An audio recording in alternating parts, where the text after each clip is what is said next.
It was 2 years ago.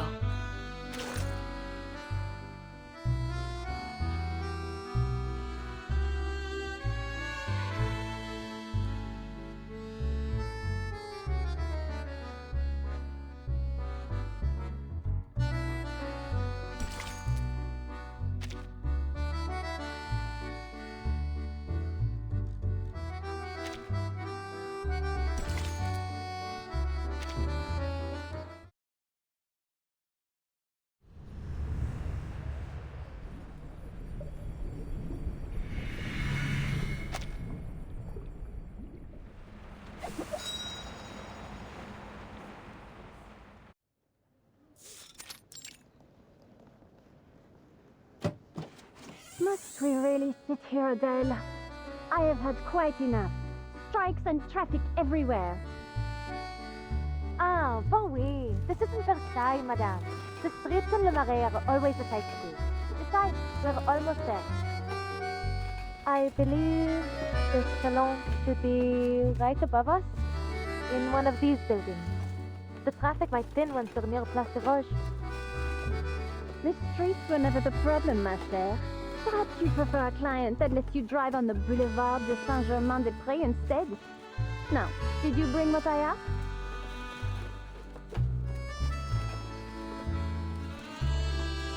Voilà! It survived all the bumps. I know what you'll say, Madame Felicienne, but I must ask again. Do we really need to carry these pastries around with us? Not at all, provided you ensure there's always a la durée around the corner. If only that were in my power, Madame. Oh look, we're here! And with time to spare. Great, no need to rush.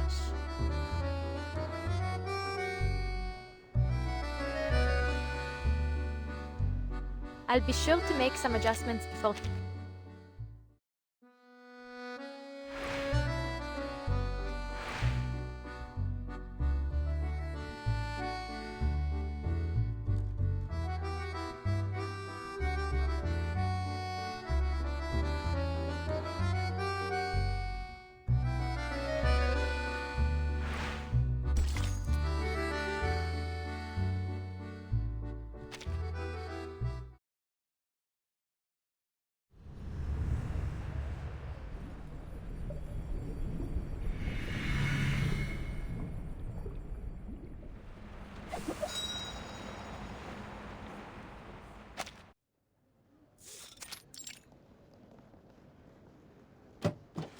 Must we really sit here, Adele?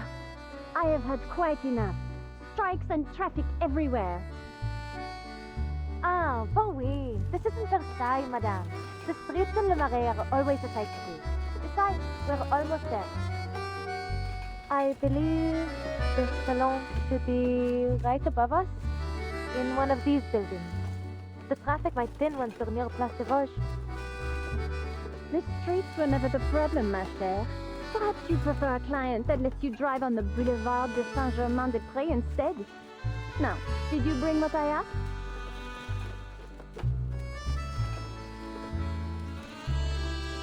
Voilà! It survived all the bumps. I know what you'll say, Madame Felicienne, but I must ask again.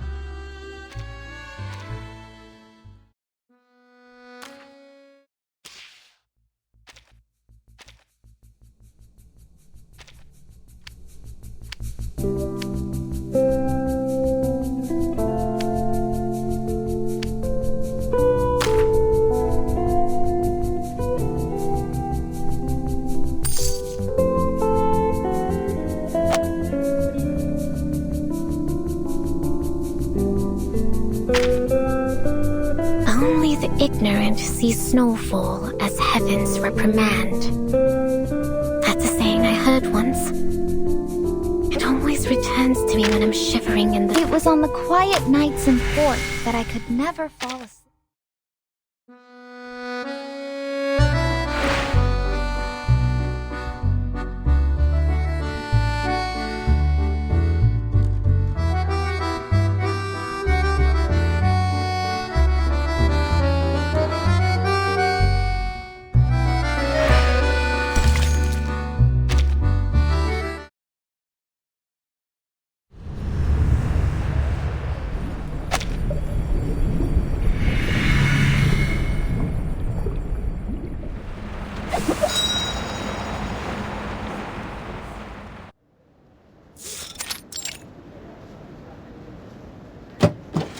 Must we really sit here, Adele?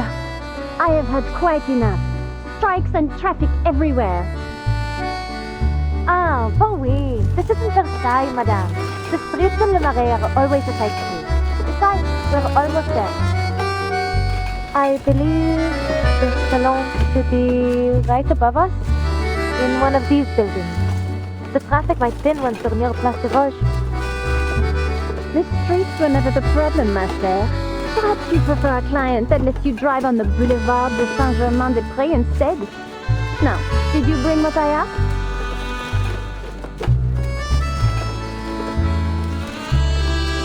Voilà! We survived all the bumps. I know what you'll say, Madame Felicienne, but I must ask again. Do we really need to carry these pastries around with us? Not at all, provided you ensure there's always a La Durée around the corner. If only that were in my power, Madame. Oh look, we're here! And with time to spare. Great, no need to rush.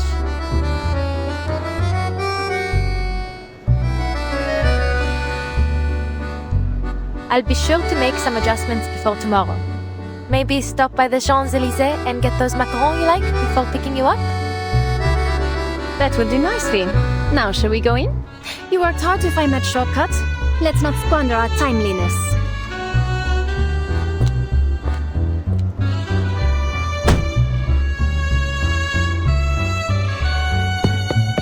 See?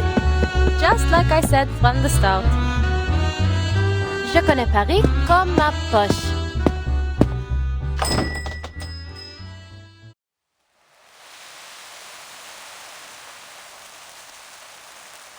Thou art the kingdom, and the power, and the glory,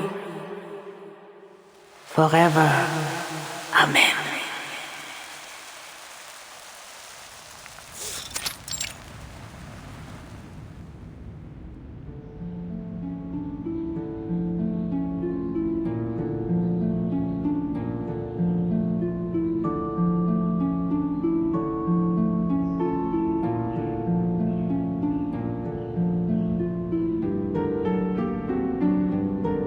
Before me, Raphael. Behind me, Gabriel. At my right hand, Michael. At my left hand, Oriel. Before me flames the pentagram. Behind me shines the six-rayed star.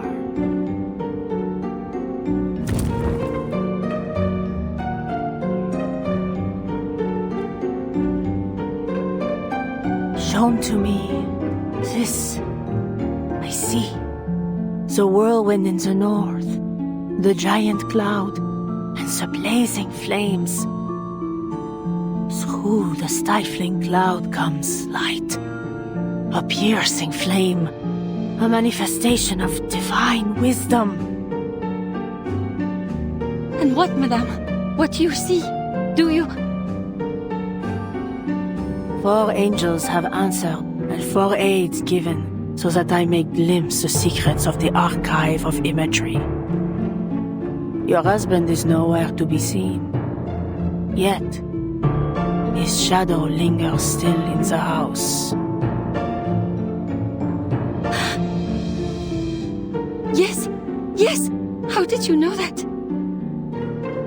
Sometimes I feel his presence. I see him in that khaki coat.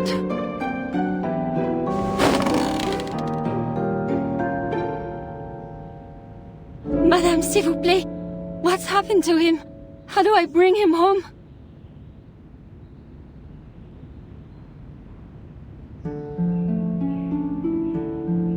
Poor woman.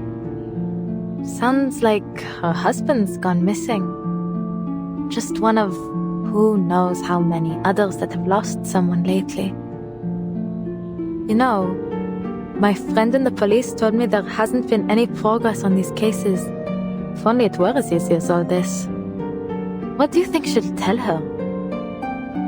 that it's a curse, a demonic possession, or some such nonsense. That's the usual prattle anyway.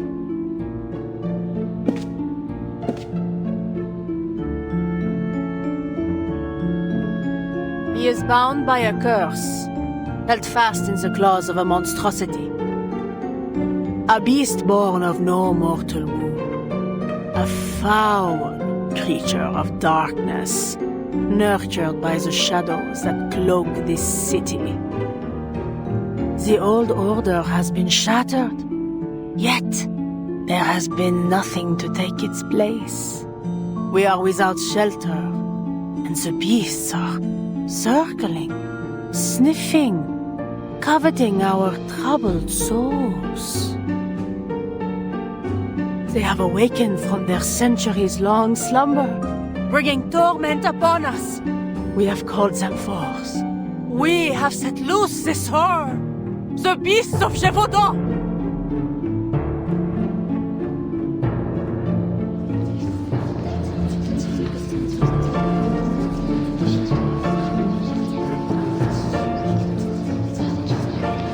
So that's what those rumblings were. The shadows have returned. Maybe that's what happened to my missing workers. Ah, bravo, madame. It's a curse, just as you said. The same old rubbish. If curses were half as powerful as people think, my family and I would have been snuffed out long ago. Spare me the morbid talk, would you? How would I ever get around without my driver?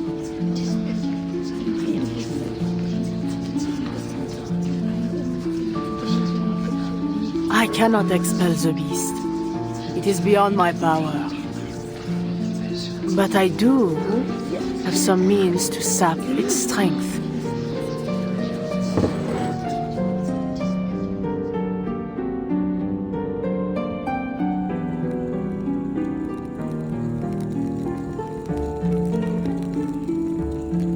Our world mirrors the one above, bound in its reflection.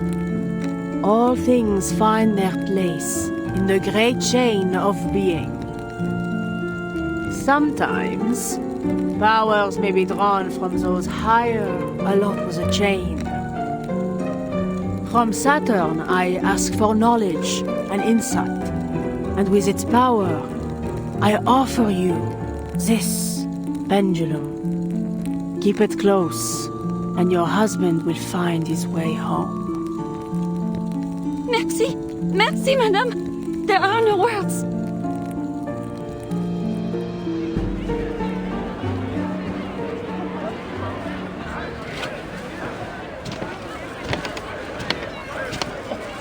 I was hoping to hear some insights on arcane study, or at least some decent gossip. Had I known it was just some poseur selling tired old charms, I wouldn't have bothered. There are still plenty of places in Paris worth a visit. If you're in the mood for fashion, there's the Galerie Lafayette Haussmann. Or for antiques and curiosities, we might try Le Marché aux Puces de Saint-Ouen. Something to take your mind off this, performance.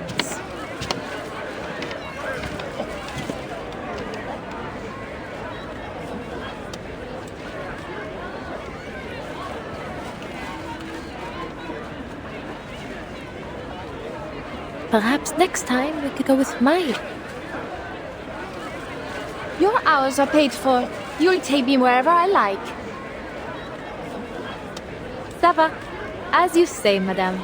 I shouldn't overstep.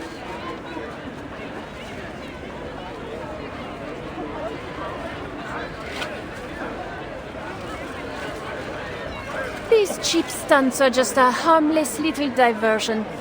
Besides, I believe I'm not the only one who's taken an interest. How have you been finding Dogme et Rituel de la Haute Magie? Ah! How did you know about that? I'm just reading it for fun.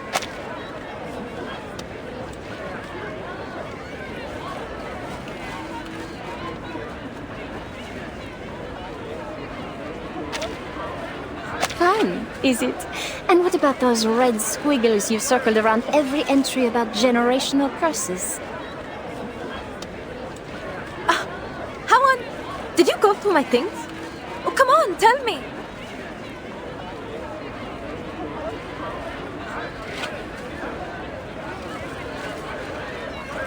Madame, please, stay just a moment longer. I see clouds and chains around you.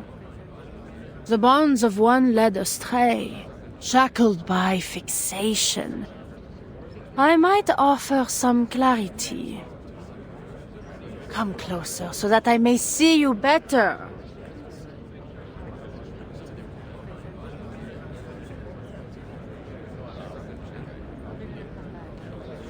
Felicien, I think she's talking to you.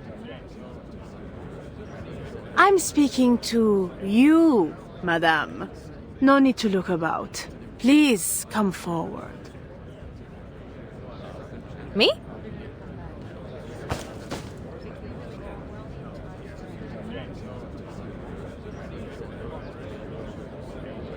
Yes, you, Adele. Well, don't just stand there. Go on. Show her what's what. Bien.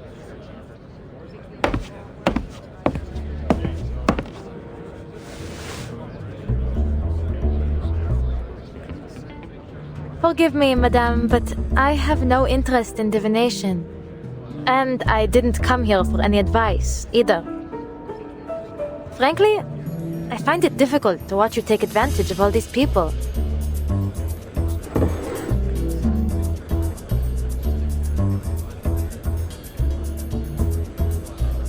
Excellent clarity. Smooth to the touch. A fine crystal at first glance. But there's something else. The evenness of its hue and that flawless sheen. Nothing is ever this perfect. Whatever do you mean? But... Let's put it through a little test, shall we?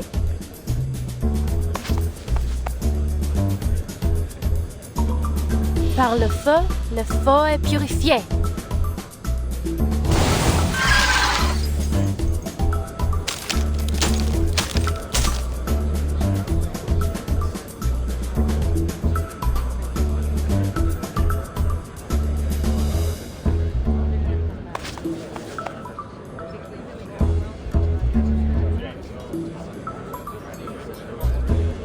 Bravo, feu.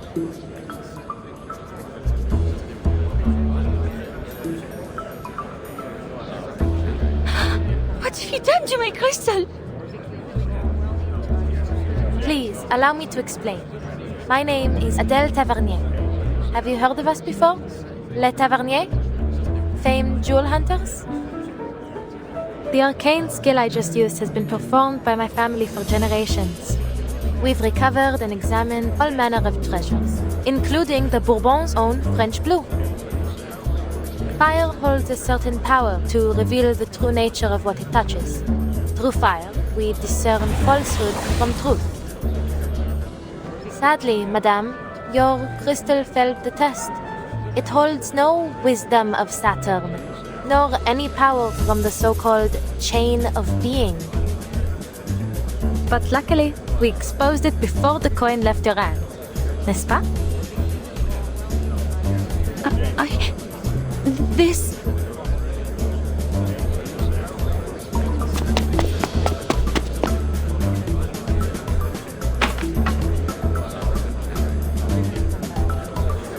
And you, madame, have given a lovely performance, I have to say. It's almost a shame to bring it to an end. Ah, if only you hadn't tried to deceive your client with that fake crystal. Things might have gone quite differently, no? My arcane skill would have spoken volumes about your integrity.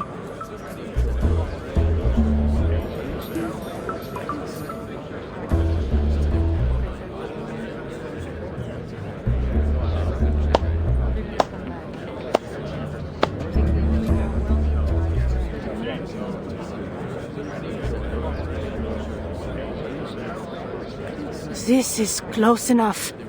Close enough for me to clearly see the shadow upon you. Pardon?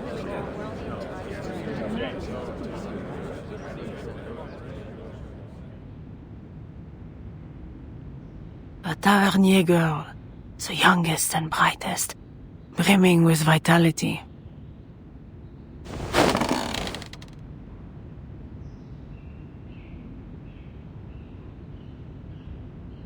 The fated one has stepped onto her path. Twice will she collide with destiny. Once risen, once descended. For a fate left vacant now shall be fulfilled! You... The call must be answered. Walk with the wise, but beware their words. Beware the gaping abyss of death. What lies below shall reflect what lies above. One shall ascend, but all must be paid. All must return. All must restore.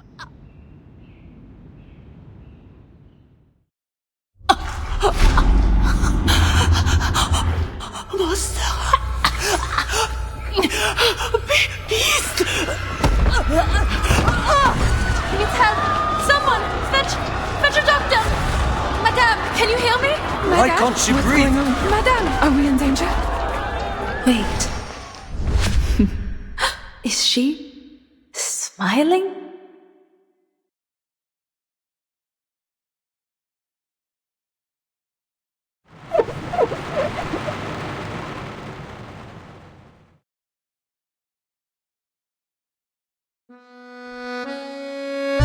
It was 2 years ago, or 16 years hence, depending on which chronicle you follow.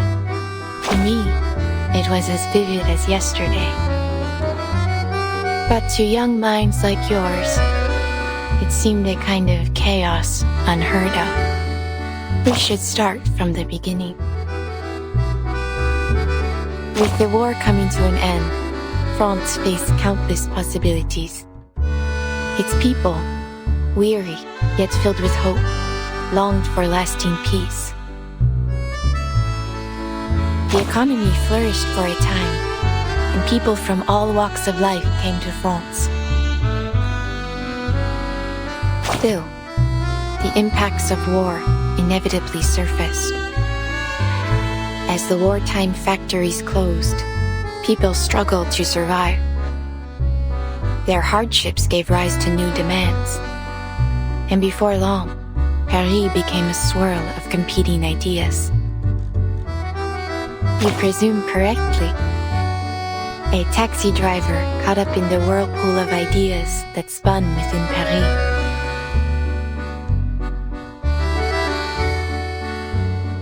A heroine born tied to a fate that promises adventure at the cost of her life, who only ever desired a quiet life in the city she loved. But fate does not ask for permission. And when this journey comes to a close, regret will be all that remains. It ends, as all stories must. Whether that end is a happy one, you will soon find out.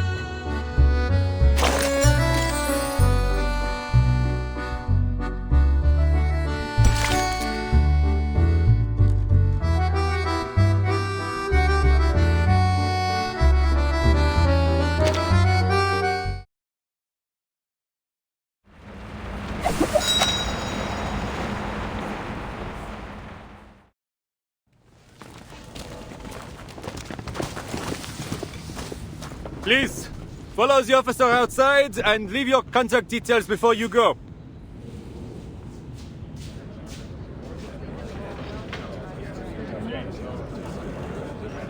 I doubt I'll get any sleep tonight after that sight. I told you we shouldn't have come. Nothing good ever comes of fortune-telling. What could explain all that? Hysteria? A disease, perhaps? It's possible. You know, Fabio and Franco told me their neighbors started ranting about fighting alongside Cardinal Richelieu. Next thing you know, the man's leapt out the window riding a broom. Still in the hospital, I hear. But remember what she said earlier? Maybe what she saw was her own killer. You mean the beasts of Gévaudan?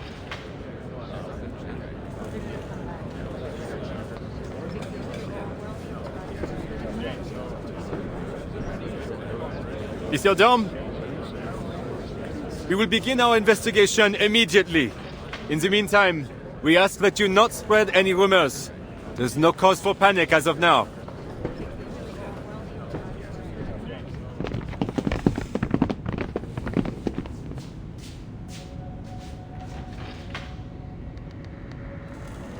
This isn't going to get pinned on me, is it? I didn't even touch her. You'll testify for me, won't you, Felicien? Felicien?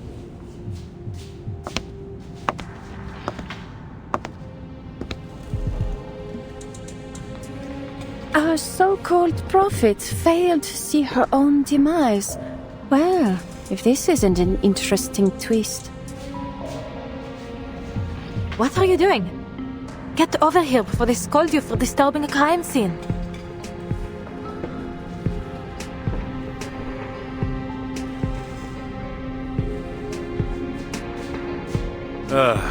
Not these beasts of Gévaudan again.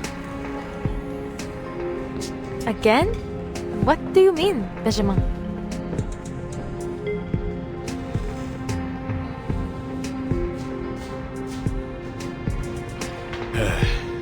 It's just a rumor, and a wild one at that. Yet somehow it's spread to every corner of Berry. There have been a number of sightings of these so-called beasts. But by the time we arrive at the scene, there isn't so much as a trace left of them. Not even a hair. The whole world's gone mad. Street crime is on the rise. In the last case, we asked you for help with identification on... Well, that was completely...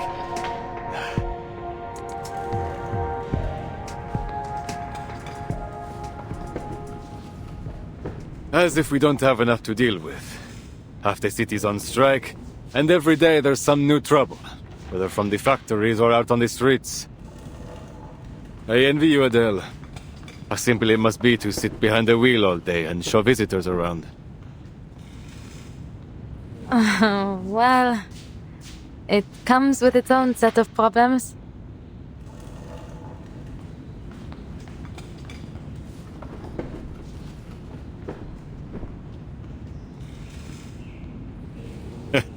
Knew you'd say that.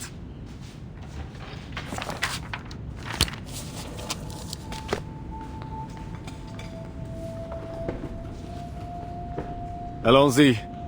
There are some questions we need you to answer. You know how these things go. I trust you know this is strictly procedure. You were the person closest to the victim at the time of death. So please, Adele, answer with care. Allez-y. Ask away, officer.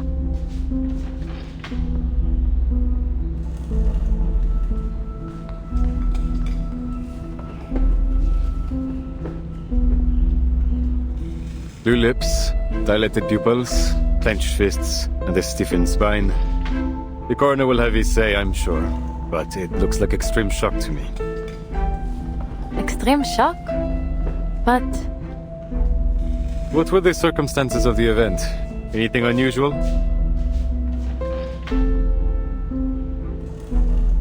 The madame offered to read my fate, but halfway through she started acting strange, staring at me and mumbling things. She said something about a beast and then collapsed to the floor.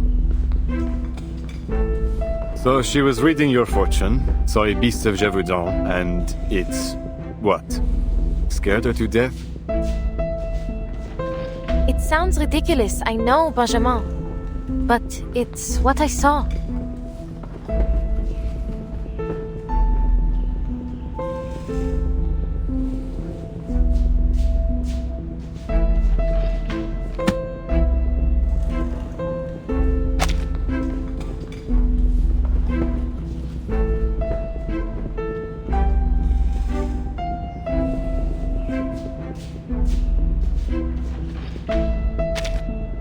D'accord.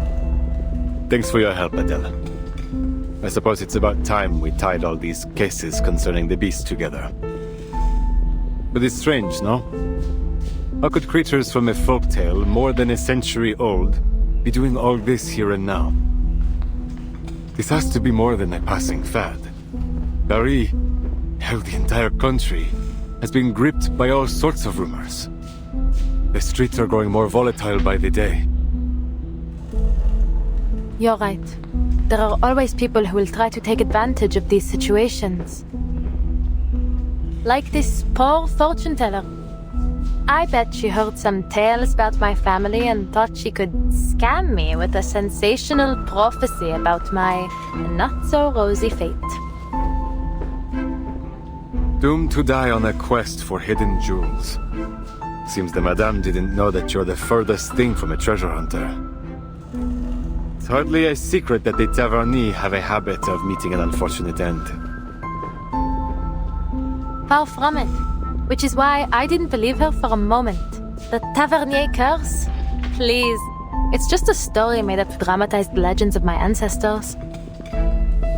From my great-great-great-great-great-grandfather, who died after bringing the French blue from India, down to my great-grandfather, who died chasing jewelry stolen from France during the Revolution.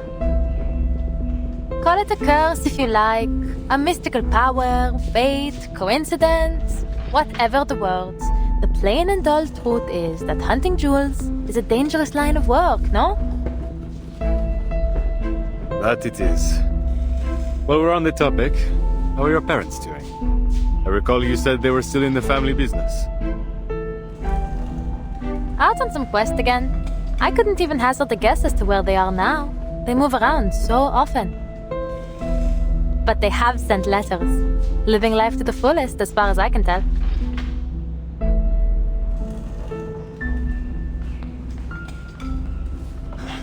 Glad to hear it. Maybe I should envy them instead. Traveling the world like that, much better than being stuck in a police station. And you? Don't you ever think of joining them on the hunt?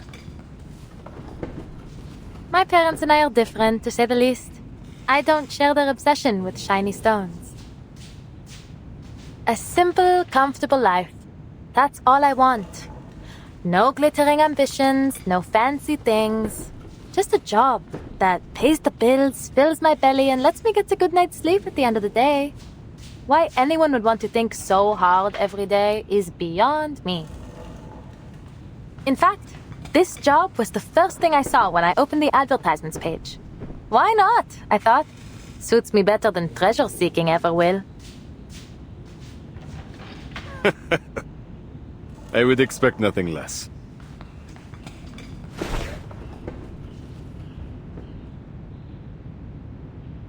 Va bien. I believe we have all we need from you. Please, don't worry, Adele. I see neither motive nor means for you to do her harm. You're all clear. But we'll get in touch if we need anything else. Oh, forgive me. Another question. Was there anything else that seemed suspicious? Anything that stood out to you? No, nothing really. Oh, wait.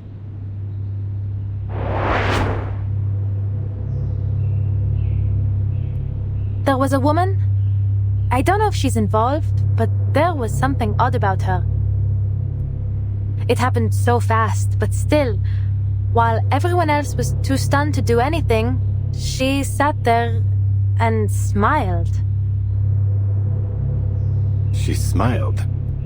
Do you recall what this woman looked like?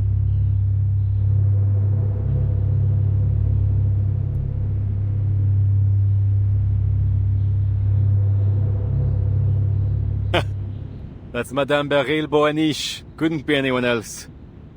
On the Crystal Parlor on Rue de la Paix. She's a diviner too. She's the one who reported the case to us. Our officers have already spoken with her. She reported the case?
Well, I suppose that's that.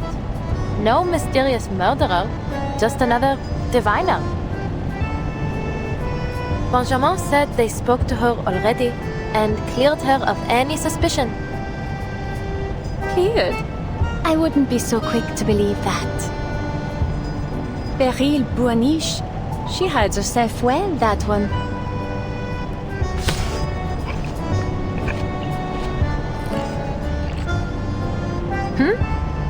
Do you know her, madame?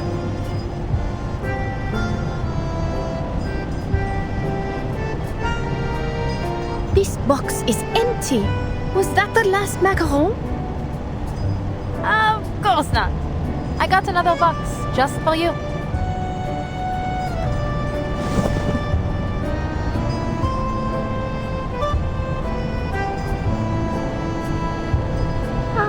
It seems my expectations have been surpassed, low as they were. C'est tellement délicieux. I must say, you seem to really have a sweet tooth.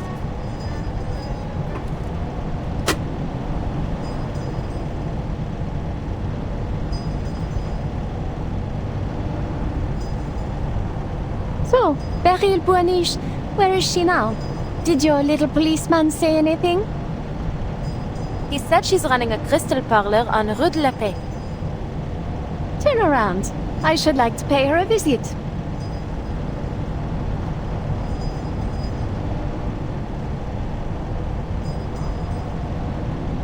Now? I don't know, Felicien. It's nearly the end of the day. I'm meeting a friend tonight. I told you that. Then you can tell your friend to meet you at Rue de la Paix.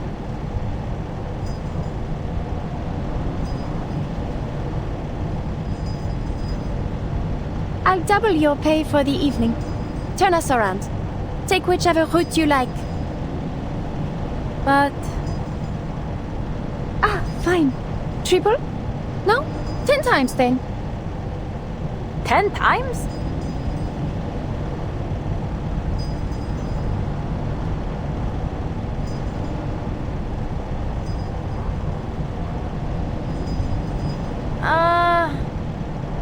No, Felicien. I really can't. Celia's always busy these days. I barely get to see her. She's all wrapped up in this parapsychology thing. I haven't seen her in so long. I don't want to cancel on her. We'll go to Rue de la Paix tomorrow. I promise. You live a terribly tedious life, Adèle Tavernier.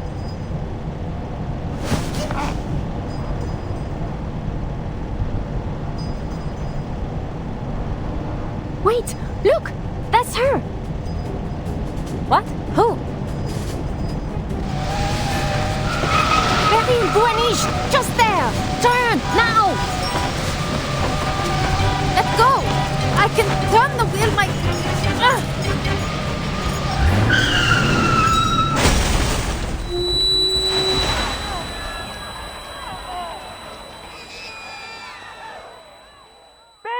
Have you lost your mind?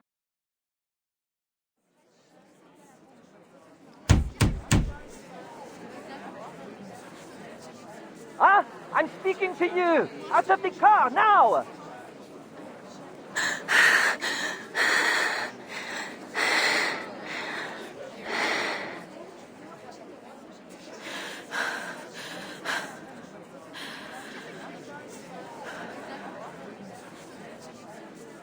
What are you staring at? You heard the man. Get out! We'll settle this later.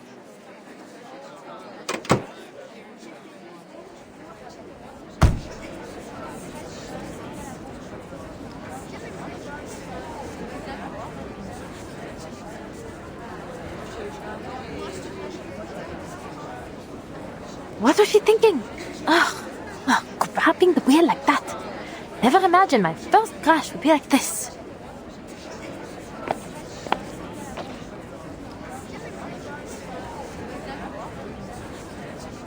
I'm terribly sorry, monsieur. I was distracted. Sorry? you even have the slightest clue what sort of damage you've caused? We can't afford to lose time here. The nation is calling to us.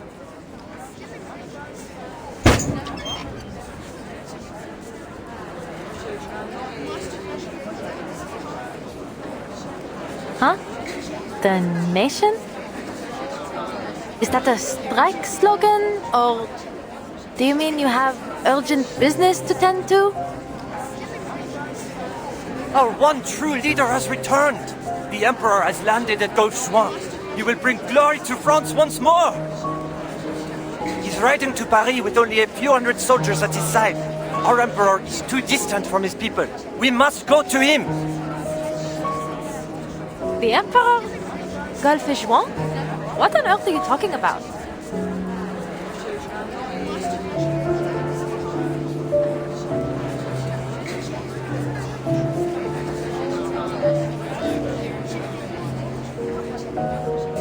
I see. You've sided with the Bourbon, haven't you? You're another one of the King's stooges. The son of Austerlitz calls to me. I will not be stopped.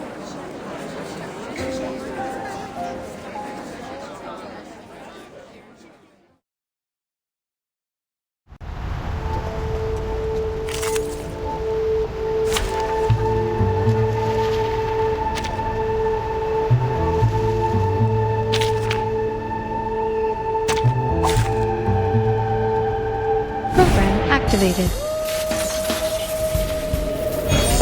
Shell damage.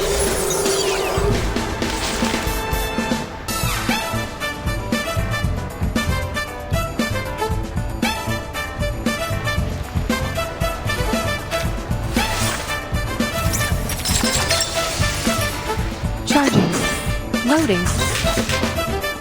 Barrage. I'm glad our employee evaluations take combat risk. Let me be! I must go to the Emperor!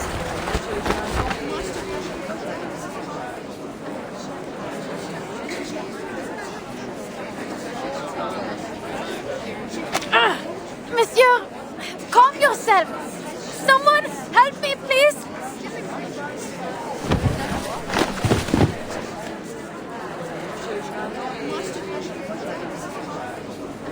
Aye, aye, aye. Another poor fellow lost in delusion. Careful, don't get too close. He's talking gibberish. The 100 days ended over 100 years ago.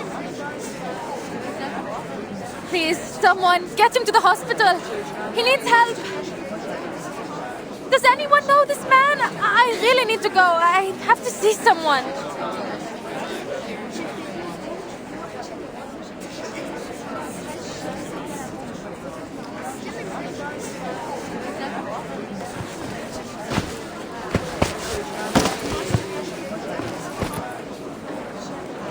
Vincent, my God! I'm terribly sorry for all the trouble he's caused, mademoiselle. He's my student. Please, allow me to cover the damages.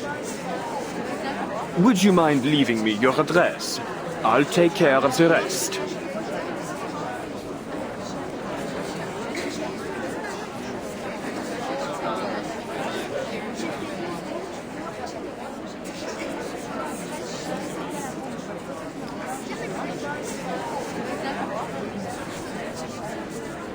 Celia!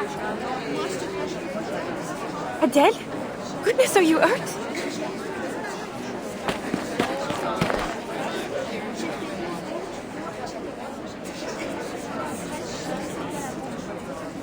This is Professor Roseau, the one I told you about. Professor, this is my friend Adele. She's who I was going to see this evening.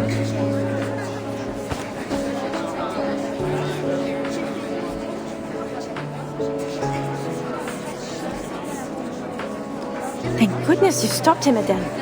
Who knows what might have happened otherwise? Yes, yes, you acted both quickly and rightly, mademoiselle.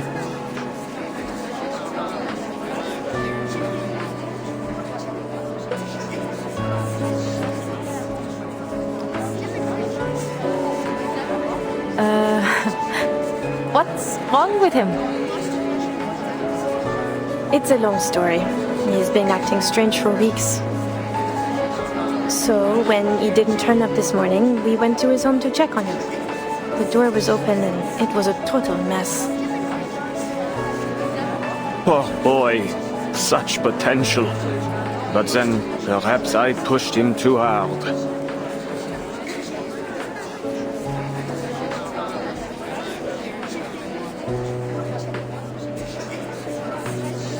I shan't keep you, ladies.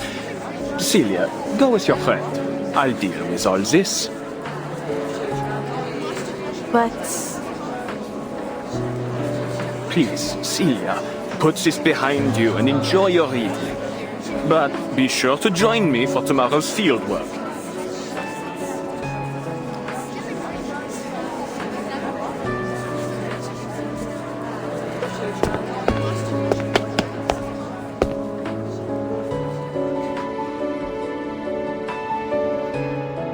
how's your car? I know the professor said he'd cover it. Pas mal. Just a dent on the bumper. It was a bit of a fright, but I'm fine now. Ah! Wait! Sorry, Celia. I need to...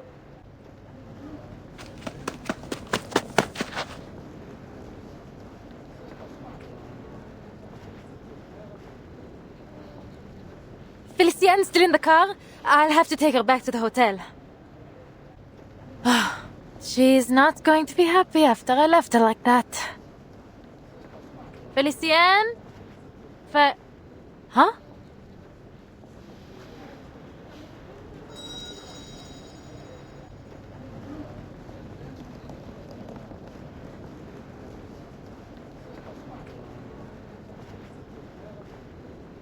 Oh no. Is that lipstick?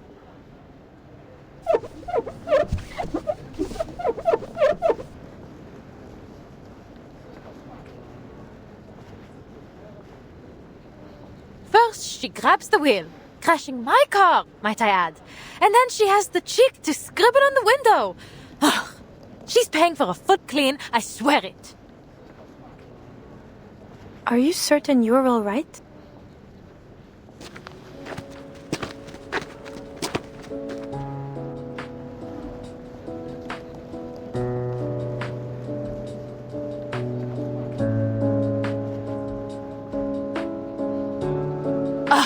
I'm fine.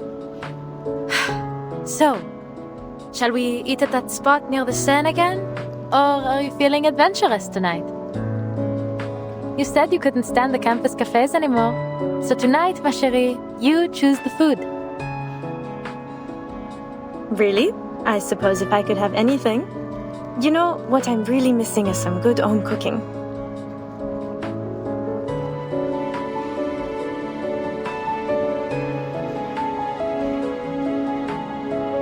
Onion soup, gratin dauphinoise, maybe a bit of cheese for a small fondue. Oh, and I just bought a bottle of cider. What do you think? You simply have to come over and see my place now. I cleaned the whole thing, balcony too. I came over to ask you for help, but you weren't home. Home cooking it is. Hop in.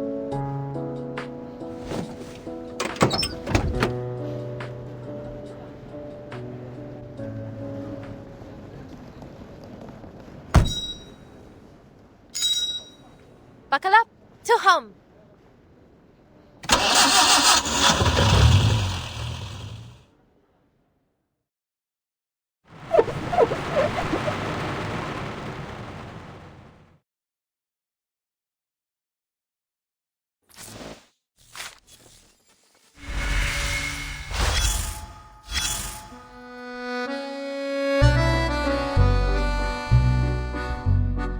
I was running a crystal parlor in Paris back then.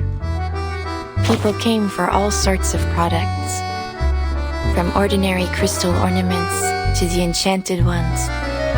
I had them all. I recognized a few of my customers in your suitcase.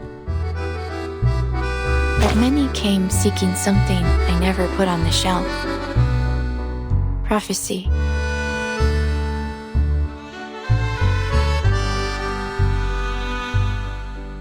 path through Fate's garden is already set. No prophecy can change where it leads, and I dislike putting a price on things that have no use. So, I made myself a promise that only those I trusted would get a glimpse of what lies ahead of them. A gift, nothing more. To my surprise, it did something unexpected for my business. Word spread, and I recovered my investment soon enough. Nor was I. Few things in life have ever surprised me, and this was much the same.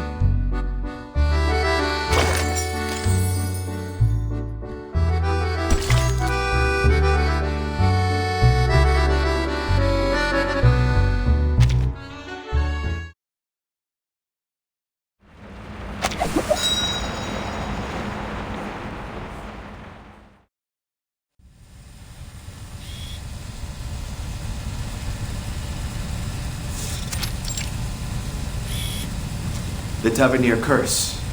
Every member of your family is destined to hunt endlessly for treasure until they meet their end. Pass through blood relation, usually to the relative closest to them. You don't believe in this so-called curse, do you, Miss Tavernier? Or should I call you Broom?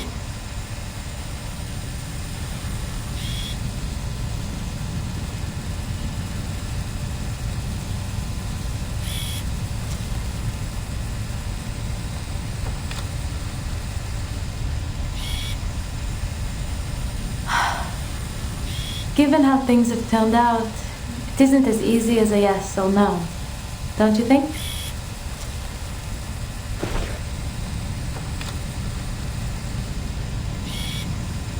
But say it is true, then what of it? We're all going to die, no? One day I'll die searching for treasure. But before then, I'll live as I see fit. I don't plan on wasting away my days in fear.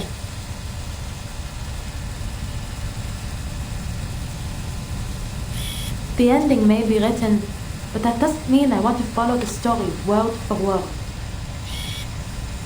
That's what I told Sissy as we were driving to her place. And now, looking back, maybe that's when it all began.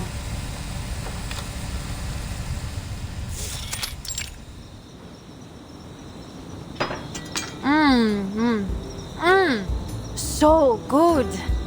This gratin is the best. How'd you get so much flavor out of a simple potato? You like it then? It's just ordinary home cooking, really. Maybe it's finally time you started doing it yourself. Well, Papa didn't exactly teach me much in the art.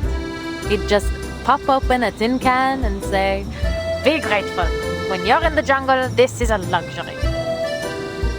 But he never took me to the jungle. He never even let me leave Paris. I still haven't been anywhere.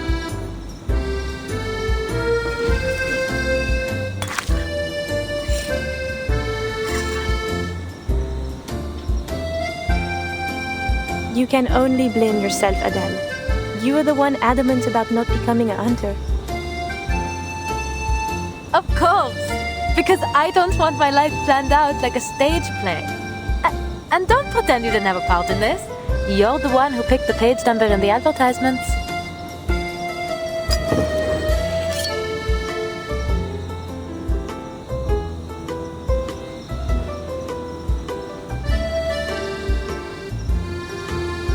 Sharp as ever. Since we're on the subject, how is work going? Any interesting fairs lately? There was one thing. Not sure if I would call it interesting, though. Peculiar, perhaps?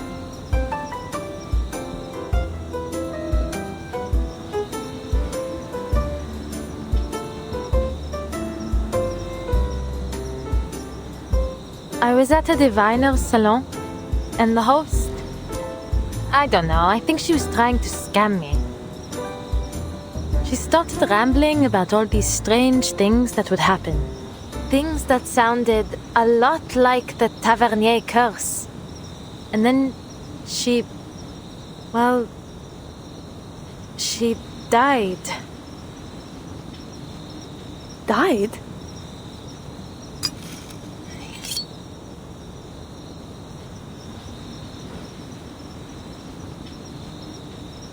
Then the police came, and I suppose the case is still under investigation. Anyway, you know what I think of those diviners. They're not exactly people you should take seriously. Then why were you there? Not by choice, that's for certain. One of my clients was interested, Madame Felicienne.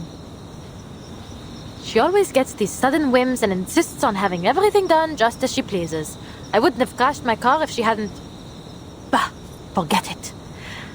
How's university life?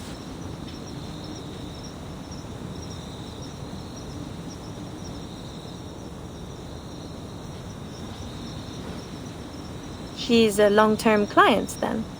Can't say you've mentioned her before. Or maybe I've been spending too much time on campus, n'est-ce pas? What do you think? I swear, this little one might forget you completely if you spend any more time hidden away in your books.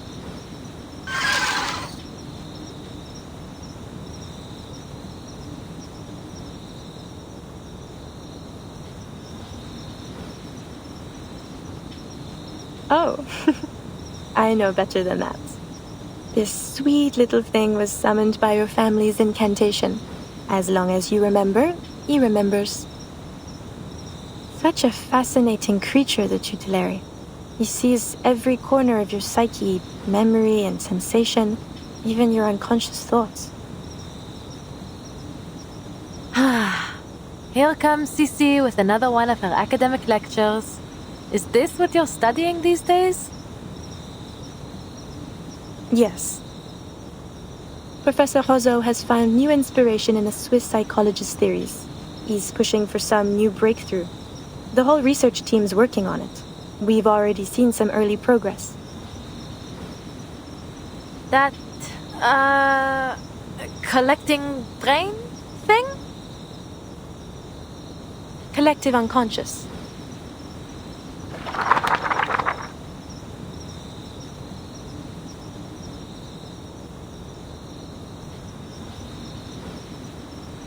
D'accord. I won't forget it again. Says the one who invents a new name for it every time. But it's even more complex than you think, Adele, and very important. It may even help us make Paris a better city. Imagine the minds of people like islands, each floating on their own. And the collective unconscious as the water that links them all. This is Jung's idea of the collective unconscious, a psychic space shared by all of humanity. Human aggression, whether it be war, class conflict, or tensions between humans and arcanists, has always been a constant.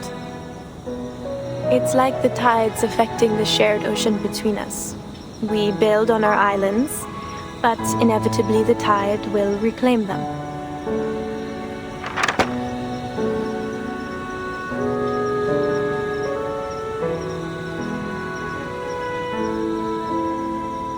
Maybe this guy's onto something.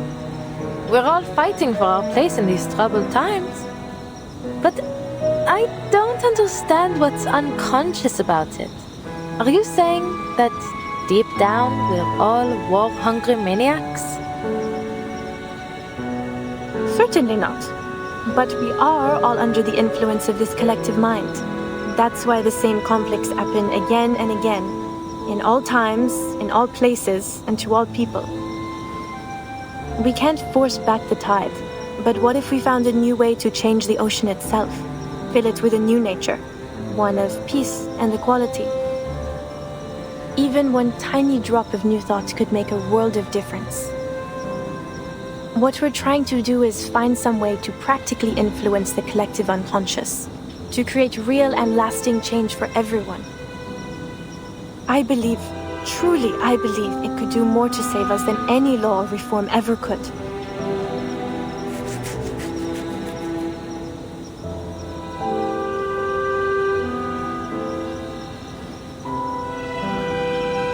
So you want to control everyone's minds? What? No. We still want people to think for themselves. We just want to change how they think. If we can plant a more hopeful vision into the collective unconscious, we could sow the seeds for a better future for all. Like how Victor Hugo wrote his dreams into his books, and they reached every reader in France. Only we're doing it in a more controlled, systematic way than simply telling stories. What about Vincent? He seems the furthest thing from control, loyalty to l'Empereur aside. Are you sure this research is safe? Truthfully, I wouldn't say it's entirely without risk. The collective unconscious is a sea of primordial images formed into cultural motifs and symbols. The more popular that symbol is, or the more often a theme occurs across cultures, the more powerful it's said to be in our collective unconscious. Take Napoleon, our conquering hero king and cultural symbol. Vincent? Well, he's always admired him, so perhaps that made him more susceptible. We're working in the mind, so it's understandable that there might be some unforeseen effects. I fear Vincent may not be the last to suffer like this until we find a safer way to proceed. Popular symbols, recurring themes, mental distress.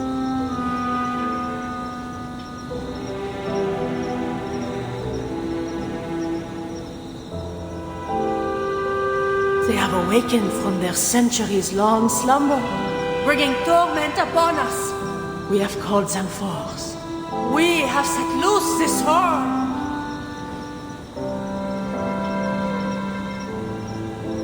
Like the beasts of Gévaudan?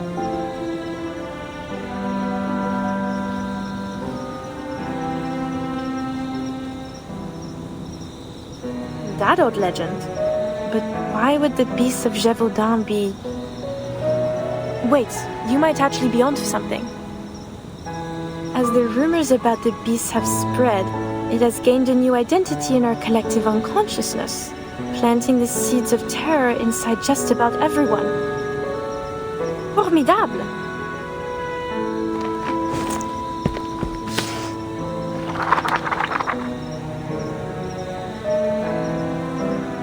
Merci, Adèle.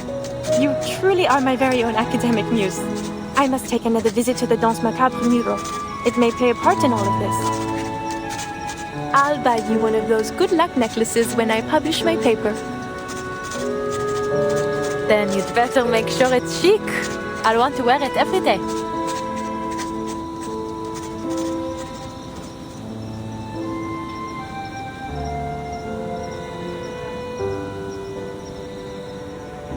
So, what comes next? It's only a thought for now. One I must keep to myself. But you'll be the first to know when it's confirmed.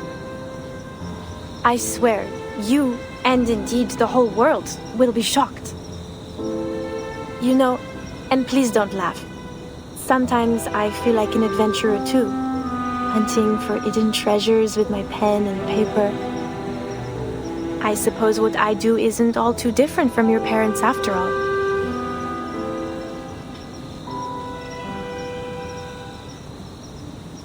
Je m'excuse, Adèle. That was inconsiderate of me. I got carried away. You can find better role models than my parents, Leah. I got another letter from them the other day. C'est toujours pareil. A mind sure to bring amazing profits and something about a mural. So you do read their letters. They sound exciting, don't you think? You know how much I love adventure stories.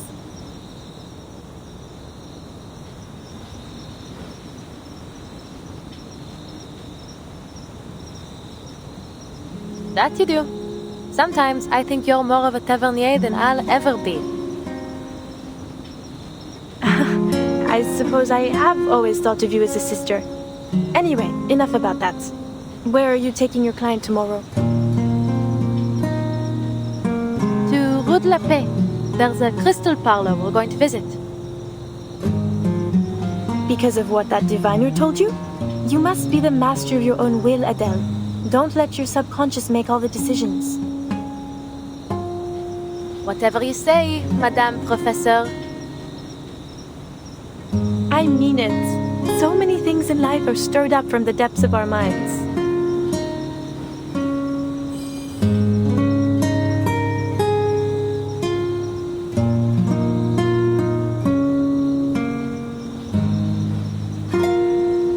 Sissi, dis-moi, tu crois vraiment au destin?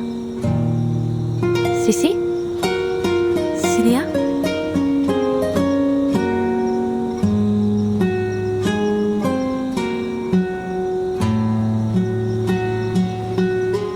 Bon, bonne nuit, chère amie. Que demain nous porte chance à toutes les deux.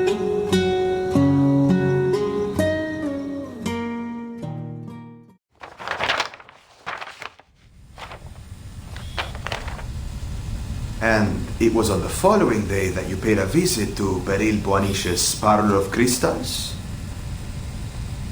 Correct. And there, you had another, what did you call it? Unusual divination. Beryl Boanish had foreseen my visit long before I arrived. Just as she had foreseen all that came afterward.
Tomorrow?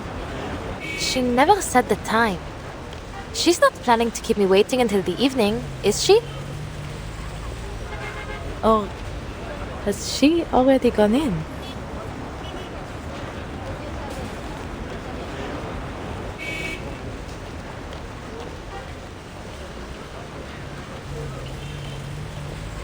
Should I knock again? Someone must be in at this hour. Bonjour.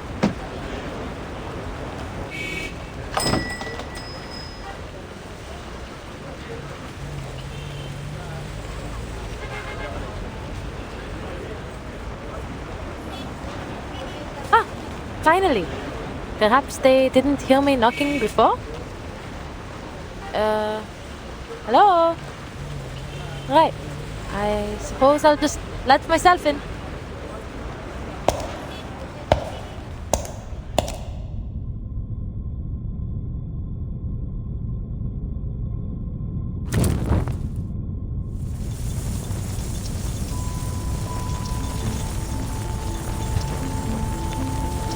They could at least leave a light on for the customers. Hello? Anyone here? I think my friend arrived before me. She's about this tall, just enough to always be looking down her nose at you.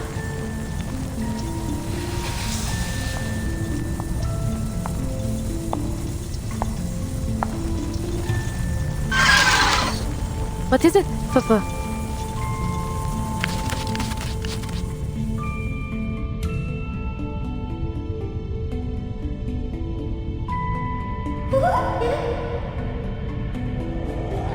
Sprites, of course.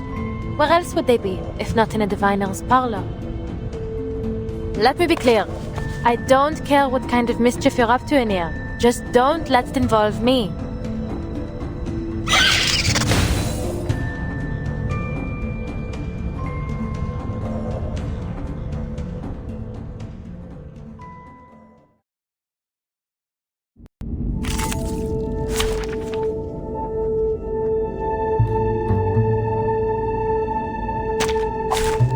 I'll do whatever I can.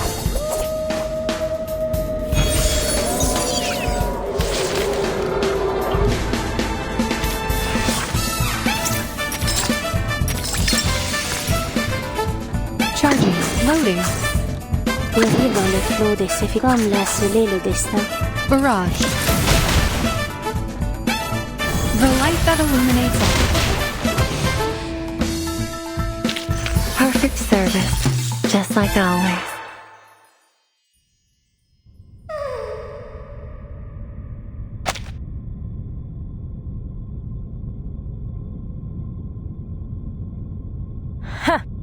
Not so funny when joke's on you, huh? Now, lead on. Bring me to the owner of this place. Understood?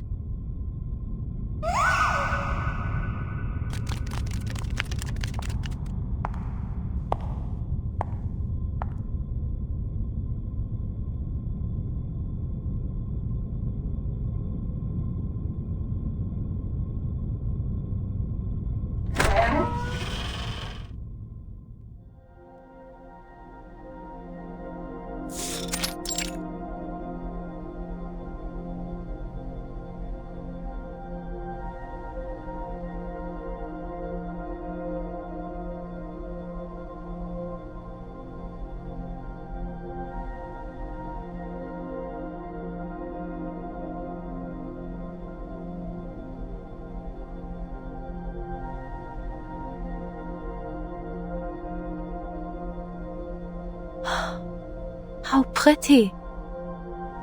Never seen a parlor quite like this.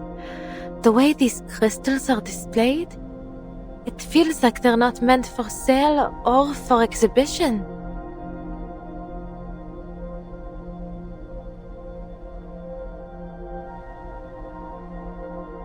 Is it the lighting that's giving them such an otherworldly glow? Or maybe... Perhaps you are thinking of the Sephiroth. When captured, they may be manifested through crystals.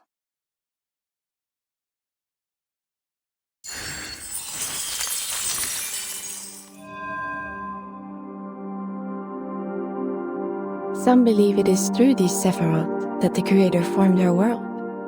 Without them, the divinity is incomplete. The 10 Sephiroth, the astral light, the flames of the fire which burned in the bush, the glowing stream which flows from the tree of life, the numerals, spheres, Enos, and all aspects of reality. Ah, then you must be Madame Beryl Boiniche?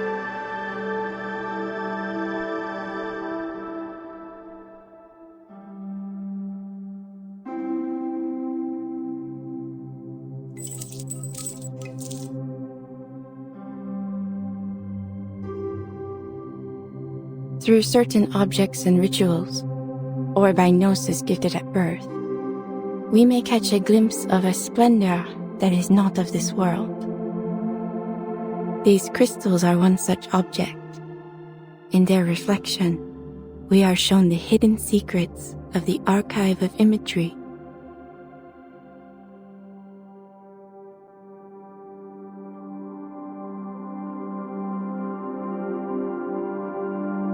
Madame, did you... I am pleased that you have made your way here, Madame Tavernier. That door was left open just for you.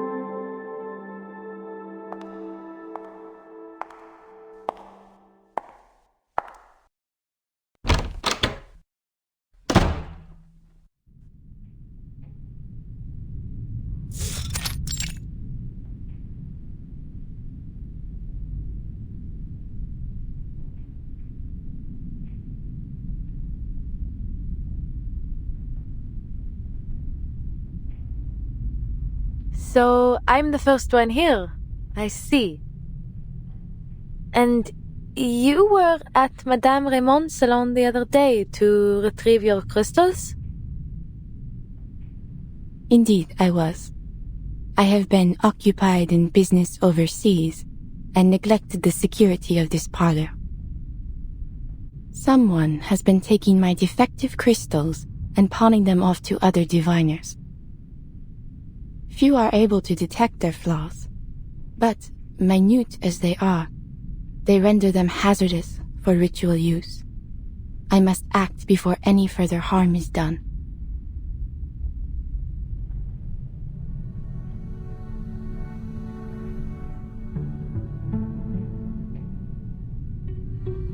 For that, I owe you my thanks, Madame Taverny. You showed courage that day, in your words and actions. Just Adele will do. And there's really no need to thank me. Truth be told, I probably wouldn't have interfered if the diviner hadn't tried to make a fool of me. Ah, those words still bother you, do they not? No, not at all. I don't take things like that seriously, you know? After all, fate, it's just a matter of belief, isn't it? You do not believe, yet you cannot seem to put it out of mind. Is that so? Ha! Please, madame. You aren't about to start with the prophecies like all the others, are you?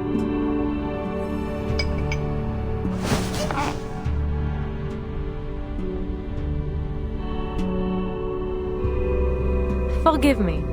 It's not that I think all diviners are liars. It's just that it's hard to believe that fate is shaped by any kind of higher power. It seems just as likely to me that most divinations are simply self-fulfilling prophecies. And whether they be from a higher power or a crystal ball, I won't let prophecies dictate my life. If I have a fate, some road I'm destined to travel, then I will first go as far as I can down every other road until it's the only option I have left. There's still so much I want to do.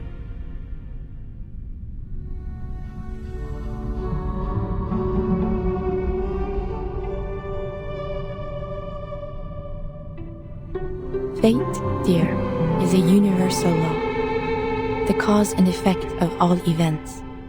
Just as the path of light through a crystal may be predicted to find its refraction, one road inevitably leads to another. While some believe our paths to be unpredictable, others see them as written, from beginning to end. But there is little use in searching for meaning in such a thing as fate. My reading foresaw your coming today, and here you are. The light passes through the crystal and falls as it must, as it ever was to be. You knew I'd come? Then, what about my friend? I saw only you. Zut! She didn't even bother to come. What is she thinking?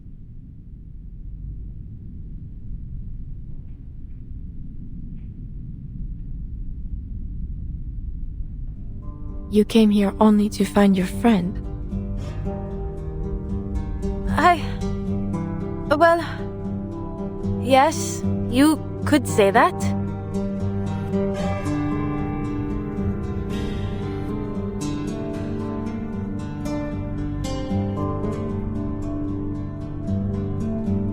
There is something more. A question, not about the truth of fate, but of how you might act upon it. The curse in your family, or as some may call it, the path of the Taverny. You wonder whether it is your time to walk it, do you not?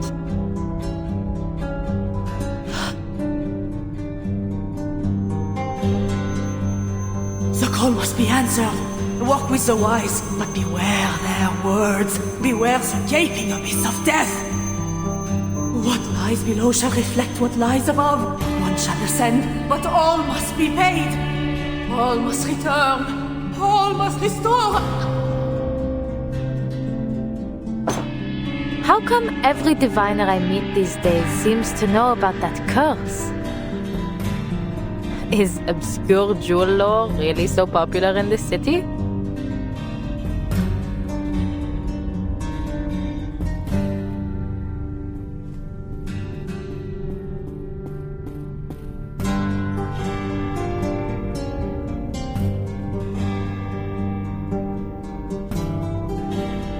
Madame Raymond foresaw the future, but she peeked too far, and for that, paid dearly. You mean...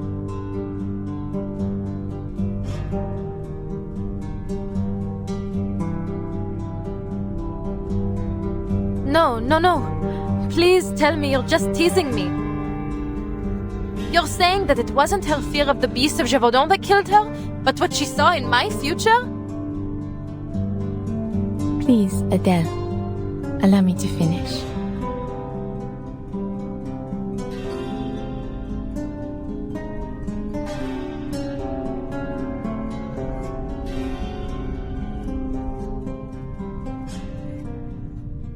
The fate she saw was not entirely yours. There is a shadow which lingers on you. In a way, it is true. You are indeed cursed.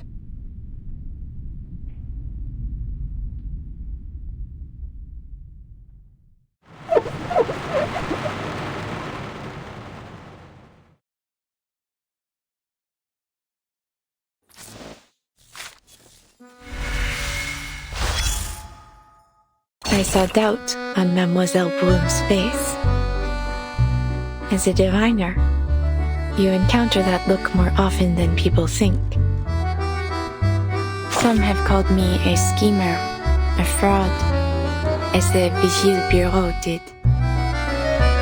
Perhaps they are watching me even now, listening into our very conversation.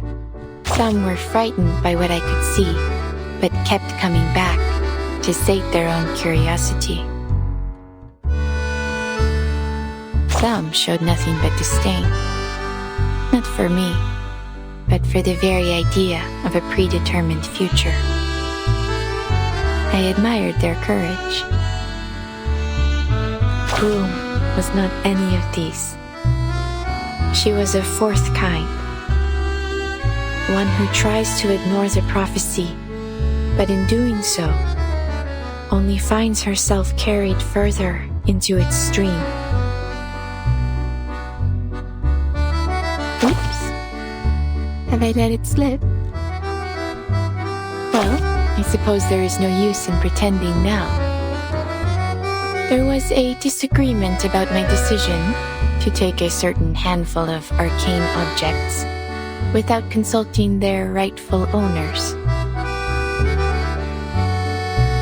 In the end, I paid all their penalties, among other not-so-charming consequences. Not that it has done anything to prevent them from hounding me at every turn. To them, it seems I am only a fear-mongering schemer who knows secrets best left unknown. Alas, I am but a puppet dangling at the end of fate's thread. My limited vision cages my imagination, though I may still see a little more than most people. I cannot do as I was meant to. I have lived long enough to know better than to act against fate. Though, in fact, what I would have done differs very little from what I was meant to do. What do you think? Is it perhaps fate that determined my personality? Or my personality determining my fate?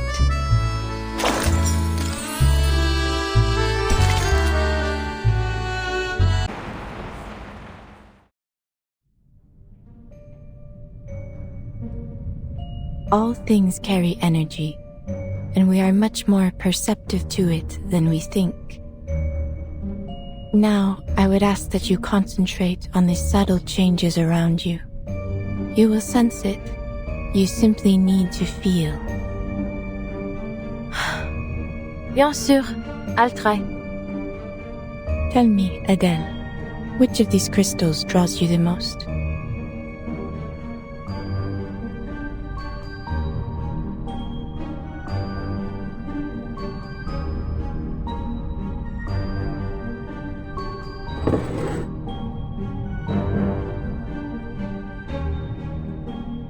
Maybe this one.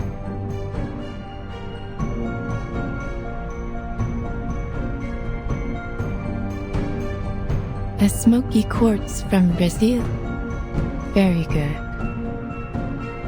This crystal turns negative energy positive. It is a peace bringer, a banisher of the dangers that trouble one's soul. Now, close your eyes.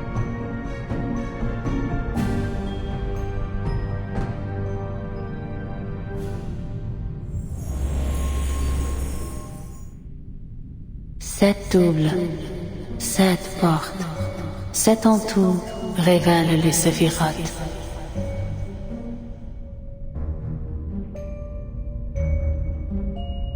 Keep your breath steady and look into the darkness. Search for the light. I see it. Only a soft glow, but it's there. Take it. How? Do I make it come to me? Or should I go towards it?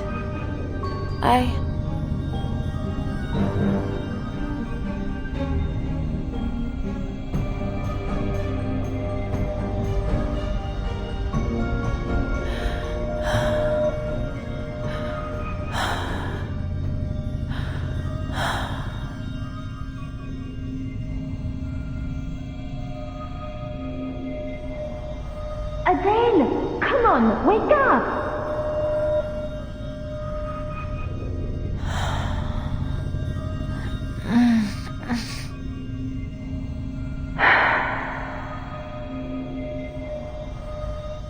Wake up! Good heavens, how do you live like this?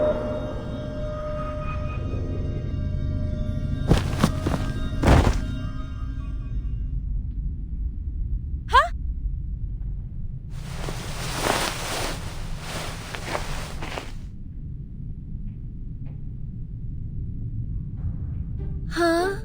Good morning, I think you meant to say.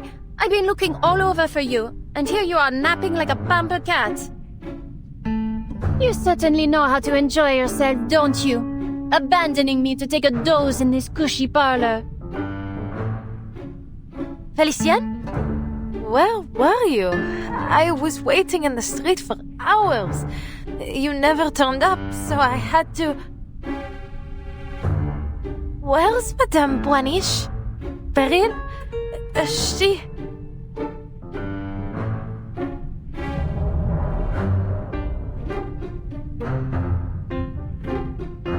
Still dreaming?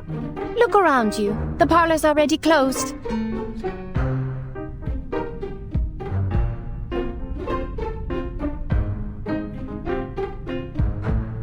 You'd likely have woken up behind bars for trespassing if I hadn't come to collect you. Quelle honte! This place seems more tedious than I thought. Come on, get up. We still have time to look elsewhere. Oh, of course. I'll fetch the car. It's by the back door. No, not the car. I'd rather not get into that death trap for a while.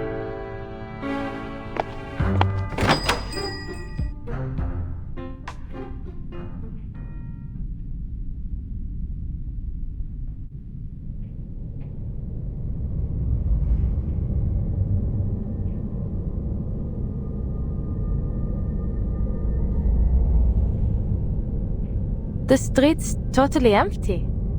Where is everyone? Is there a curfew that I didn't know of? The street lamps are off. Huh. I don't even see lights on in any windows. What is wrong with you? Heaven's sake, it's a good thing I didn't let you behind the wheel. Look, is that not a light right over there?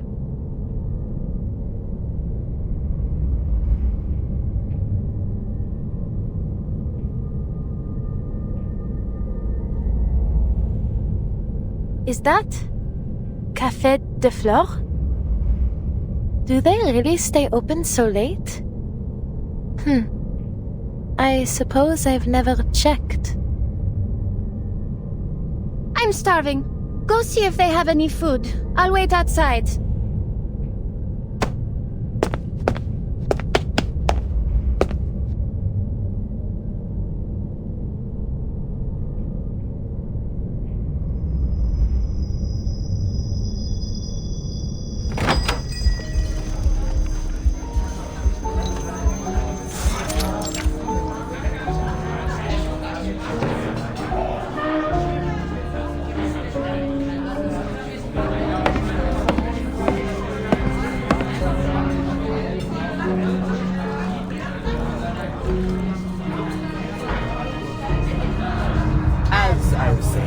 Georges Bataille is looking for executioners for his secret society. Executioners, that's right! Every one of the members would rather be sacrificed in the rituals than be the one to swing the axe. Who would have thought? The norm breakers can't even bring themselves to commit violence. Is it a mercy or just selfish martyrdom? Did you see the last performance at the Théâtre de Grand Guignol? Jacques Chauvin has been the worst director I've ever seen. He ruined all the gory scenes with his so-called theatrics. But he's a self-absorbed man. It's hardly a theater anymore, more like a circus. I wanted to gasp at the sight of shattered bones and slit throats, not from sheer disappointment. Honestly, I miss the Apollo Maxa. Every death she brought to the stage was impeccable. Mademoiselle, I must confess I'm confused. You're saying that something could just pop into existence if everyone believes it exists? In a manner of speaking, yes. According to the studies we've been conducting, the answer may be hidden in our collective imagination.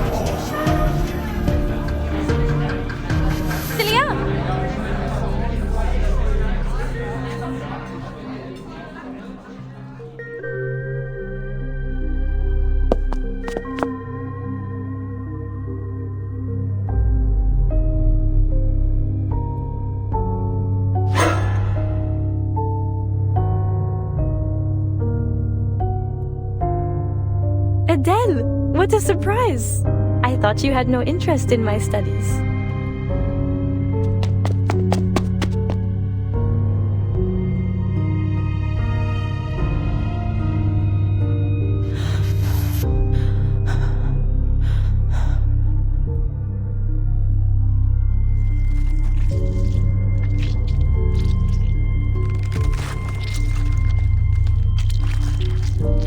You look pale.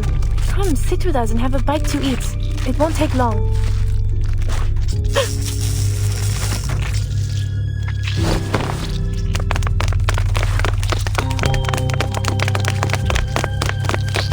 We need to go. Celia. You're hurting me. What's going on? Adele!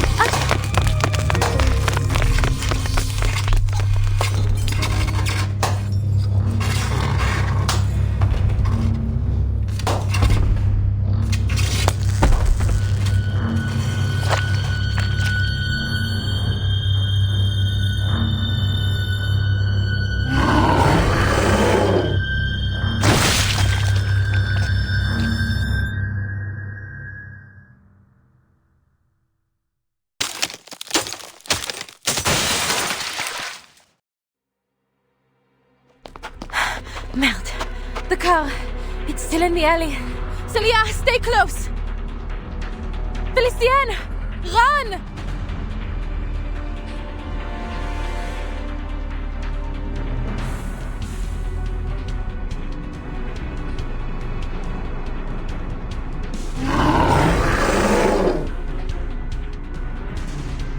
Go on ahead, Celia.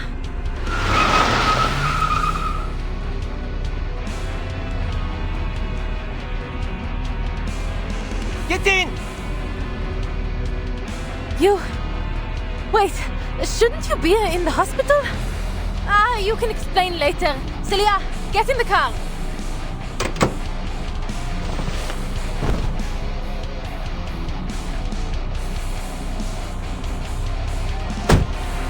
Go! Go! Hit the gas!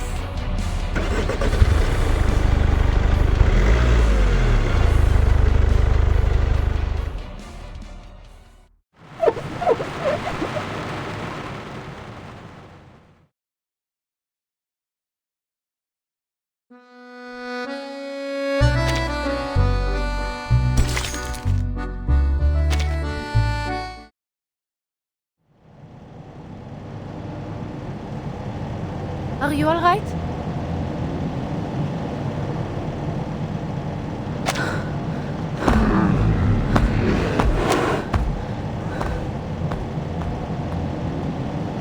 Good. I knew you were tougher than that.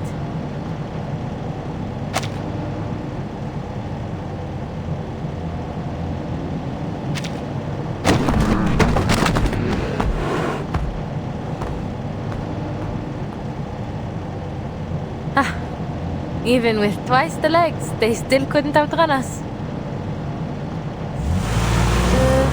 Monsieur Vincent, yes? We bumped into each other yesterday, remember? I appreciate the help. You came just in time. But... shouldn't you still be in a hospital bed? Impossible n'est pas français. I was back on my feet in no time.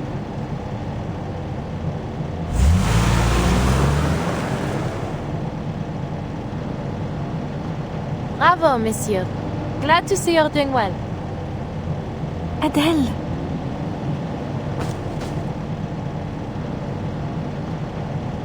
Did you notice anyone waiting outside the cafe earlier, Vincent? No. Adele, please. Something feels wrong.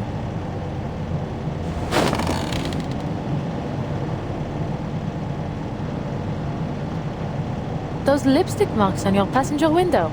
Rude, wouldn't you say? People really need to learn where to put their lipstick these days, huh? Funny that you got the same message, in the same spot, with the same smudges. But I wiped it off yesterday. And how did it get here? Where did you get this car? Or is this even real? Am I in a dream? You're speaking nonsense, Adele. How could this not be real? Have you been sleeping all right? Enough, Cécile. You're just a part of this nightmare like everything else.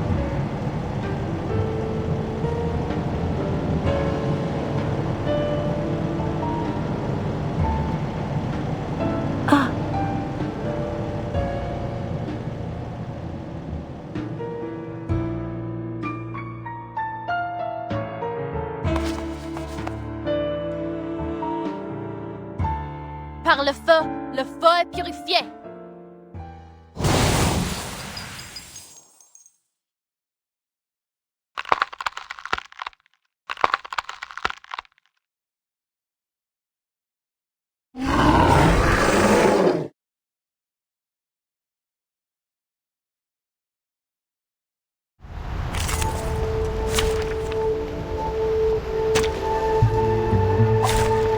I'll do whatever I can. Thunder, attack.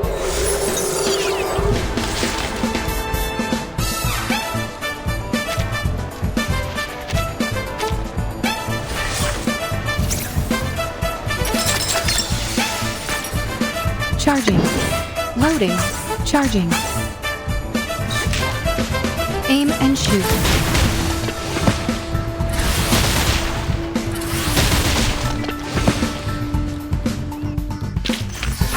service, just like I'll.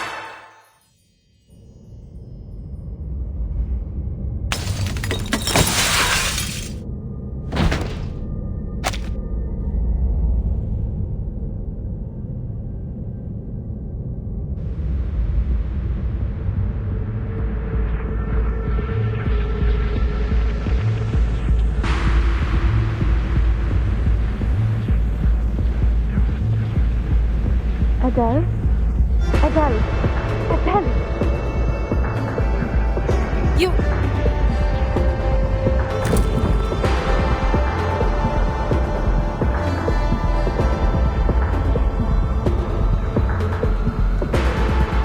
You're really?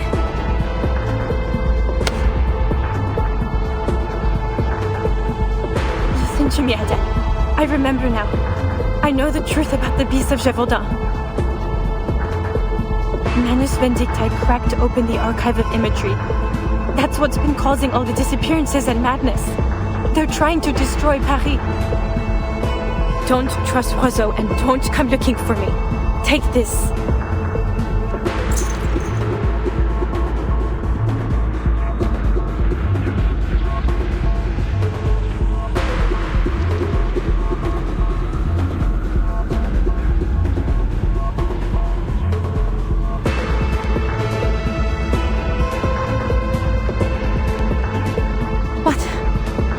Is this the French blue? But surely this isn't the real thing.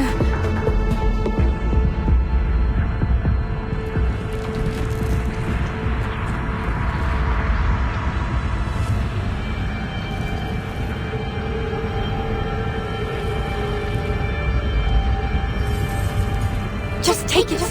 There's so much more I want to say, but just remember this. The archive of imagery must stay closed.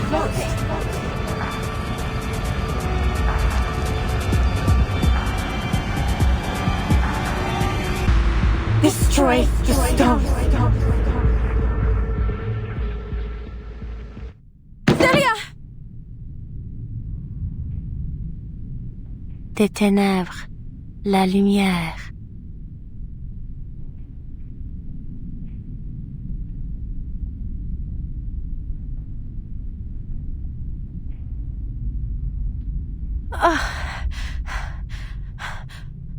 Where am I? Take a deep breath.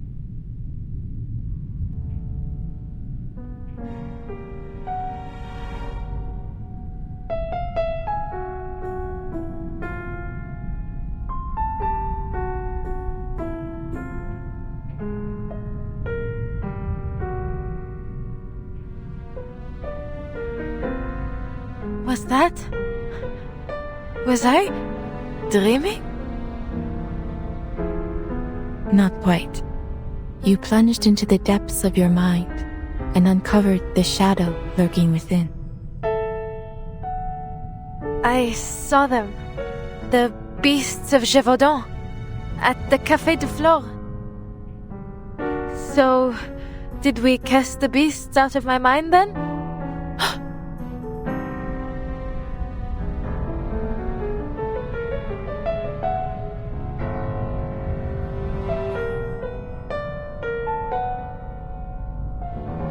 Zut! This isn't the crystal I chose. This is the one Celia gave me. In the dream. The French blue. But how is this possible? Am I still asleep? Is this part of the dream too?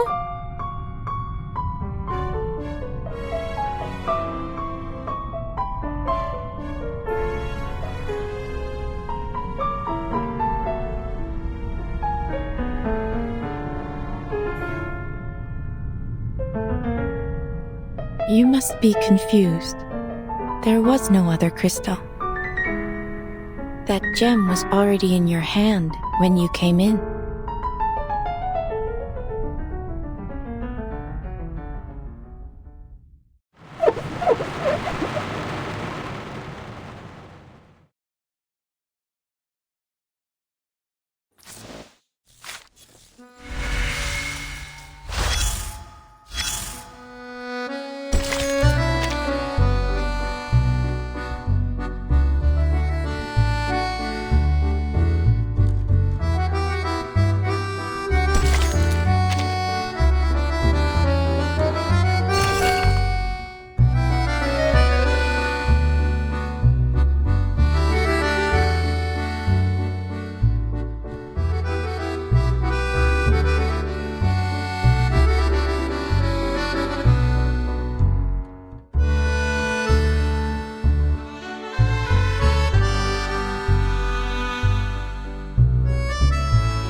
What did you know about Manus Vindictae at that time?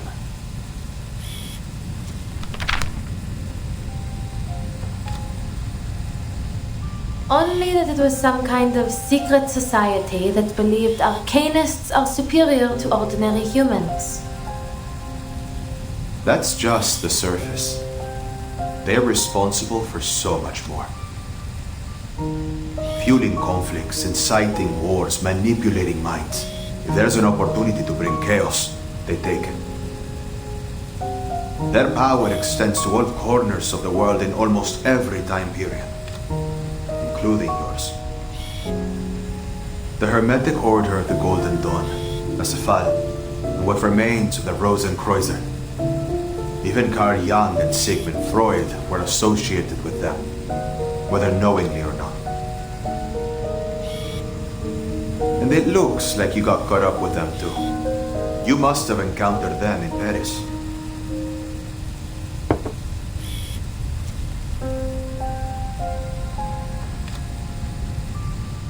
Miss Tavernier, what you say next is critical. From this moment on, everything you say will be monitored by a lie detector. Do you consent? I do.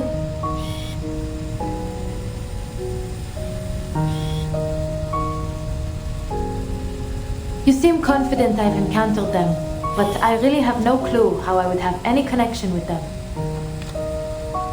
Then you've got nothing to worry about. This is your drawing of the diamond necklace you saw in your dream, correct?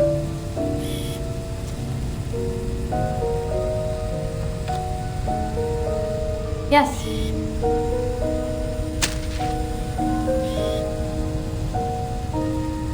You identify it as the French blue, correct?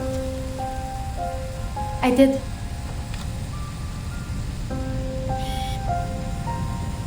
The French blue, said to be the most beautiful blue diamond ever. It seems whoever it ends up with meets a horrific end. First, Louis XIV suffered defeats in his final years. His son was taken by smallpox and France fell into financial ruin. Then Madame de Montespan, Nicolas Foucault, Catherine the Great, George IV of England, and Thomas Hope. I'm sure you're familiar, Miss Tavernier. After all, if it weren't for your ancestors, the diamond would never have come to France in the first place. That's true. I grew up hearing all those stories. Then you must also know that it's impossible for you to be in its possession. Of course, monsieur. The French blue was recut more than 100 years ago. The biggest piece became the Hope Diamond. I doubt it retains even half its former glamour. But believe me, at that moment, it was the only conclusion I could reach.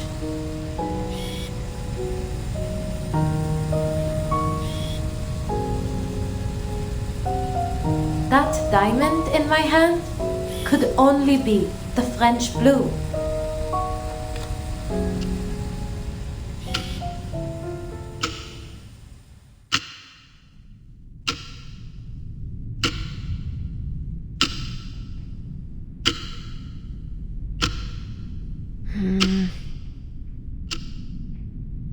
You have spent 3 hours studying that diamond, Adele.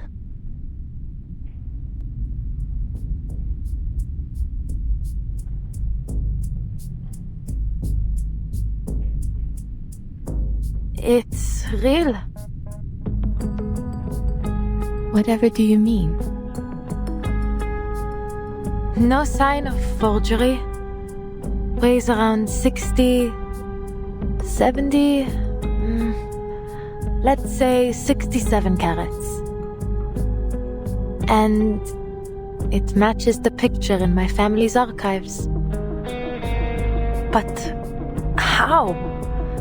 Is the Hope Diamond a fake? Has the true French blue always been in the hands of the Taverniers? C'est impossible. None of it makes any sense. None at all.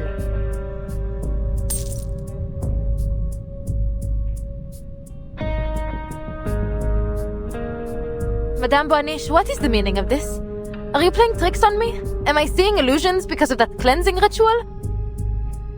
If you insist I arrived with it, then I'm taking it back home. Adele, I run a crystal parlor. I neither sell nor possess any such diamonds. I am just as certain as you that I am not its owner.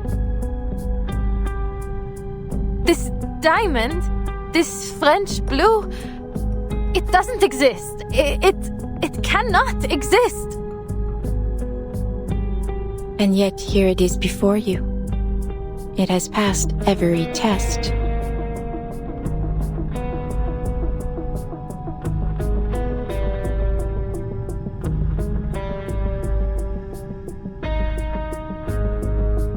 I don't understand. Celia gave this to me in my dream. How could it be here, in reality? How does something from a dream become real? Dreams often reveal truths greater than our senses allow us to see.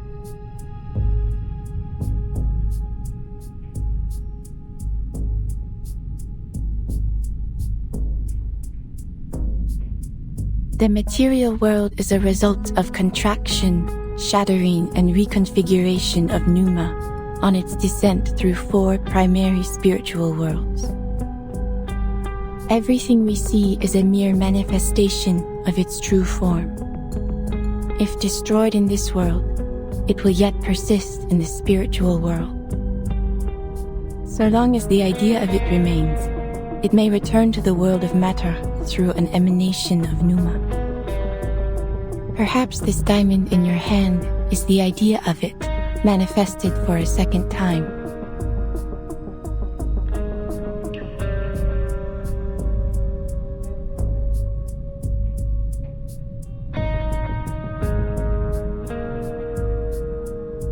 But how? All I did was see it in a dream.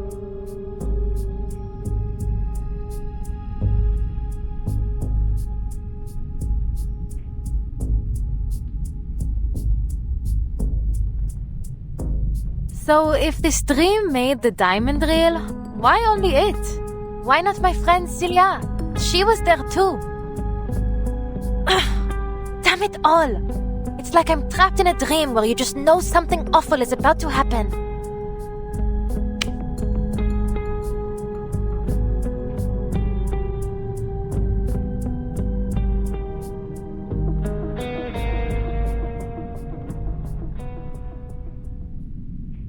Oh, this is giving me a terrible feeling. I need to find Celia. The things she said in that dream. I have to speak to her before I do anything else.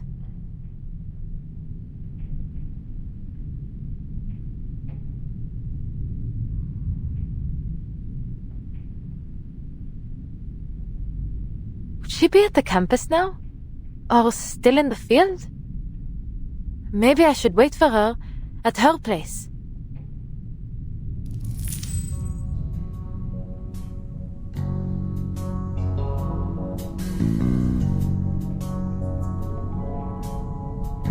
Madame Boaniche, you couldn't do a divination to tell me where Celia is now, could you? This diamond came from her, so you can trace it back to her, right? I am afraid not. Though it may be a fine material for divination, it will not provide the vision you seek.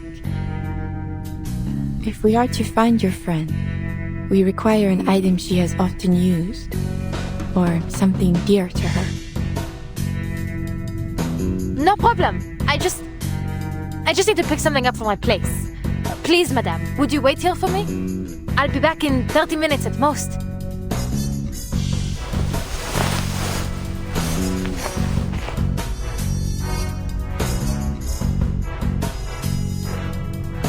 I am sorry, Adele, but I must close the parlor now.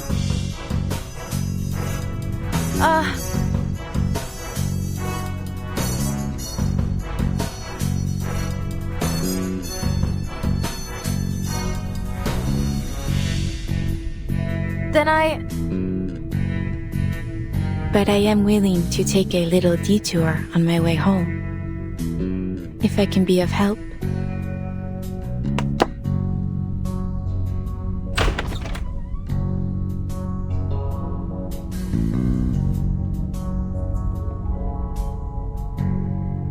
Thank you. I mean, sorry for taking up your evening. Yes, how much do I owe you for the divination? Think nothing of it. As I said, the door was opened just for you. Fate will see to the payment when the time is right. Wait, so Fate is the one paying you? Not the client? So what, you work for Fate? I work for Fate?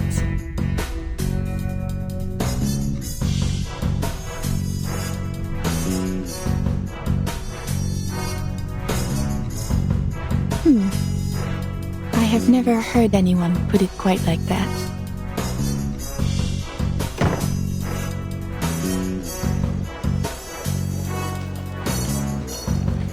Allons-y. Let us see what your friend and my employer has in store for us.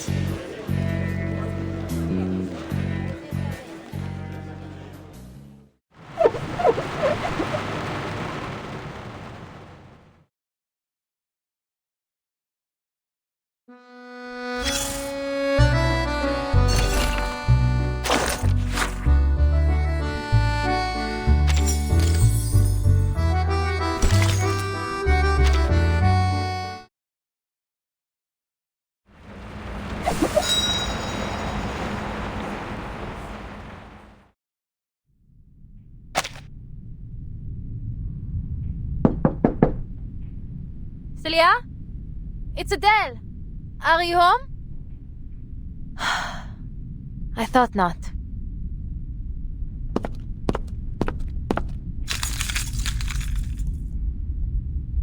I live right across the hall. There must be something of hers in there.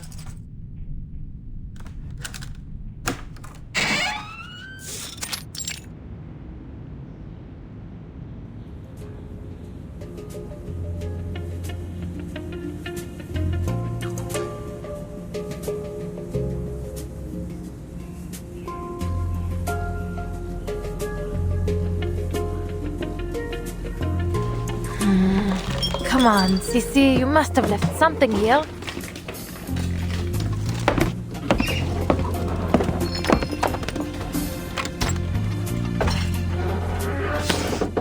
Ah, this is her, is it not? The two of you seem very close.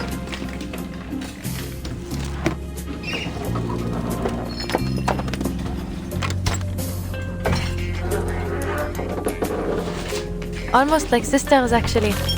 My parents were always traveling, so her family often took care of me, making dinners, that sort of thing.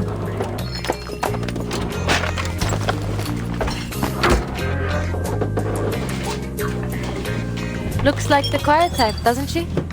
But she's hugely ambitious underneath it all. She's certainly set her sights higher than I ever have. Ah, come on now. When I don't need them, they're all over the place. But now... Aha! Will this do?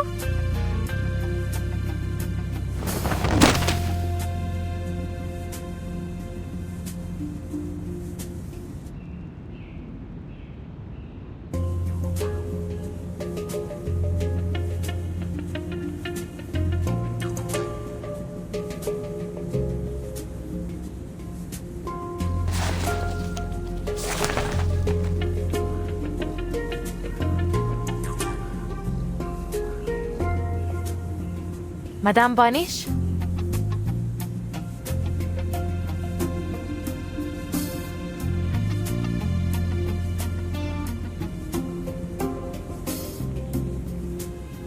Letters.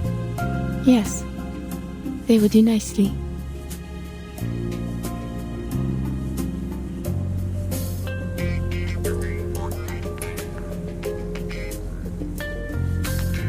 It is little wonder Celia came to be like family to you, with your own so often away.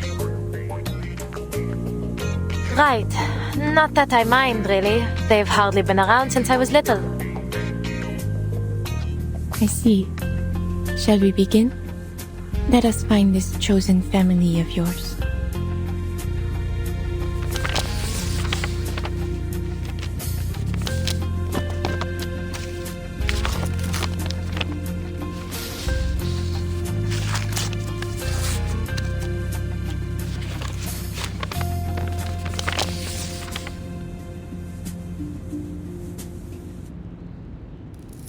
I see her, swallowed by the city, sinking beneath the ground, in a relic of the Great Plague, in the world below, dancing with the dead.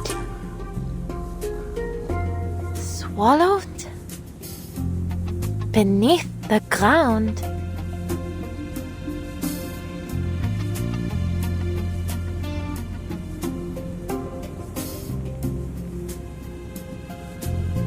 Could it be the catacombs? Oh, of course! The Danse Macabre she talked about. It's there! She must have gone to see the mural. Ah, Celia, you never pick the easy places, do you? You had me worried, madame, the way you said it. It sounded almost like she'd passed on to the other side.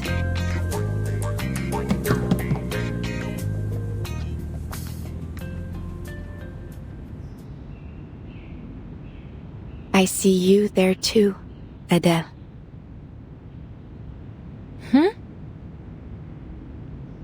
And the shadow of death follows close behind.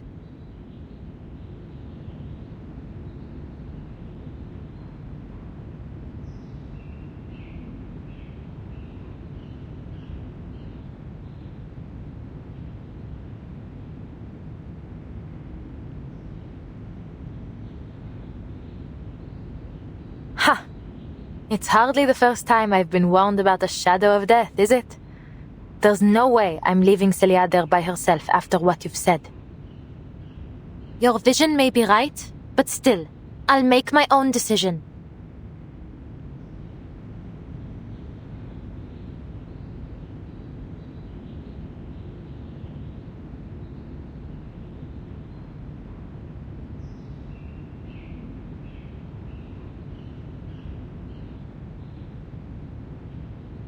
I expected no less.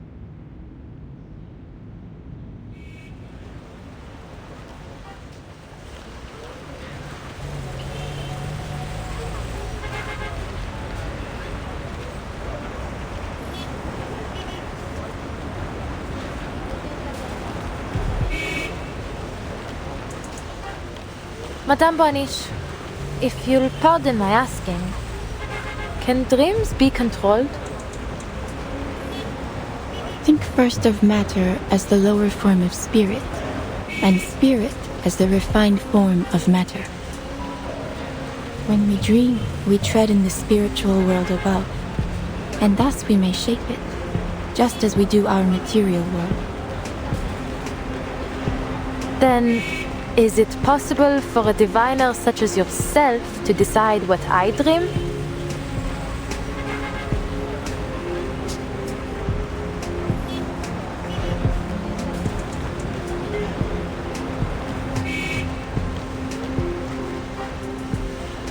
I did not interfere with your dream, Adele.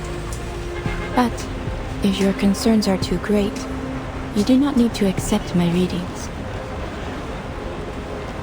No, I didn't mean it like that. I'm still trying to make sense of all this. A dream turned into reality, and I've met 2 diviners in the past couple of days, and one of them is dead. I felt I had to ask. I understand.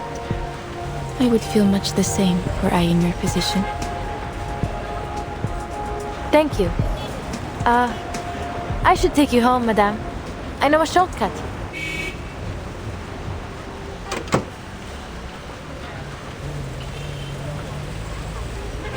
Felicien?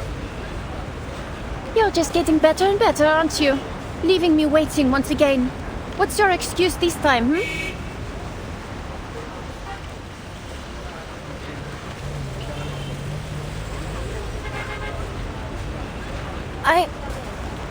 Where have you been? There are strikes going on all over the place, Felicien. You've got to stop sneaking off and roaming around by yourself. Oh, hold on. Where did you get that necklace? Pardonnez-moi. Who are you to lecture me? You're the one who left me alone in this car.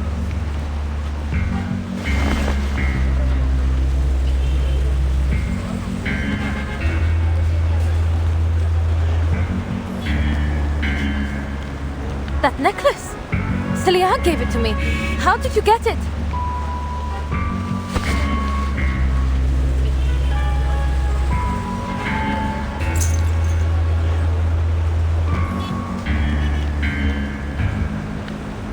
Celia gave it to you, did she? Are you mad? This is a priceless national treasure, ma chère. Not a friendship bracelet. I say this to you for the last time, and I shall not repeat it again. This is mine, and always has been mine. The finest of all treasures I collected on my many adventures. It's a relic of a more beautiful era, shattered and distorted, along with the vision of the Baron family, my family. This jewel is mine, do you hear? Mine, mine, mine!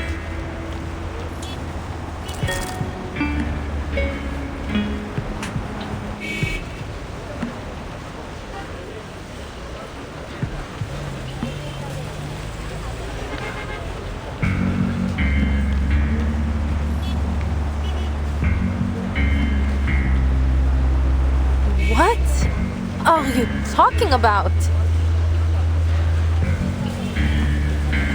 Is something wrong, Adele?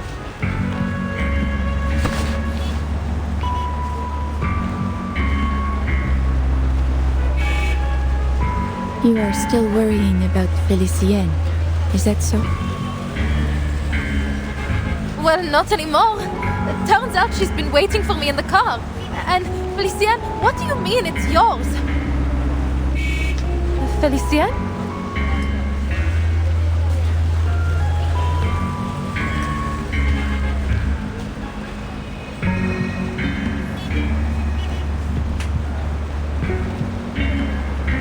But, my dear, there is no one in your car. You have been arguing with an empty seat since you opened the door.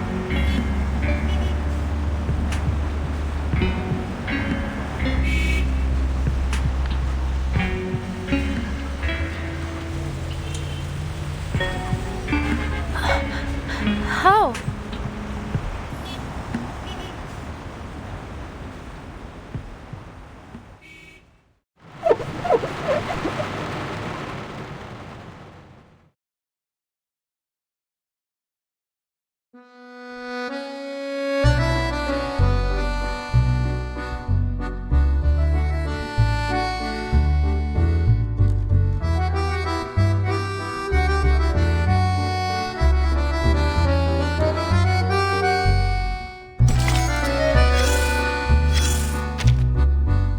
And there she was, glowering at the empty passenger seat, yelling as if quite alarmed by someone inside. I believe she called her Félicie?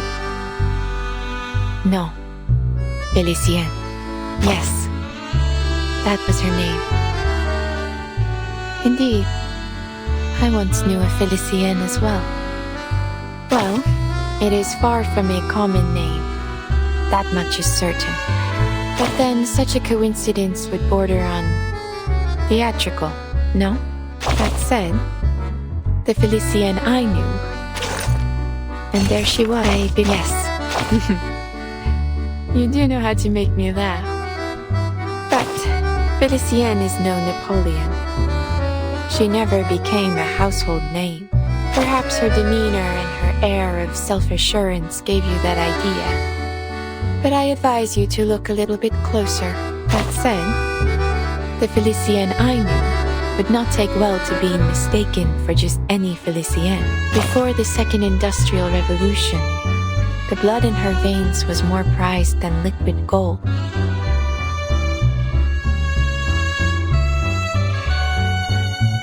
Indeed, her family was once renowned for their command over thunder and lightning, though their influence faded when humans learned to harness electricity for themselves.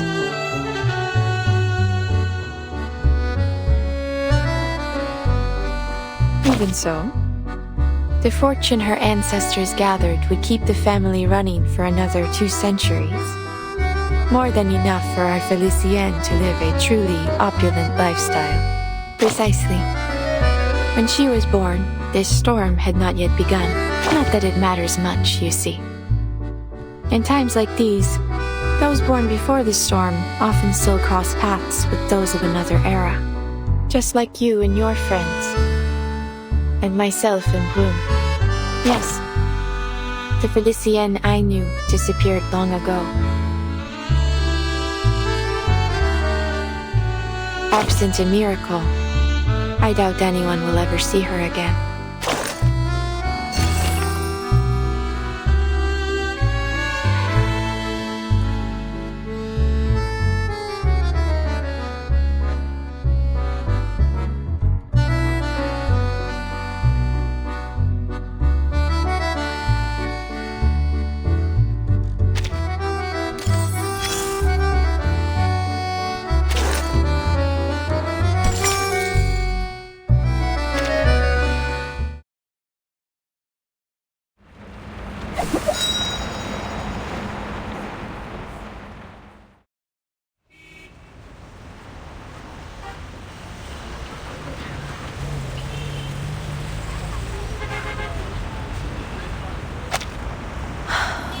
Madame Boiniche, as much as I appreciate your humor, now really isn't the time for it.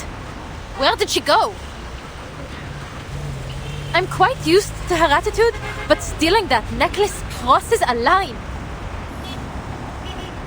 Adele.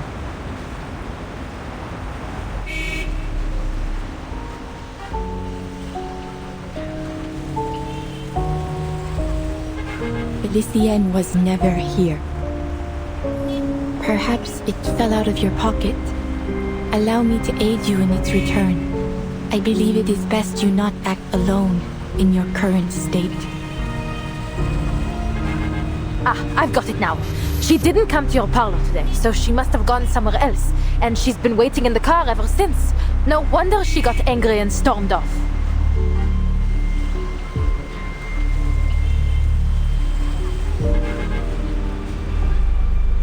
Aïe, c'est trop! What a day!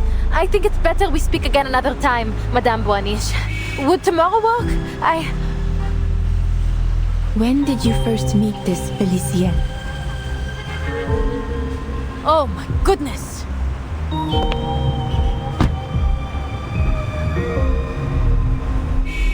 Honestly, what on earth is happening today? You want proof? I'll give you proof. Madness! Never thought I'd have to actually convince someone that I worked for that terrible woman.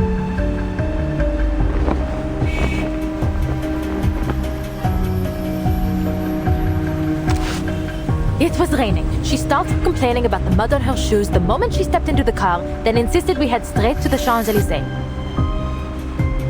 You know, wealthy young ladies like her are always generous with payment. I often have to take time out of my evenings just to count all her tips. That very first day, she even gave me some gold francs as keepsakes. I've got them in here. Oh.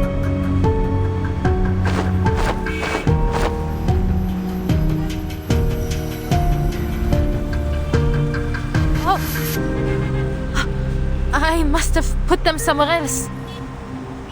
Give me a moment to check the car. I've got other proof too.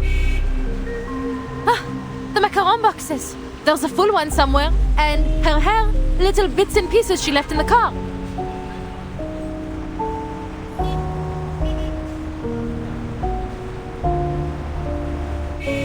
I remember that day.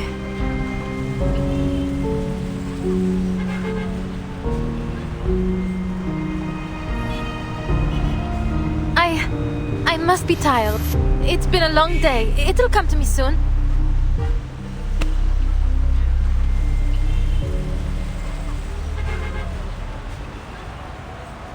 But there is nothing to remember.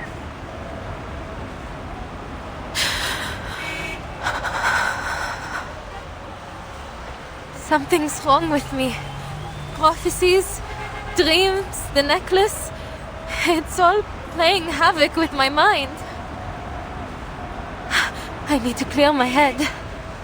Just bear with me. Those coins have to be in here somewhere. Do not worry, Adele. It is not only you who is confused in this era. Look at the people around you. People?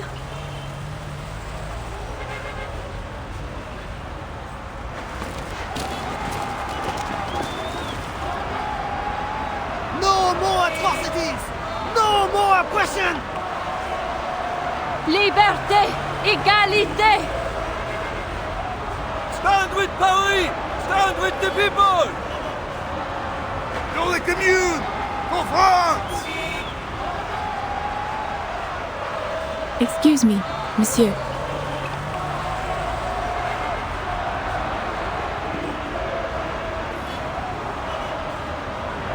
Where are you going?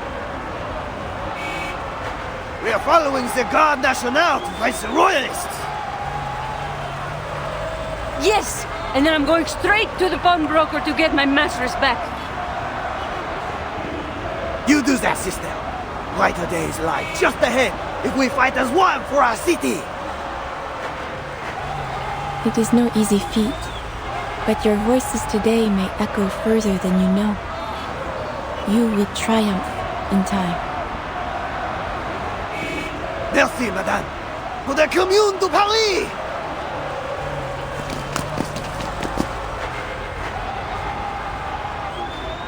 Well, everyone's fighting to survive these days. Looks like another protest. But did he just say Commune de Paris? He did. In their minds, this is the burning summer of 1871.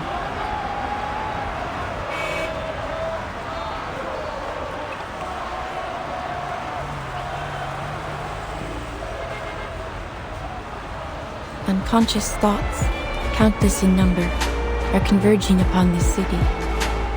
This is a volatile time indeed. Some worry for their missing family and friends. Some are terrified by ghosts and spirits. Some obsess over a long-dead emperor. And others are shaken by the phantom attacks of a beast of legend. The edifice of reality is shaking. Chaos has been invited into its foundation. Whispered fears, murmured madnesses. A sickness is sweeping the city, and the beasts of Gévaudan have multiplied.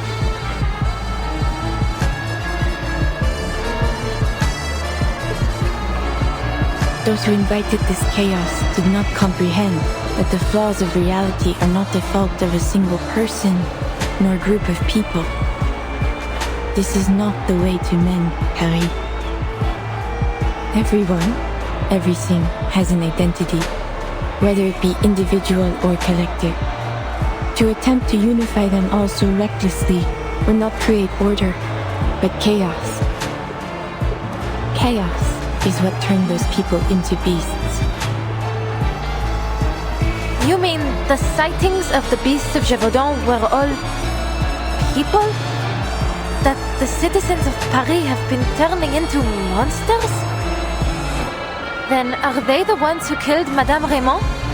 Who cursed me, took Celia and trapped all these protesters in this delusion? And Felicienne too?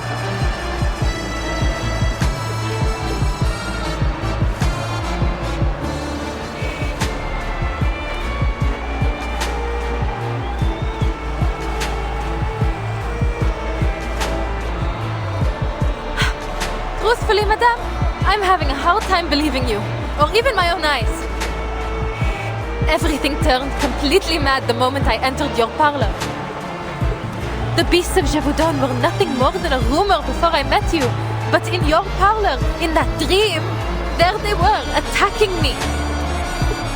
And now you claim that Felicienne isn't real, that I just made her up. What are you trying to do here? I play no part in your fate, Adele. It is what brought you here. I am only a witness. Only a witness? You've got a clever answer for everything, don't you? Then tell me where the necklace is. You must have seen Felicienne take it, right? So, did you witness that, madame?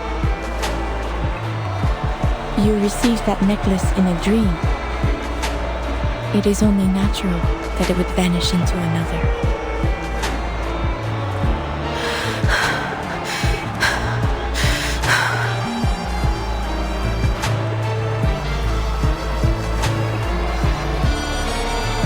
That necklace proves the truth of my words. The spirit world is as real to us as the physical world. I will happily read Felicienne's fate. That is, if you still believe she is real. I don't need you to read anything. I need space to get away from all this madness and think for myself.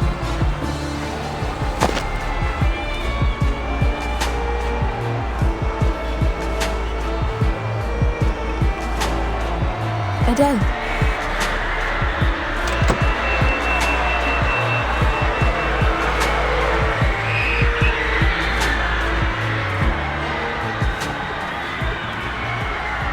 Adele, behind you. What?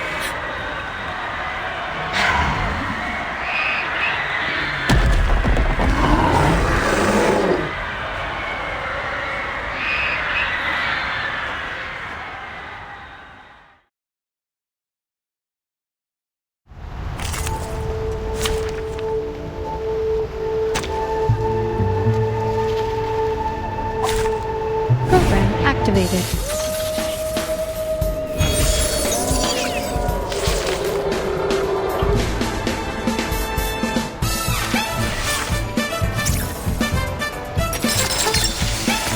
Loading. Charging. Whatever you say. Barrage.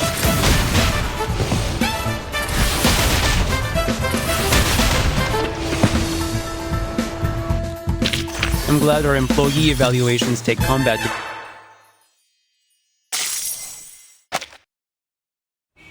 Stay close to me.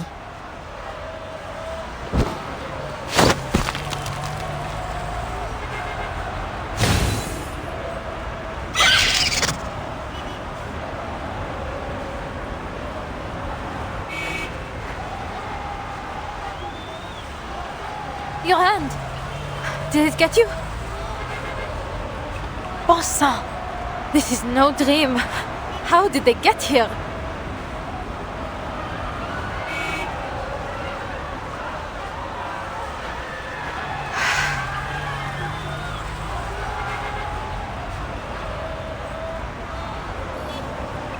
Is that what you meant earlier?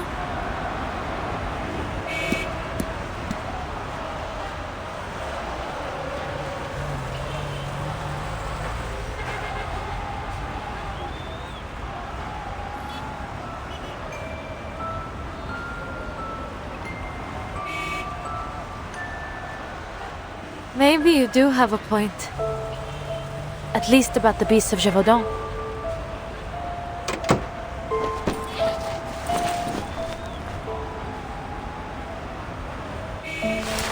Here, take this. It should help with the bleeding. I can't just leave you like this. You'll have to come with me, madame. But I'm afraid I can't take you home. I must find my friends before anything happens to them. I can't just leave them wandering the city while these monsters prowl the streets. Is that so?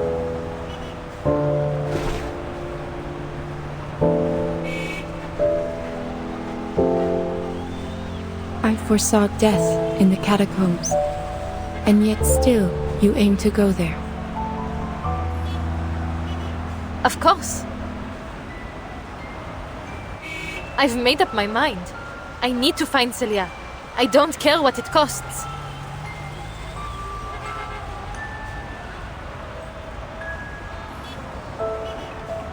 I'm still not sure if I can trust you. But for now, at least, I don't believe you want to do me any harm. But I need to know. Why are you helping me? You didn't even ask for payment. What do you want from me?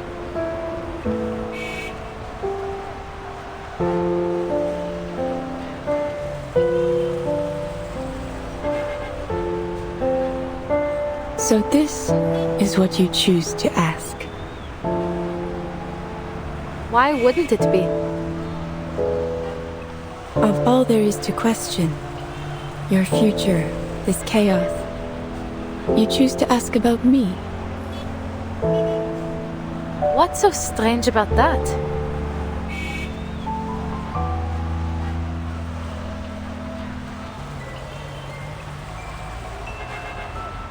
Nothing. Your curiosity is only natural. I have never once lied to you, Adele. You are cursed, haunted by a shadow of fate. I only wish to see what will become of you. But don't you already know? I'll die in the catacombs. What else is there to see? You know this yourself. Yet, here we are. We have a common interest in that fate, you and I. Let us leave it at that. Go to the catacombs, Adele, with me by your side. You will need my help once you enter.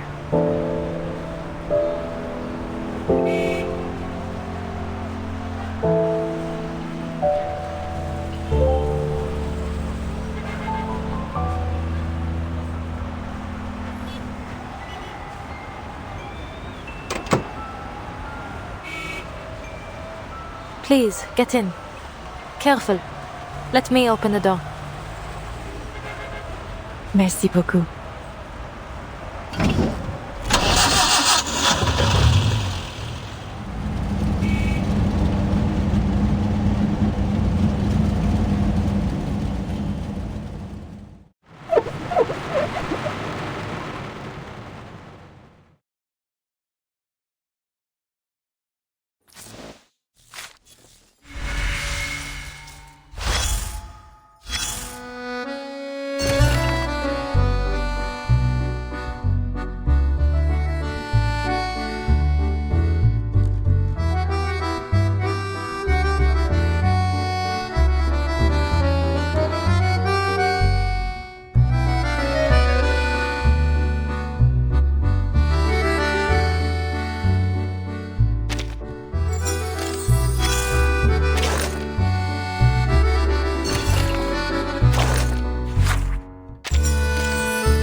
This should be about where the restricted area begins. Though I doubt the police have the luxury of worrying about our trespassing.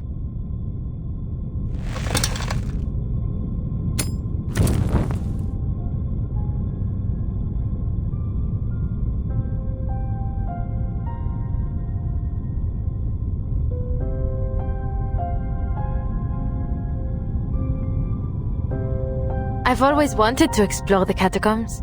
It's almost eerie to think they've been lying beneath our feet for centuries.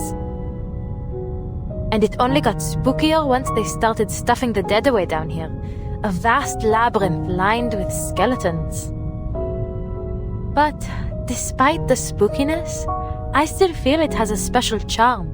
Secret passages used by revolutionaries and soldiers, surviving in their own way against the march of progress. The catacombs have a rich history, indeed. Yet only a small portion of it remains open to the public. It is a place dear to the spirit of the city, yet one that is hidden away.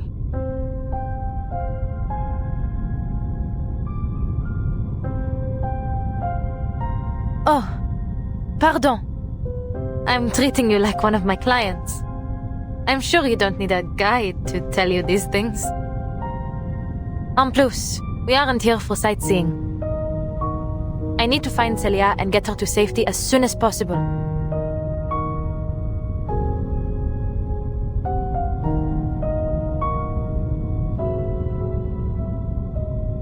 But these tunnels stretch out almost 300 kilometers in all directions. We can't go looking for a needle in a haystack. Madame, your divination revealed Celia's whereabouts before. Could you perhaps try it again? The fates of many commingle here. To trace her would be to catch a single stream from a flowing river. But it seems her stream is deeply entangled with your own. Perhaps by observing yours, I may discern her presence.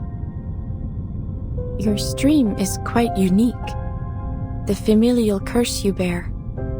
It may be a gift in some strange way, setting you on a path unlike any other. I've certainly never thought of it that way.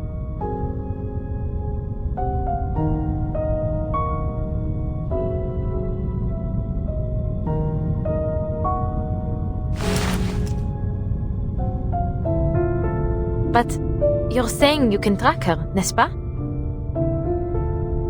It will not show me where she is, but I will gain some sense of where she has been. Génial. Better than searching blindly.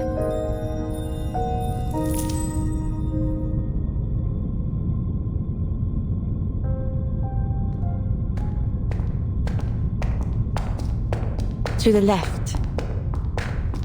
D'accord. Then we go left.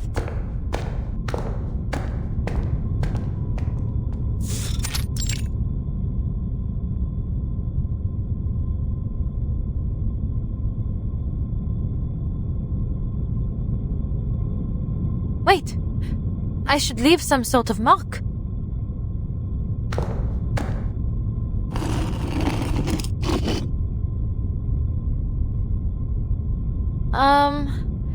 We've been walking for a while now, but we still haven't found anything. Forgive me, madame, but are you sure your divination? Shh. Look. The fruits of your search.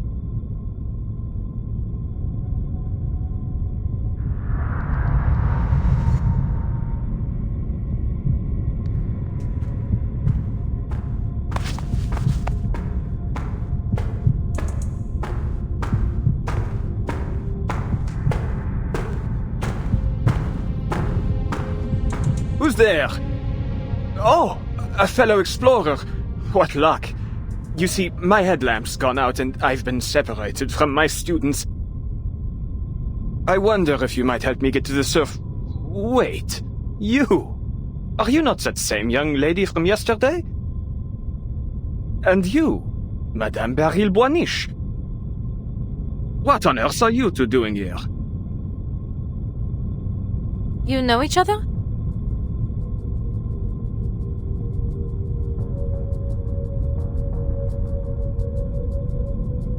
I have attended a number of Professor Roseau's lectures. His ideas are most intriguing.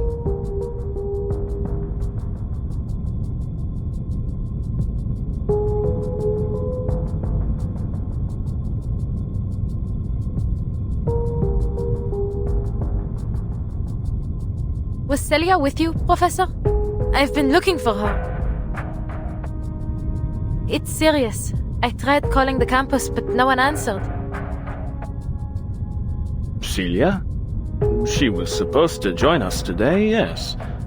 But I'm afraid I haven't seen her. Most unlike her to do such a thing, but perhaps she had a change of plans.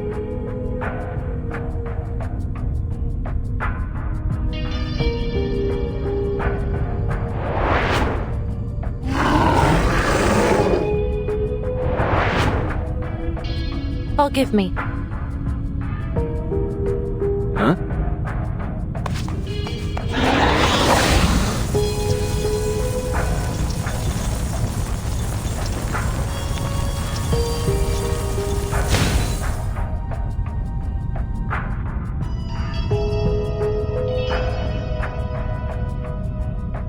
Mademoiselle Tavernier, what are you doing? No need to be alarmed. It's just my arcane skill. It's a relief to know you're as real as you appear. But you have heard about the reappearance of the beast of Gévaudan, no? To say nothing of the critters that surely nest down here.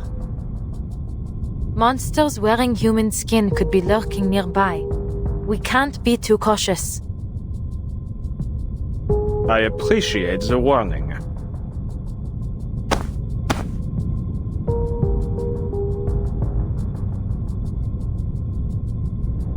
Knowing Celia, it may very well be that she lost track of time organizing her research materials. Are you quite certain she's not at home? That does sound like her. But I went to her place. No one was there. In all likelihood, she's in some cafe with her nose buried in a book. But mademoiselle, why is it that you are so concerned with finding her? It's as if you're certain she's in some kind of danger.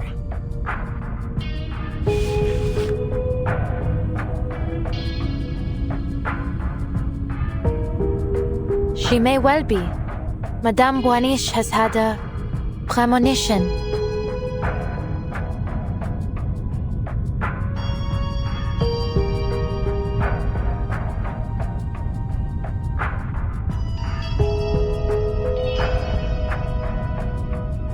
Madame Boaniche, forgive my bluntness, but you've been indulging this mademoiselle far too much. Scurrying about down here? What this young lady needs is a good rest. It is her will that brought us here.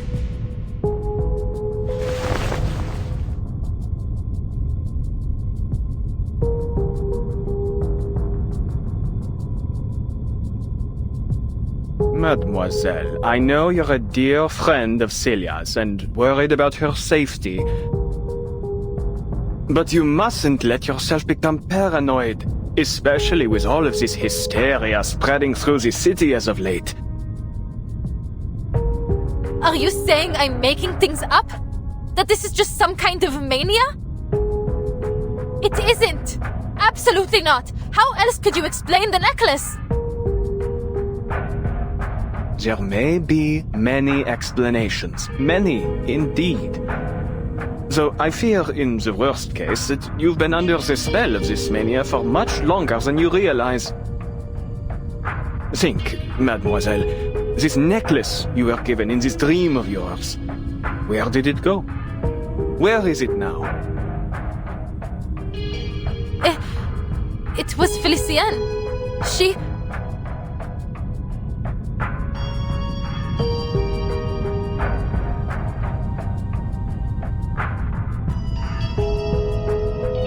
I remember.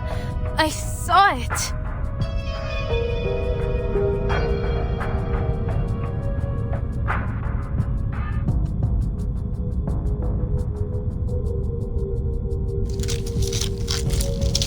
Watch out!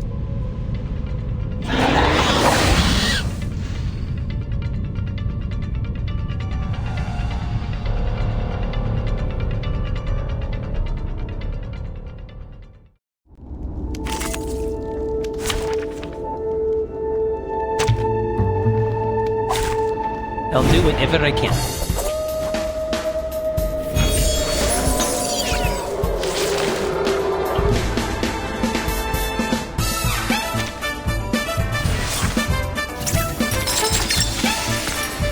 Loading. Charging. Target confirmed.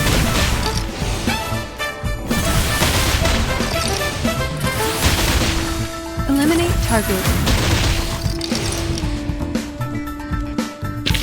Perfect service, just like always.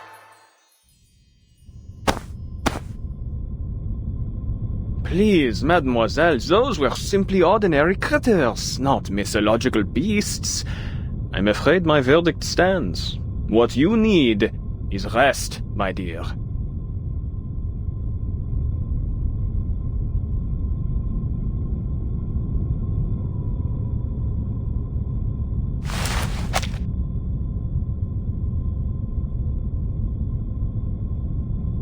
As much respect as I may hold for the art of divination, in fact, my own field of study overlaps with it quite a bit.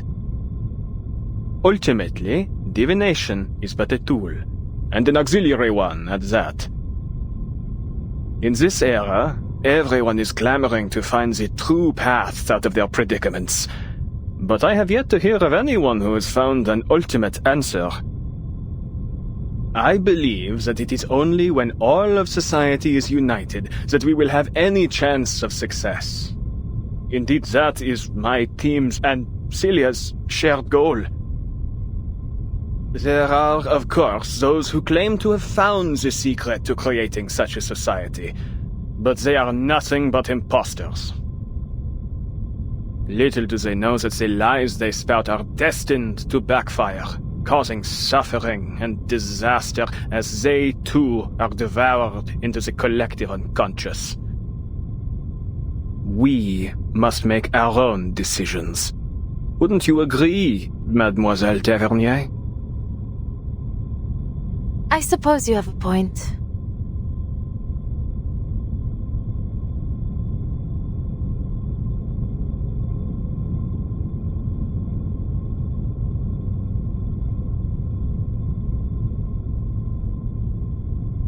But I'm certain something is wrong. And that's exactly why I'm here.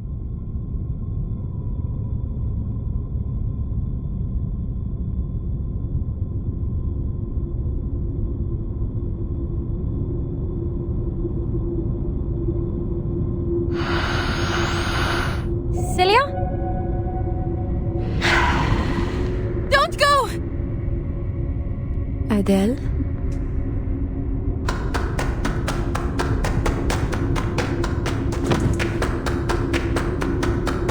Attendez, mademoiselle! Please, don't venture off alone!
Celia, wait!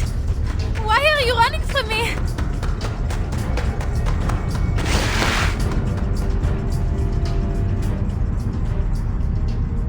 A dead end.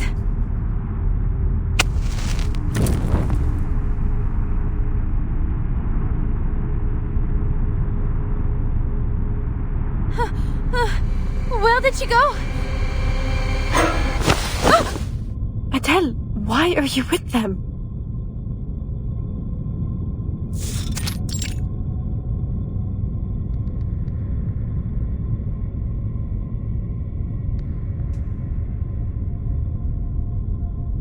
Celia? How did you... I just saw you over there. Never mind. Are you alright? What happened to you? I've been worried sick.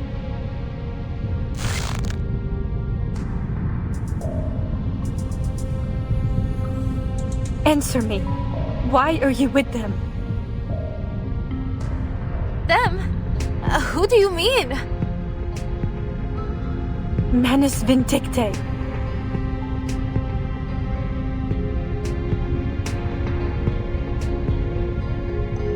The professor deceived us all. He's been a member of Manus Vindictae this entire time. He never wanted to help anyone. We can't let him open the gate. We can't let him unleash the Imagirial Paris. Wait. Hold on a minute, Celia. Manus Vindictae. In imaginary Paris. Please, I don't understand.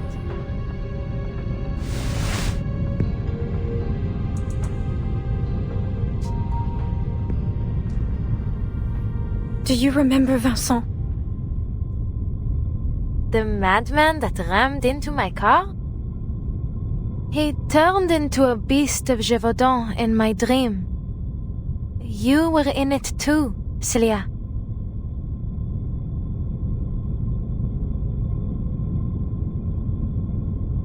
No, Adele. It wasn't a dream. Yesterday morning, I went to the hospital to check in on him. That would be around the time I visited Madame Boaniche's parlor.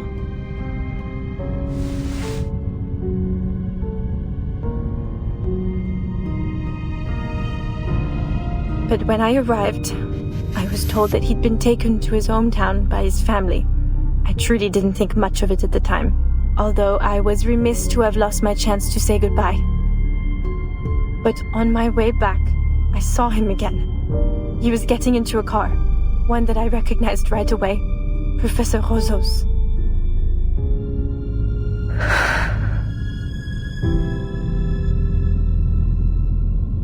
It was altogether too strange. I couldn't just let it go. So, I hailed a car and tailed them. They parked in a hidden spot and entered the catacombs together.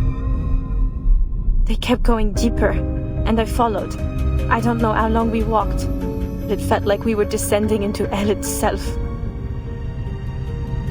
Then, I saw the room.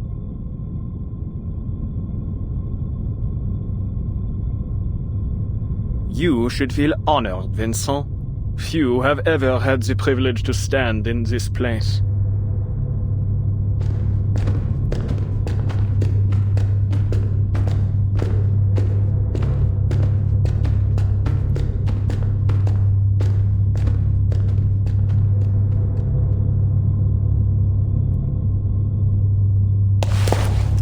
Where are we?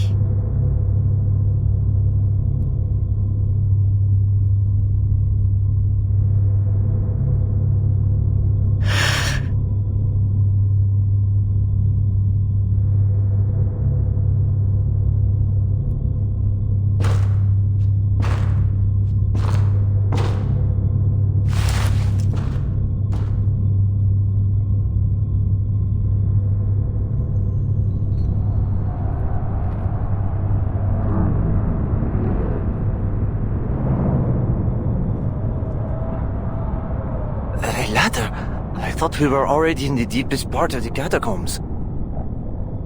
Never mind my mumbling, Your Majesty. Only, could I ask, where does this ladder lead?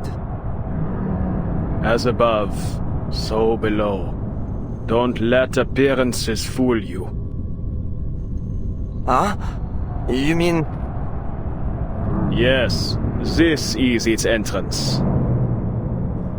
The archive of imagery. The anima mundi, the shared dream, the sea of collective unconscious. It goes by many names, but I prefer to call it the depths of myth. And it exists in a more tangible form than you may think, my dear boy. In fact, it is right in front of you. My God! This is beyond my wildest imagination. For now, it is but a small crack in the veil, nowhere near enough. We must open the gateway. If we wish to restore the glory that once shone on this land, We need a far more radiant light, like the brilliance of the sun of Austerlitz.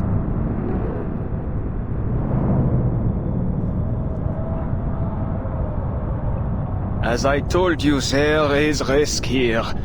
The maelstrom of imagery will devour any who dive into it, reshaping their body and soul into something else entirely. But I have faith in you, my boy. You remember what I taught you, don't you? Of course! I'm ready! It would be my greatest honor!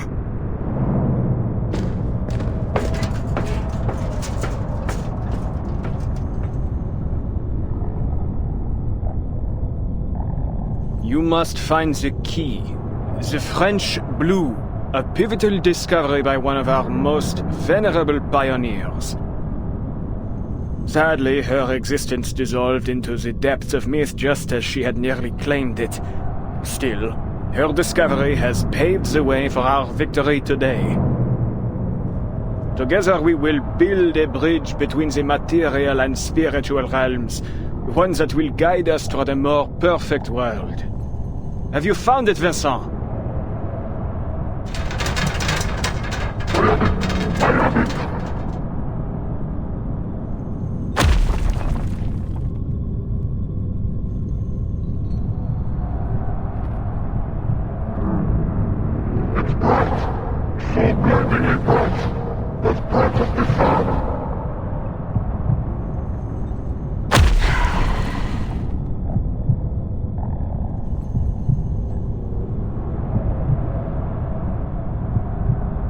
C'est magnifique! That's it! Bring it to me! Bring it to me!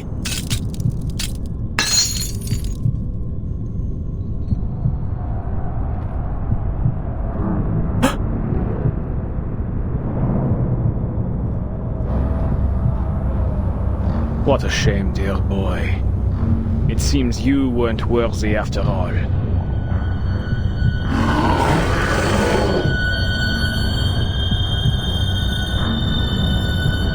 Perhaps, then, the final experiment must fall to you, Celia, my brightest student.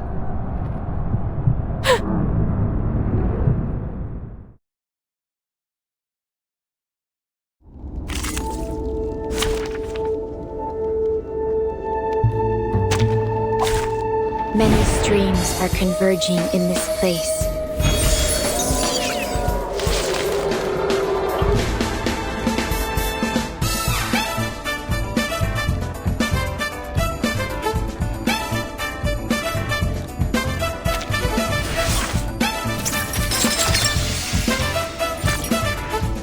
Loading. Charging. Loading. Aim and shoot.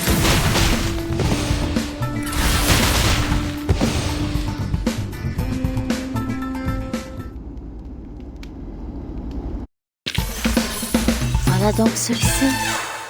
Atteindre la fin. Non la prophétie, mais par mes propres mains.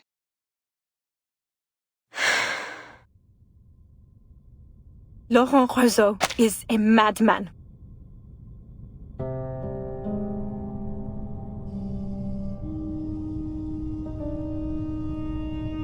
I thought he genuinely wanted to make the world better through parapsychology. He'd gone much further than anyone else.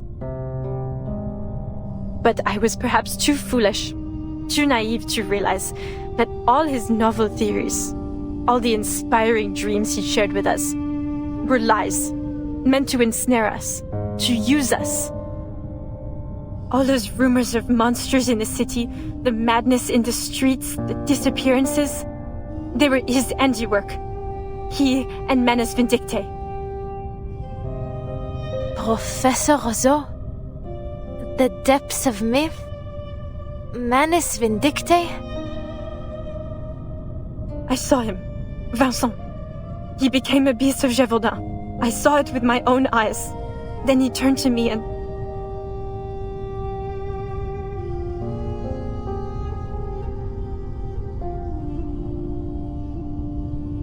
But you're safe now, Sissy. That's all that matters. We'll figure things out later. For now, we need to get out of this accursed place.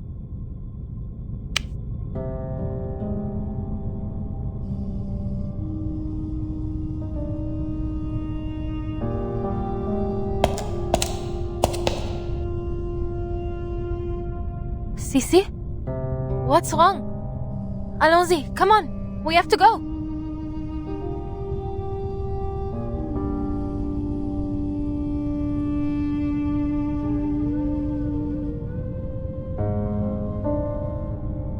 I'm so very glad, Adele.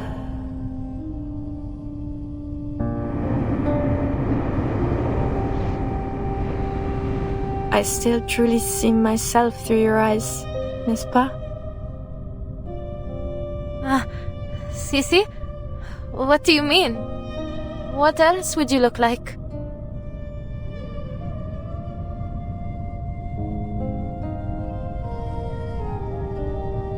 They captured me, Adele, and threw me down the ladder.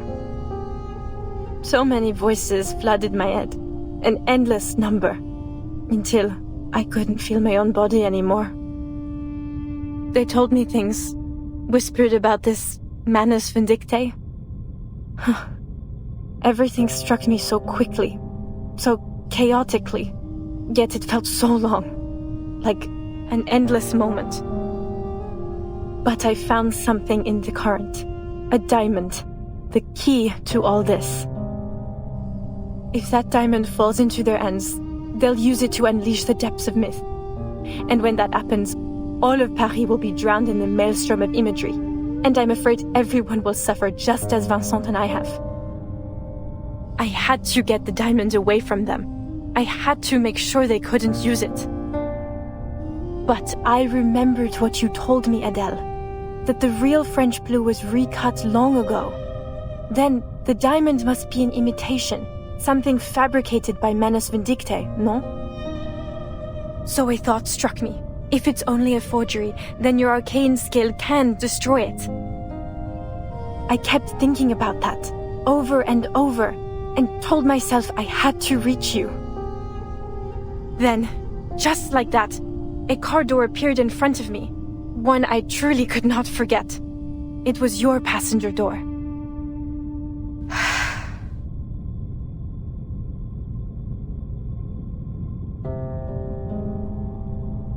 Maybe the depths of myth really does connect our dreams, blurring the line between what's real and what's imagined.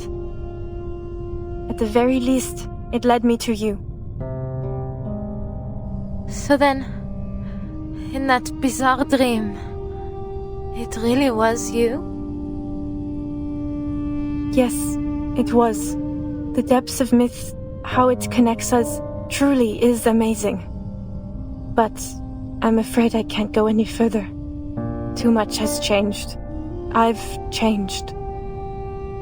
They won't stop chasing their key. Razo will do whatever it takes to retrieve it and inflict the suffering on all of Paris. Please, Adele, tell me you destroyed the diamond as I asked. You did, didn't you?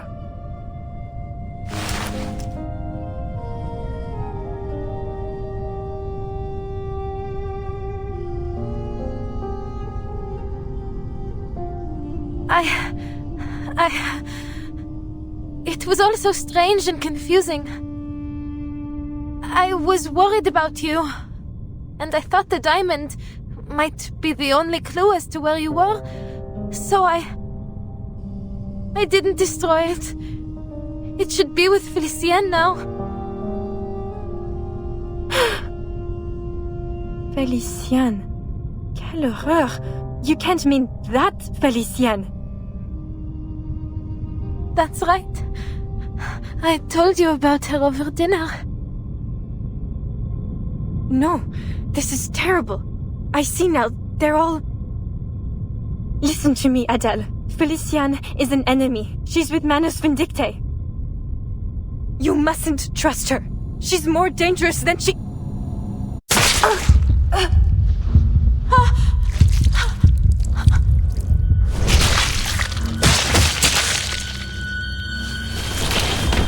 How rude.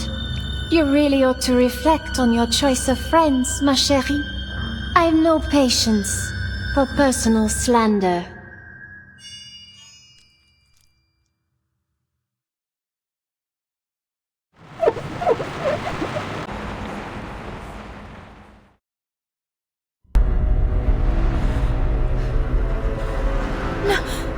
No! Celia!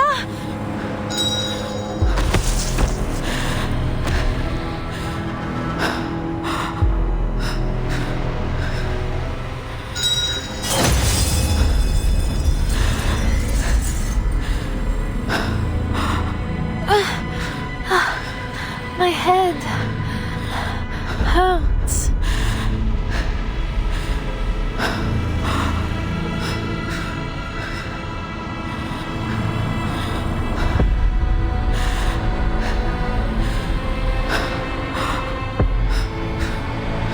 Take a deep breath, Adele. Come, take my hand. Time to wake up, dear.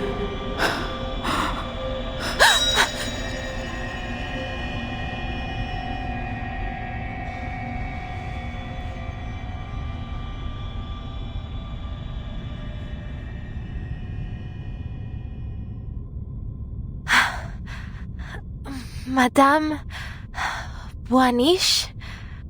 Feeling better? Take a breath. Rest a moment. We are here with you now. We?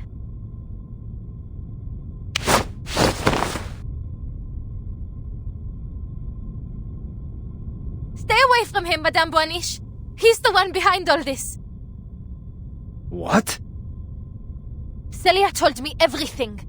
She saw you turn Vincent into a monster. Oh, my dear girl. When we get you back to the surface, we must get you some immediate mental care. You've been pacing around in circles, talking to yourself, laughing and crying for who knows what reason. And now, just as I thought Madame Boaniche had managed to calm you down, you start spouting this nonsense. Enough with your lies! You can't fool me! If you know what's good for you, you'd confess all your evil plots and come with me to the police. Wait, isn't that...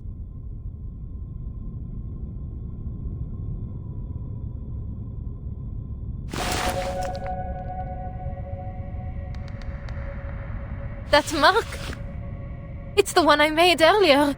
It's exactly how I made it. But I followed Celia. We went so far. How could I be back where I started? Aren't you listening? All you've done is pace in circles and mutter to yourself. And now this rubbish about Celia. For pity's sake, girl, look around. She's not here. Ask Madame Boaniche if you must. But I saw her with my own eyes. Felicien stabbed her. It was real. It was true. She was dying in my arms. Her blood was on my face, my hands.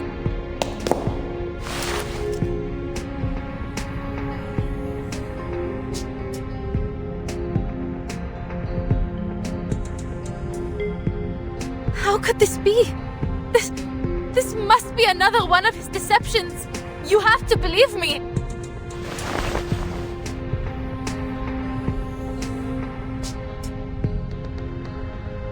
Can't you use your divination to see the truth? Please, Madame. You have to help Celia. She's dying somewhere.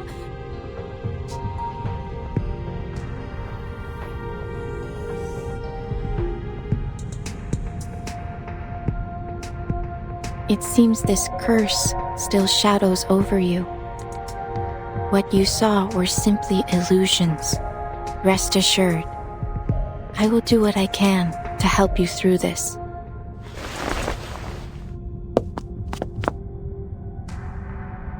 Illusions? So, even you think But there's no mistaking it. I saw Celia and Felicien and the diamond. Felicien has it. Celia told me it has to be destroyed, or else...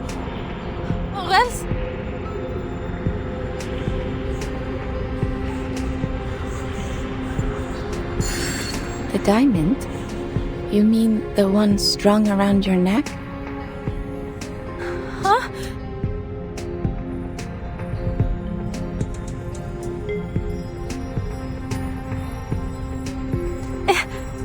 Impossible. Felician took it from me. But how can it be here again? No! This is absurd!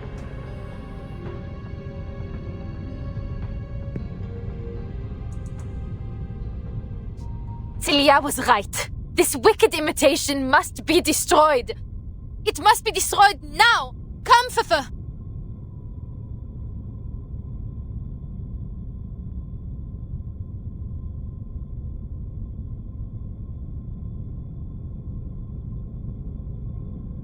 Huh?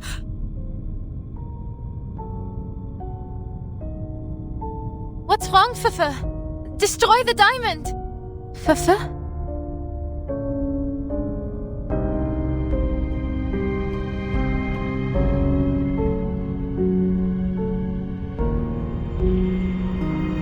What's going on?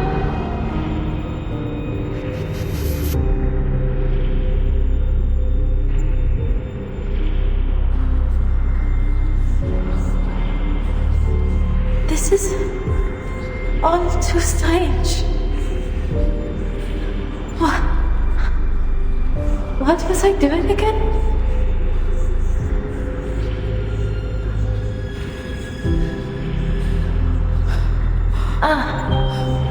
Right. The diamond that Celia gave to me. What she said was real. I have to destroy it.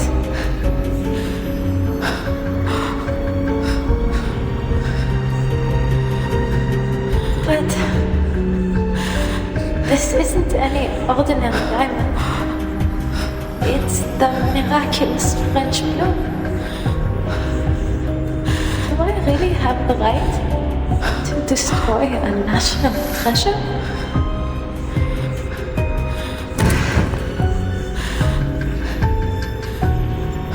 Who was it who asked me to destroy it anyway? Oh, it must have been Celia.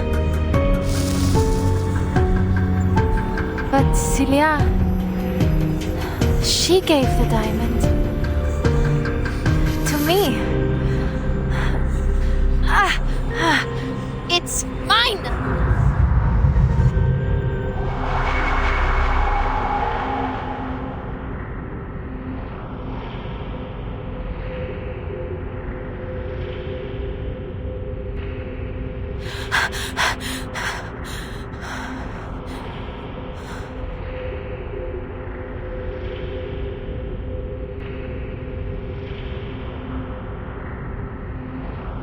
Please, mademoiselle, you seem to have been through a lot. You need some rest.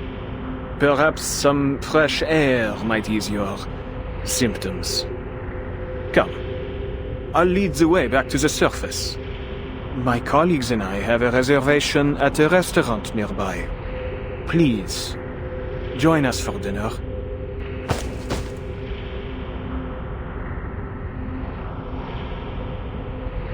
I think you're right, Professor. I need some fresh air.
that steak with a necklace in your hand, Adele.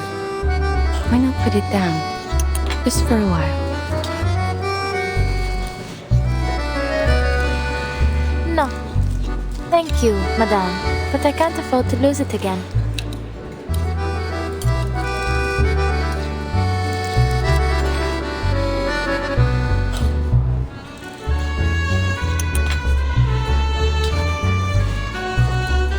Zut! This is practically a tire, not a steak.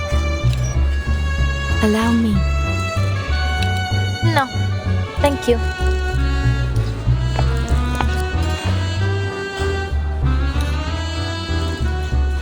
Oh, Madame Bouaniche. It's been a long time. I'm glad to see that you're still in Paris. And you? Still in search of your lost fate?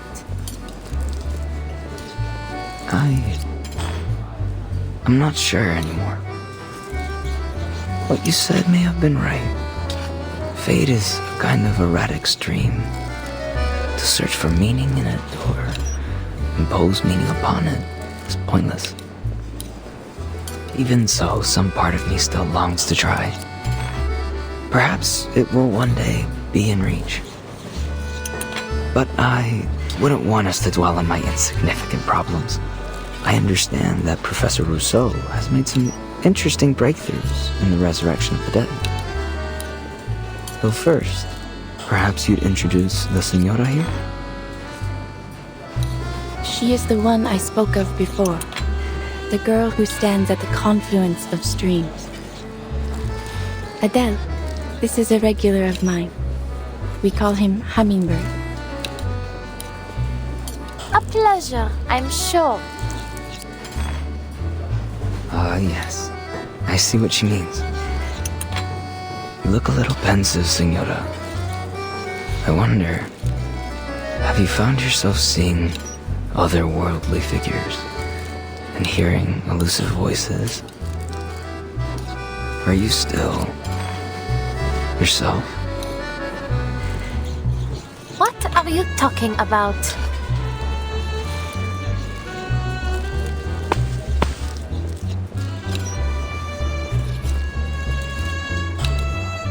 I'd say you'd prefer these over steak.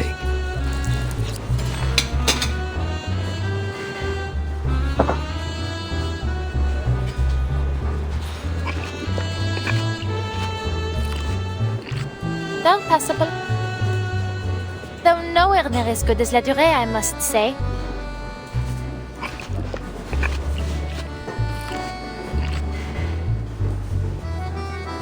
The professor is about to give his speech. If you don't mind, Madame Bouaniche, might we continue our chat later?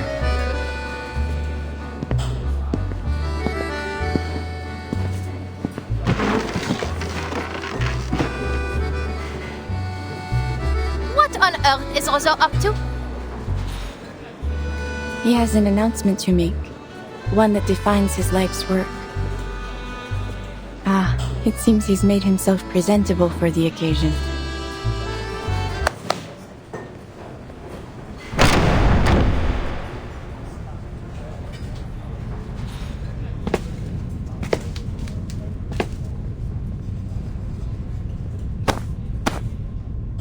Greetings, dear brethren. We gather here today to celebrate a momentous discovery. One that belongs to arcanists alone.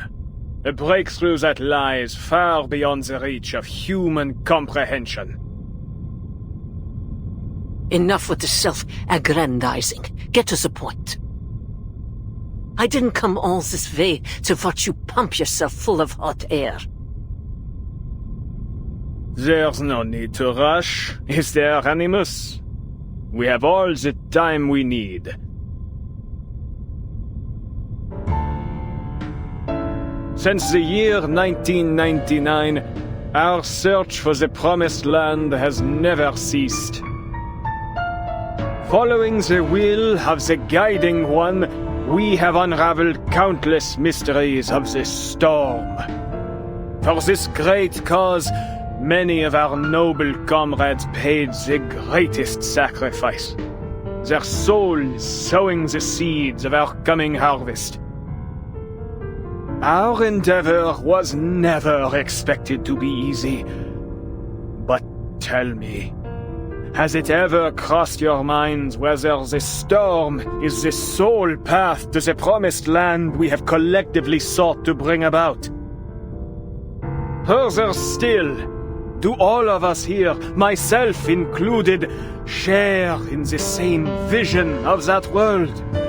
We are nothing like the Foundation's numb, obedient lapdogs, incapable of independent thought. Wouldn't you agree? This storm promises only a change to our imperfect, superficial world. Yet I believe a transcendent world may be drawn up from the depths of myth. A world where each and every dream becomes reality. Tell me, which would you prefer? Same old song and dance. Perhaps you care to show something new and actually feasible for once. Otherwise, you'll get naught from me. My dear Animus, worry not, for I have come well prepared to open your eyes. I have discovered a means to access the depths of myth, and through it achieved a miracle. The miracle of resurrection. Allow me to demonstrate.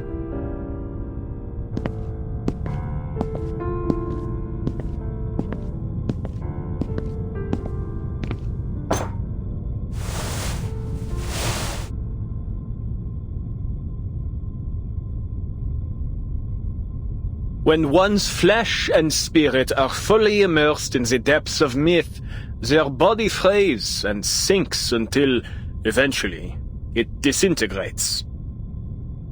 Yet the spirit remains intact. For in that realm, the spirit is itself the most authentic and pristine substance. Reality as we know it is nothing more than a crude layer of degraded substance laid over the depths of myth. And so long as one's consciousness remains within its maelstrom, that person may be raised from it again. Our Felicienne here is the very proof that the mind alone may be brought back to physical reality. Though she perished, she now sits before us once more. So, one and all, let us raise a toast to her revival. Roseau, what in heaven's name are you trying to say?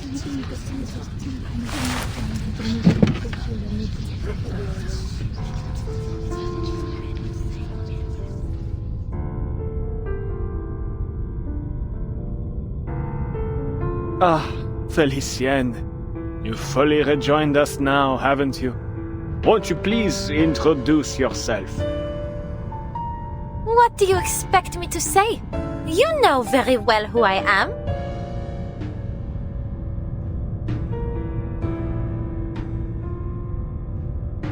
How are you feeling? I would feel a great deal better without your patronizing tone, madame. I have neither need nor want of your sympathy.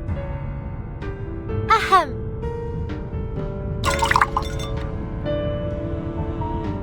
Voici là. Before you now is Felicienne, priestess of lightning, advisor to the Sun King, vassal of the Guiding One. Attend to my words. I have conquered fate and overcome death itself to stand here. I arose from the depths of myth by my own power, unlike the poor, unworthy fools Roseau sent in. Yet he dares to claim this miraculous deed for his own. Quelle honte, monsieur! Have you no shame? But of course you don't. All of you non-entities lack in both gratitude and shame, basking in the grace of the Guiding One and myself without even realizing it. Did you think you had even scratched the surface of the power that dwells here? Roseau, you utter fool! This affront of yours ought to cost you your life. Yet, I am not so base as to destroy what may still have use. So, just this once, I will forgive you. As for the rest of you, my forgiveness likewise extends to the rudeness you all showed in stuffing your faces before toasting to my health. Et maintenant, à ma santé!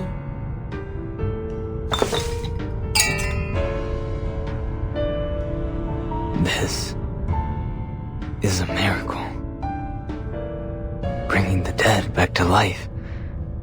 It isn't really possible, is it? You came back to life? So we can't die anymore like what the guardian once said? What a farce. All you've done is manipulated some girl into believing she's Felicienne, and yet you dare to call it a miraculous resurrection. What utter blasphemy! An offense to the word miracle and to the guiding one herself. I heard another voice in Felicienne. One that belongs to someone else. Could that mean... Why do we speak as if she is not present? Let us bring our concerns to her. There are things only the true Felicienne would know. Mind alone, returning to reality? But has Felicienne lost her arcane skills in the process?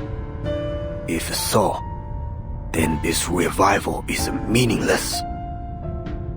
Whatever the case may be, if this is a true venue of life eternal, should we not seize it? At least until we find an alchemist capable of concocting the Fountain of Youth. I believe I see one drawback already. Only one who dies in the depths of myth may be returned from it. To die elsewhere would be to lose the original image of one's being. I imagine this is our shared goal then. To unleash the depths of myth upon the material world, so that we might render a collective image of all who dwell in this era to be raised anew.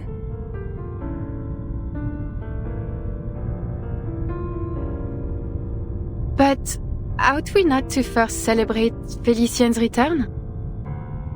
Though I must say it is a strange sort of return.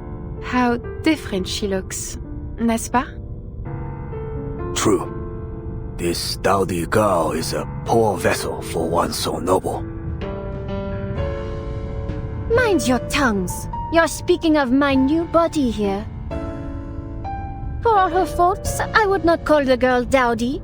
She simply chose to turn a blind eye to beauty. I've always felt she picked the wrong career. I admit, it did her some good. She learned to read people and how to put them at ease. But it pulled her further from her true heritage and from the refined taste expected of a jewel hunter. Alors, Felicienne, your right hand. Is it all right? What do you mean? Do you not feel it trembling? Oh, shoot. Is something wrong?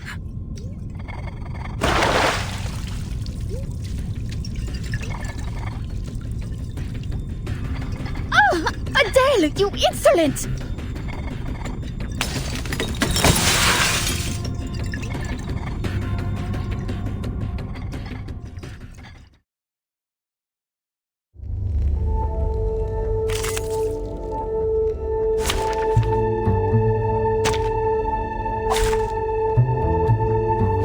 Activated.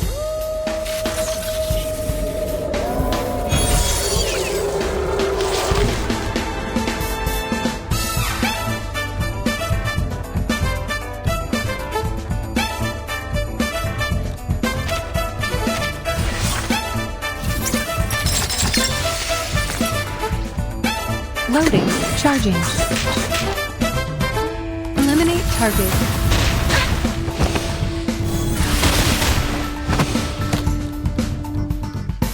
Perfect service, just like ours.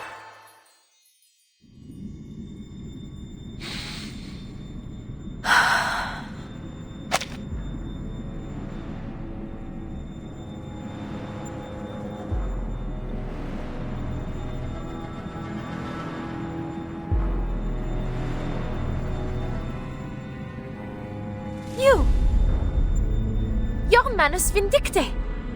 Why did you bring me here? What are you doing to me?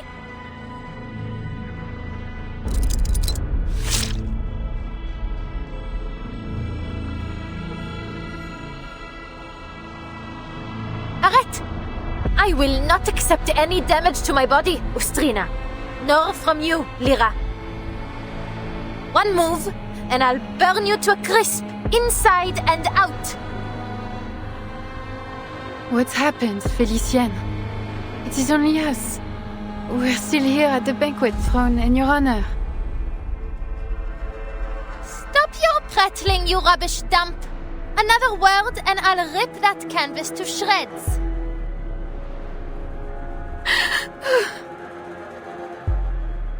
She's so angry.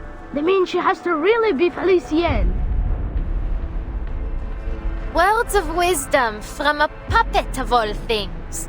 Need I point out who pulls your strings, hypothetic? You cowards! Ganging up on a poor, innocent woman! Each and every one of you is a monster! I won't play whatever game you have in store for me. Get out of my way! Fascinating. Though Felicienne's spirit has seized control of her body, the former spirit seems able to resist. If I am indeed correct, what we are seeing is their thoughts and memories beginning to blend, causing this confusion.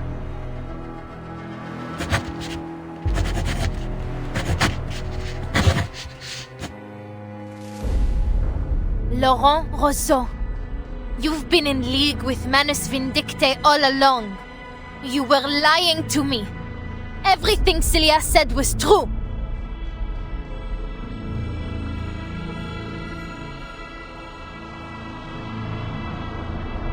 My dear, no one here has mentioned Manus Vindicte but you. Yet you seem to know a great deal about those present already. Far too much to be a mere guess. You have met these people before. I won't let you play with my mind again, Beryl. Celia told me all about these thugs. She told me everything.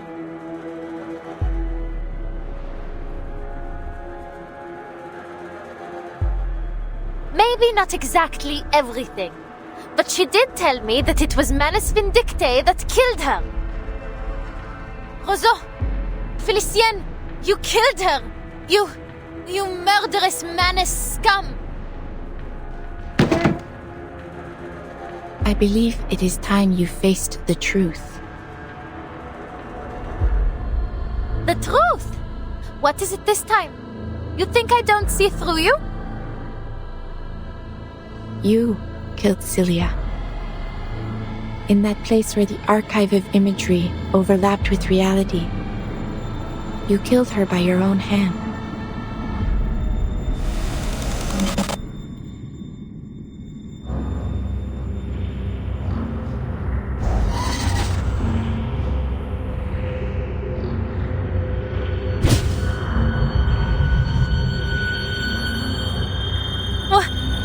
What?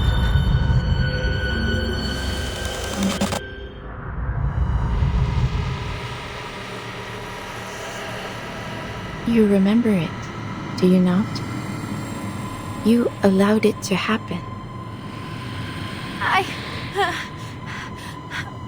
This is... no.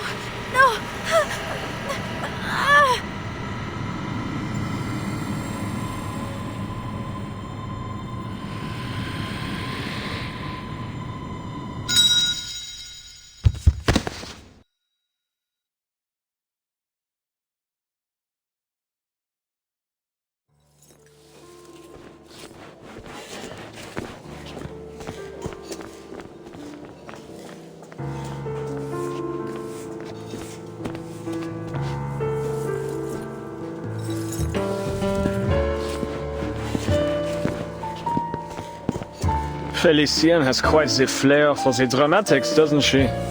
And as always, our audience simply sat back, their eyes glued and mouths agape. We are indeed fortunate for your skill in divination. We will have to wait for Felicienne to return to her senses, but thereafter we follow the plan as discussed. Using the French blue as our focal point, we will draw up the true, perfect Paris from the depths of myth. Democratic, independent, chosen by her people and shaped by the dreams of every one of her citizens. I have seen many versions of Paris, from flames to paradise. Nothing is beyond possibility.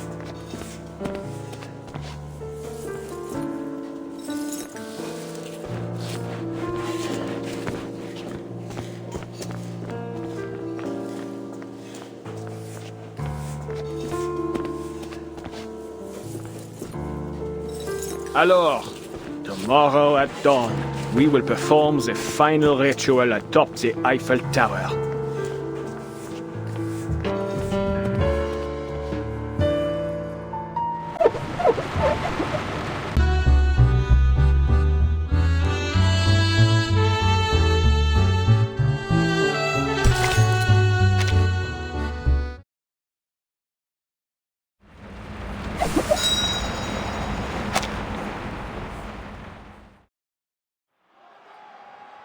Liberté! Égalité! Fraternité! Deliver what was promised! Hear our voice! Respect our demands! Eat our work days! Better wages! Paid vacations! No more hunger!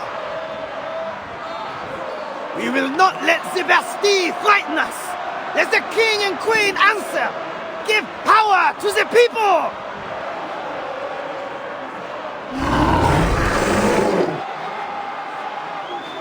Drive them out of Versailles! Bring them here to Paris! Liberty or death!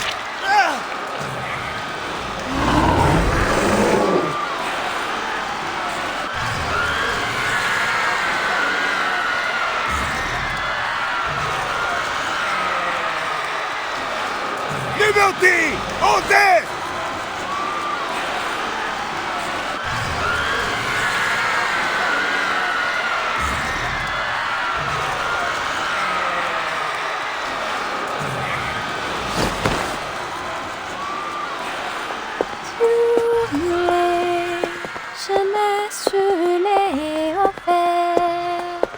Le diamant tout court, tu m'as noué.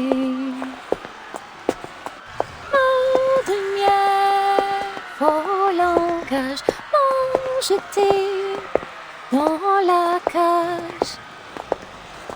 Quelle surprise! The great Felicienne seems in better spirits now. Et tout ce qu'on ne clôt dans le silence, dans un coffret noir, loin sous la terre. Though I feel this isn't the time or place for such a song, mademoiselle.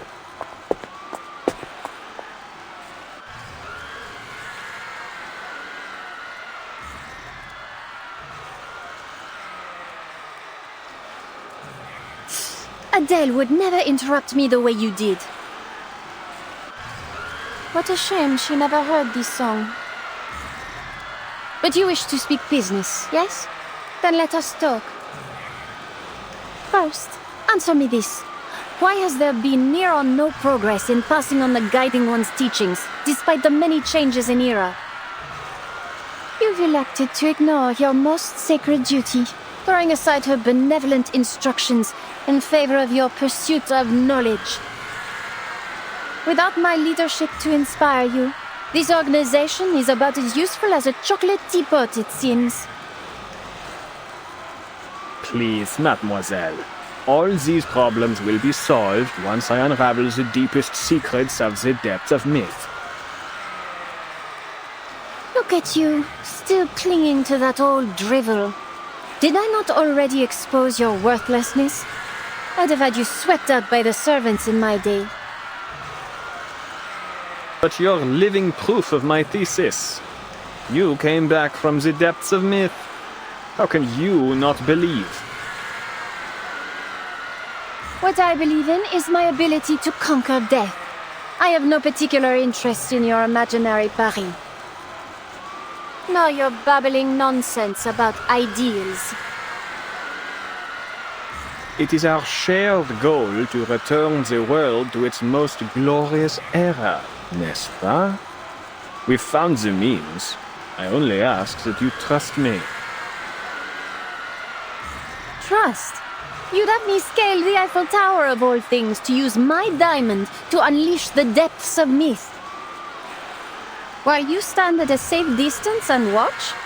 That's your brilliant plan? I admit we made a mistake, mademoiselle. But I've discovered the truth. The depths of myth don't lie below, but above. Altitude represents ascension, a primordial image as old as civilization itself. That is why you must reach the peak of the city's tallest structure. There, all of Paris, perhaps even the entire world, will transcend, if my theory proves correct. Theories, theories, theories. Ugh, what torture it is to listen to you. And what of you, madame? Why are you staring at me like that? Your gaze is nauseating. Stop it.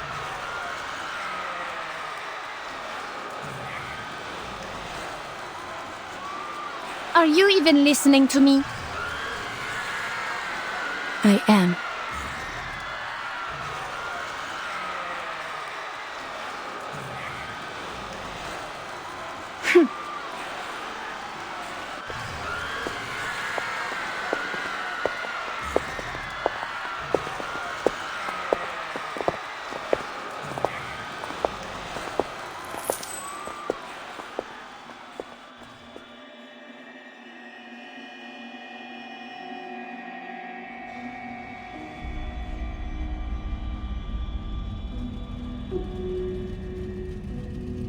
I never really understood any of the songs she sang. That's why I didn't bother to say anything. But I could tell she had a beautiful voice, the kind any singer would envy.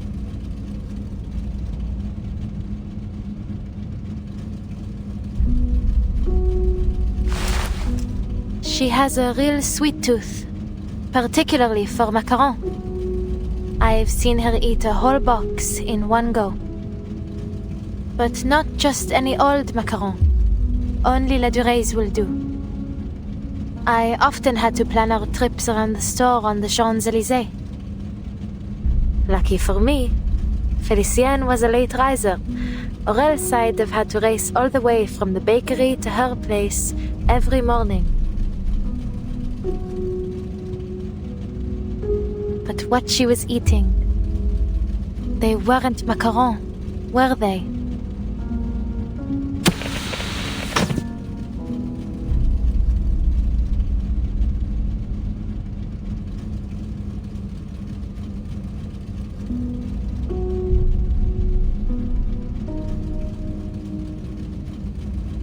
Madame Boaniche, please tell me, what did she do to me?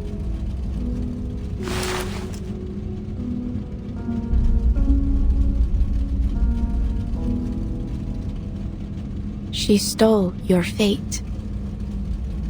Her original self perished long ago within the depths of myth.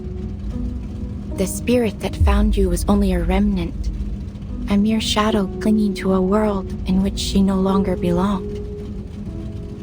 She longs to live again, even if it is only as a parasite. What about those memories we shared? Were they all just illusions?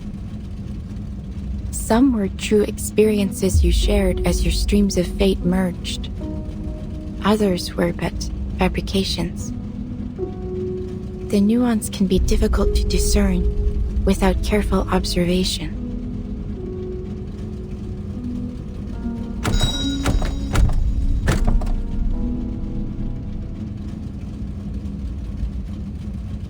You've really confused me, Madame. What side are you on? I am a watcher of the streams of fate, not a participator in them. I take no sides. But you can do more than watch. You already have. You were the one that told me about this inevitable death.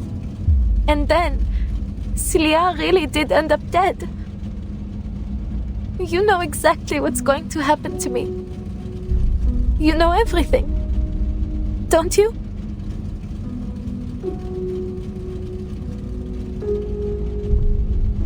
It is not nearly as simple as you might imagine, Adele. To observe a stream is to see only its curves and eddies, the ripples of importance. I see the path, but not every moment along it. That is itself sufficient for me to ascertain one's eventual fate. There are rarely any exceptions. You said rarely. So, there are exceptions? An exception, yes. I told you about her, did I not? I had been drifting along the streams of fate when I saw a girl who resembled me, who in some part came from me. It was quite a revelation. I saw where our streams merged long before she was born, and I knew I would name her Matilda. That she would grow up to be kind, brave, and truly gifted. I followed her through every turn and every ripple to the very end. Then I looked away. I stopped watching.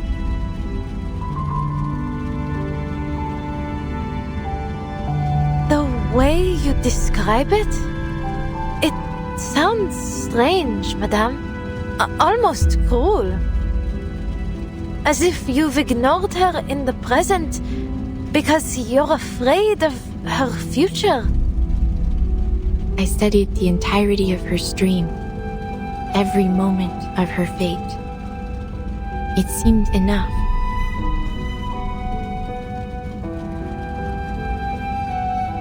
But then something peculiar happened. In the final moments of this millennium, there was a certain kind of rain. Since that time, the streams of fate have lost their clarity. At times they are muddied, at others interrupted, twisted into vortexes. As they began to shift, so too did everything else. The fates I had seen had taken a new form. Nothing was the same. Soon, Felicienne will complete Roseau's ritual. Once that happens, your spirit will rest forever here in this car, and a calamity would fall upon Paris. All the visions I saw end here. You're implying something, aren't you? Are you saying that my fate isn't set in stone? I am simply stating what I saw. Many who learn of their fates become passive to them, hoping that by inaction they might avoid their consequences. Others are driven to attempt, however vainly, to change it. How you interpret this prophecy is entirely up to you.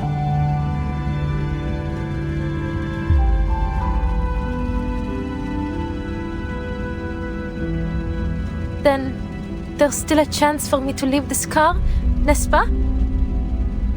This is a spiritual haven, a place which belongs to you alone. Once you leave, you may find salvation hidden within the currents, or a fate far worse than death. I don't want to know what lies in wait for me. What I want is to get out of here and destroy the diamond, just as I promised. I won't fail again. You know a way to let me out, no? You wouldn't be here otherwise. Please, madame, tell me. Whatever future you're hoping to see, it will never happen if I give up now.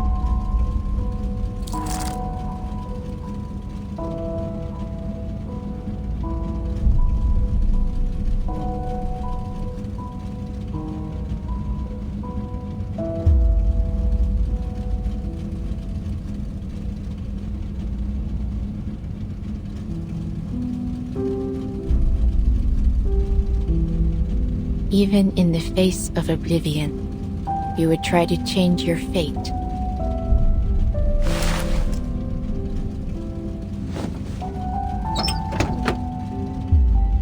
Go then.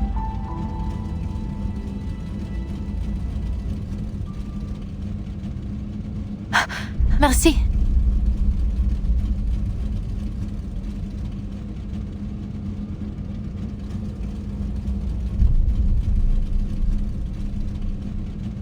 I'll see you around, Madame Boiniche.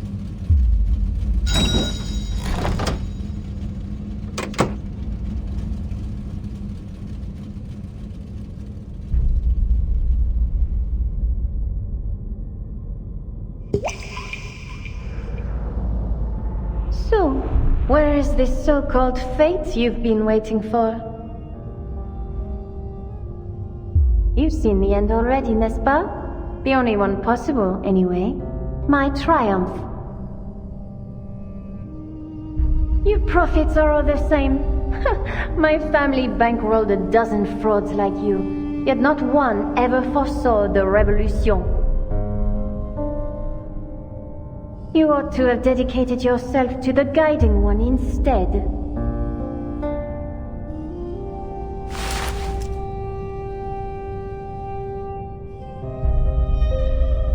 You speak because you seek my direction.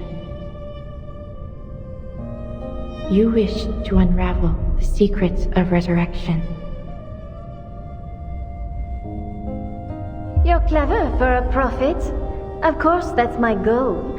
I wouldn't allow those bungling followers to take credit for such a discovery.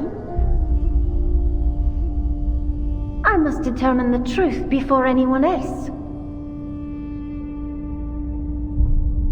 North, that is where your path leads.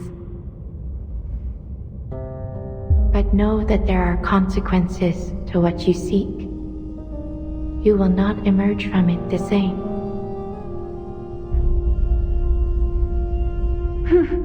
Spare me the theatrics. I shan't be intimidated. You've pointed the way. I have no more need of you. Whatever consequences lie ahead depend on me, on my actions, not some puddle of fate. Au revoir, madame. Let us see what the all-seeing lady has seen for us.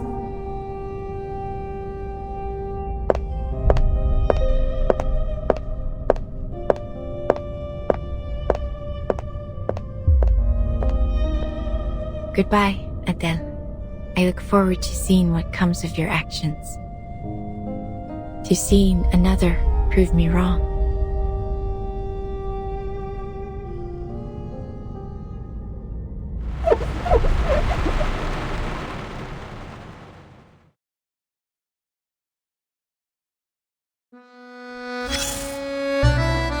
It is true.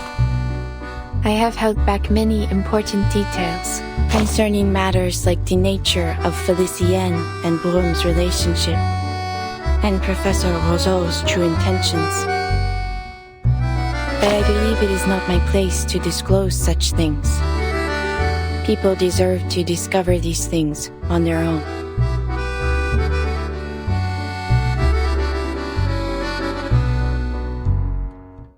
The storm has affected many things, including the depths of myth. One day, Laurent Roseau stumbled upon a rift that caused it to spill over. and his mind has been captured in its maelstrom ever since. As for Felicienne, she was a soul lost within the depths of myth. Thus, their streams of fate inevitably crossed. With the villains in their proper places, Groom's story had truly begun.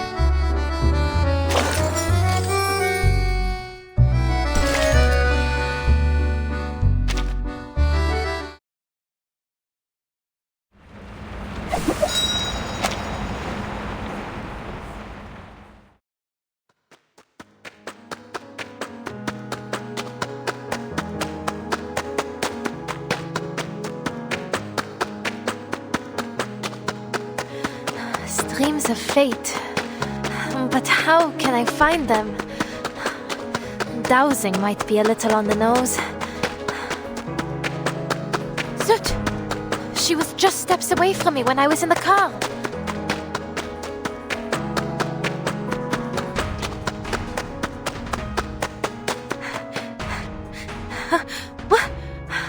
What's that?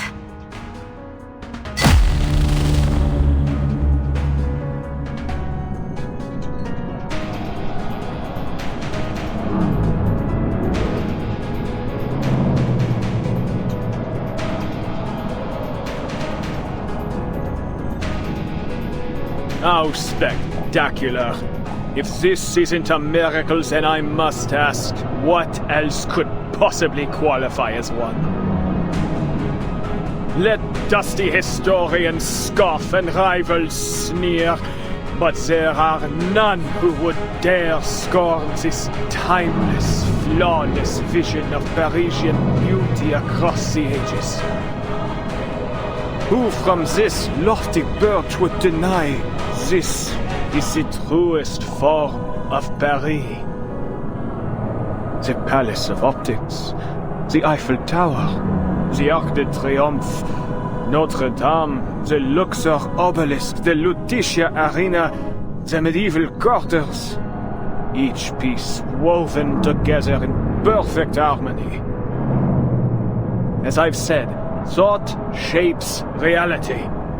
This Paris, born from collective imagination, is Paris at its most true and most real.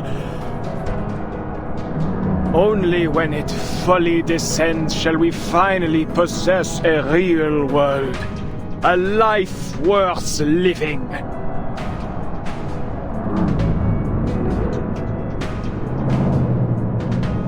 Must you hang over me like this, Roseau? And you, madame? Did you foresee this? The fate of Paris now rests in my hands, and yet I remain myself. What a pity it must be for you. No more tricks? What lies below shall reflect what lies above. So, this is what will befall Paris?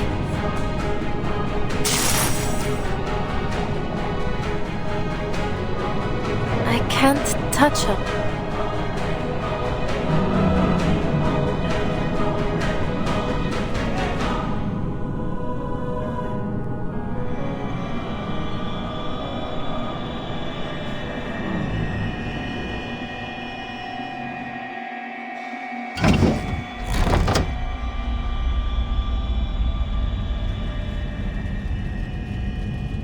You have returned.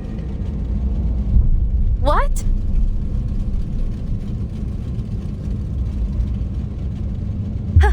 How am I back in here? You failed to take back your body. So long as you return here, though, there is still a chance. I found Felicienne. I was right next to her. But I couldn't reach her no matter how I tried. Then give up. And accept this as your final resting place. No, I won't sit here and do nothing. I will destroy that diamond. I must. For Celia. But how am I supposed to reach Felicienne? Wait! I don't really need to reach her, do I? Madame Boinish, you said before that the stream of my fate merged with Felicienne's. So, in a sense, she and I are always together, n'est-ce pas?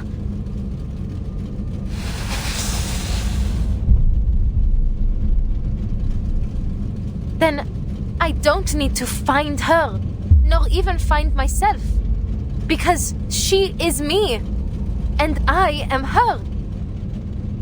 You have begun to understand. She only had the means to claim your body because your spirits are closely intertwined. Any impact to your body affects both souls, though the weaker of the two spirits often cannot endure the strain.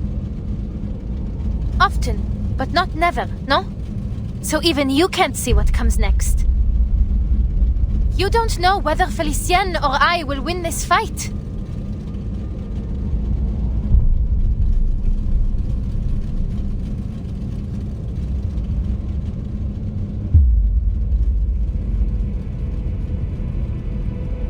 The currents of fate will bend to your actions. You will steer its course rather than be swept away. You have never once yielded before destiny, and that is precisely why I have followed you from the beginning.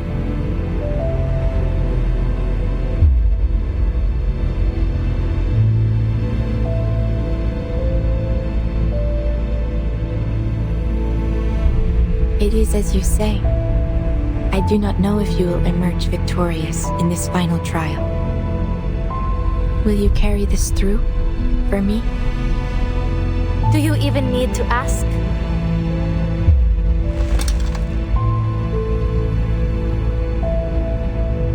Alors, Felicienne, time for you to experience the Tavernier family curse.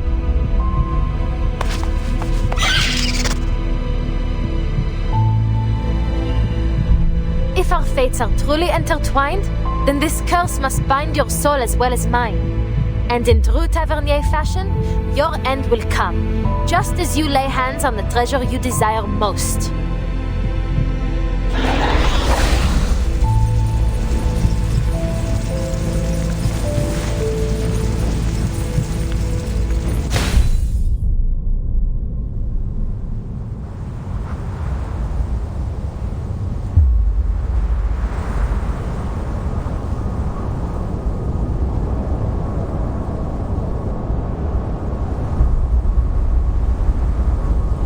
Incroyable, Felicienne.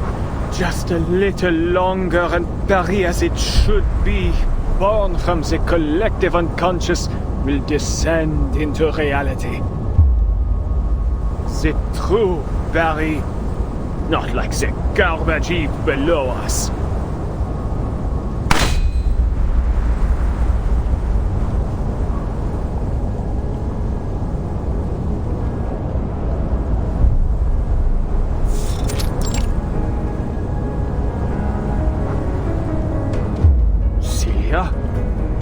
How did you get here? How are you still alive?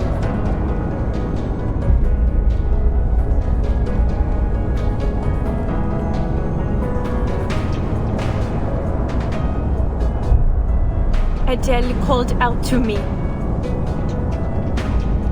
Fascinating. Truly fascinating. Your soul should have been erased by Felicienne. I must thank you once again, my most brilliant student. Your existence confirms another of my theories. The depths of myth promises more than just resurrection, but an end to death itself. A friend of Adele's? No doubt you're as tactless as she was. You intend to stop me? Be my guest.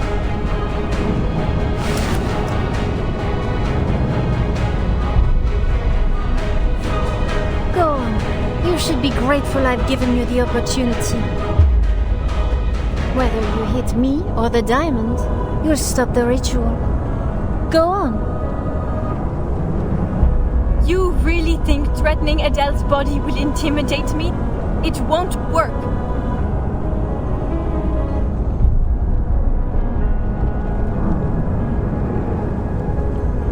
Yet, is that hesitation I see?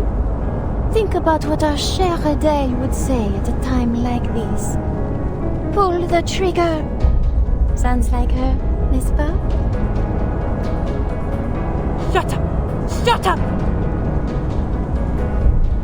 My, have I said something wrong? Or perhaps you don't know Adele as well as you thought.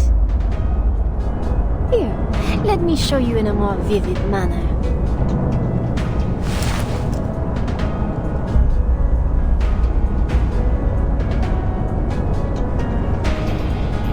Don't worry about me. Just shoot. Take us both out. It's what you have to do. It's the only way to break my family curse. You have to end the adventure with my death. To fall at the height of a brilliant journey. That's better than fading into some bleak, ordinary end, no? No, Celia. You don't need to do this. I'll end this myself.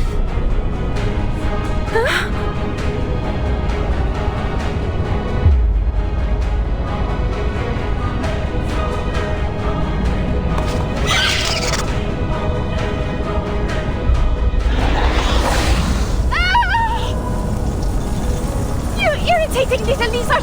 How dare you harm your own master! Damn you, Adele! You and your wretched pet!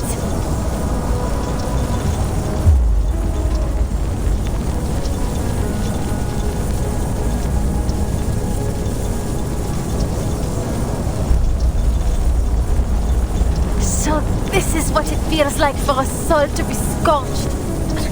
I finally understand why so many fear hell. Adele, you fool! Tell your pet to stop at once! Do you wish to die with me? No, I don't. Not right now, Felicien. So why don't you draw the diamond?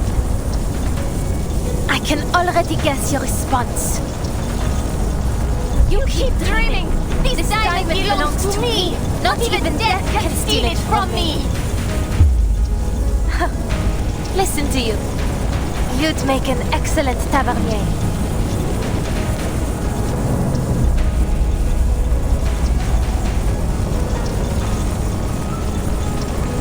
Now let's see if fire can separate true from false, Felicien.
For a nap later?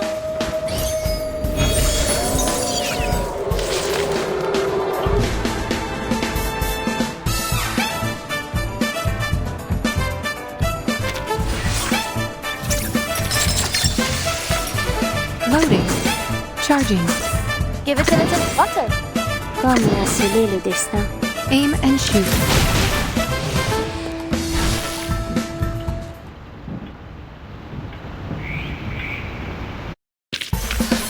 Voilà donc ce que c'est. Atteindre la fin.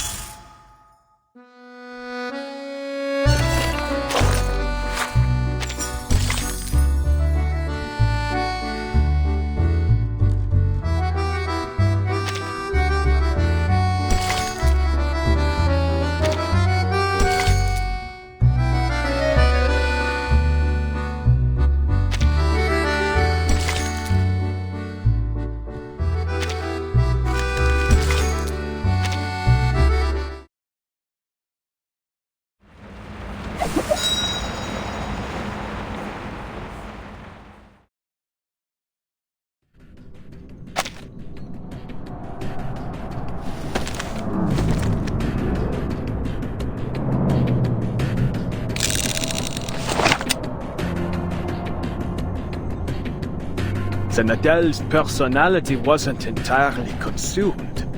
She's managed to regain control of her body. Even a spirit as strong-willed as Felicienne lacks the ability to completely dominate another. Perhaps I was wrong to shift focus from the power of the collective unconscious. There is no need for that, Professor.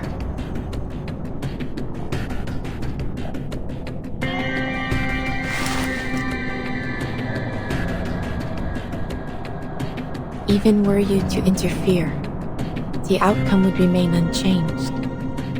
You are but a pebble in the course of the stream of fate. Wait with me a little longer. Things may just take an unexpected turn. You saw something, didn't you? Quite the contrary. I see nothing. And that is what fascinates me most of all.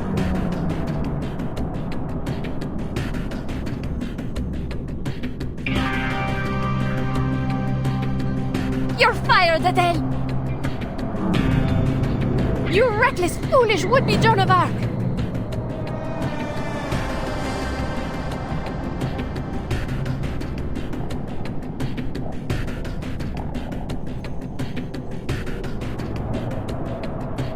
That's almost flattering.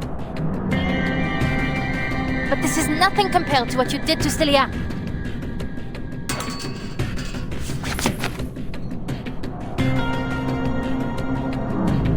Adele, hurry! Turn your fire on the diamond! Films!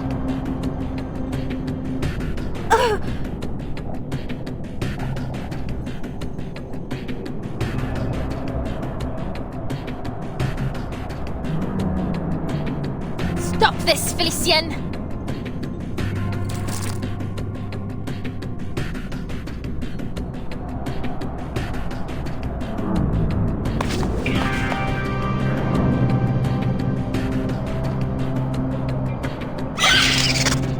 Par le feu est purifié.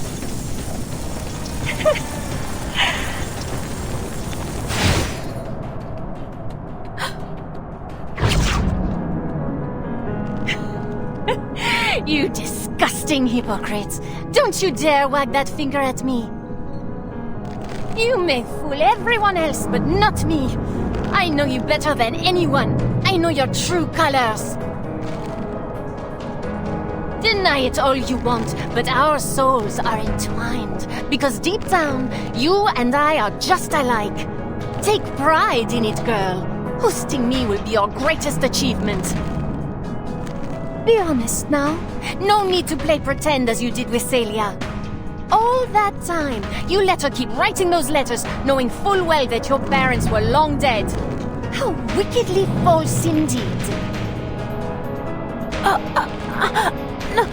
No, I just...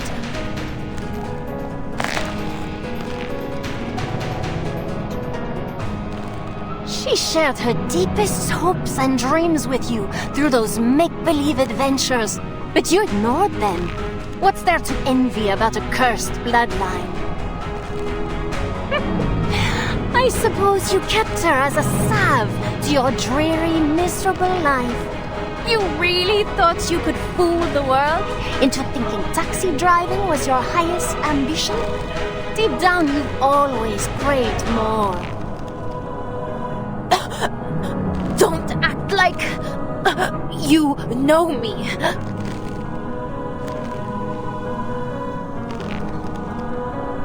But I do know you.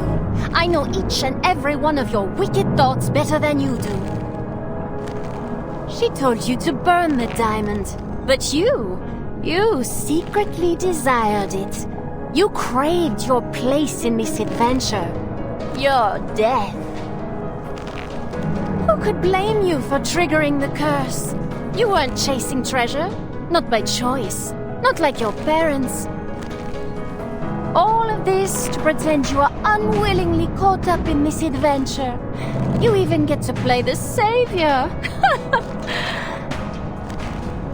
And oh, how your dear little friend fits the role of a damsel in distress.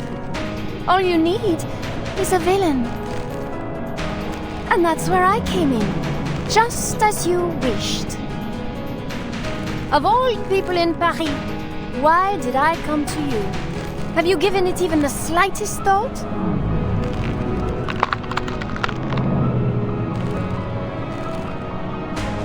Admit it, Adele. You wanted me to hurt Celia. You wanted to kill her.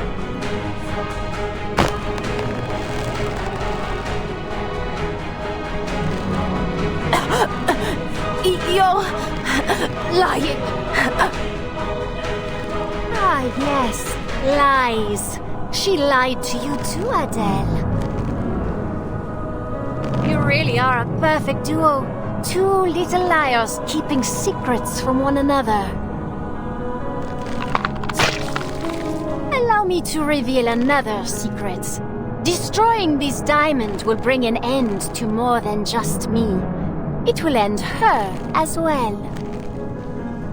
Though perhaps, without her, you might at last be free. That's not... true.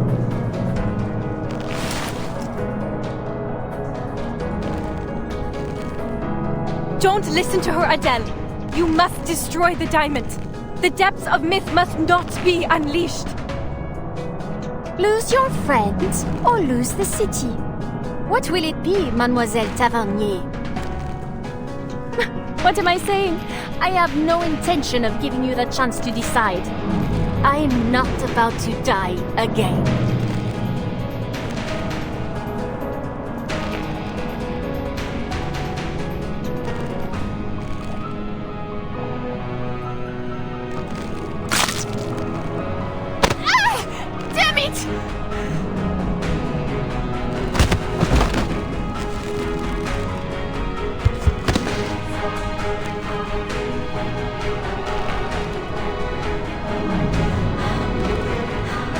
Funny that.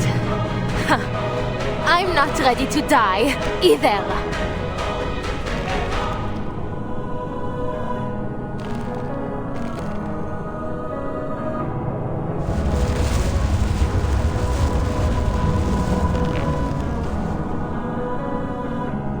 I won't let you get away.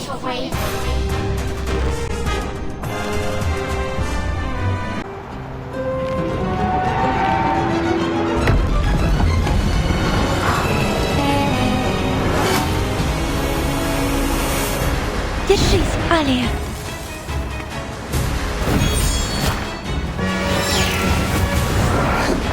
It must end. Так ярко и тепло. Won't take a wrong step.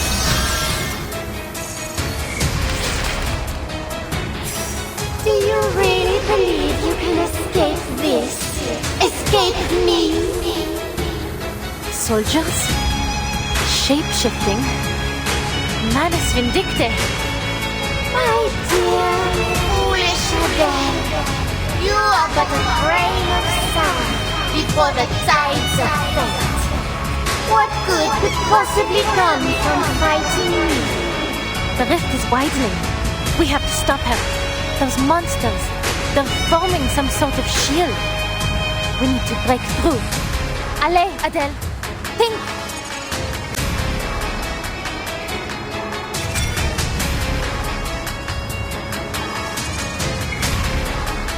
Make a scene out of it.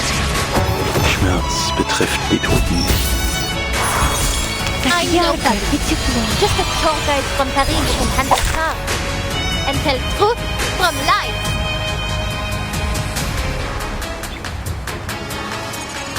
Par le feu est purifié.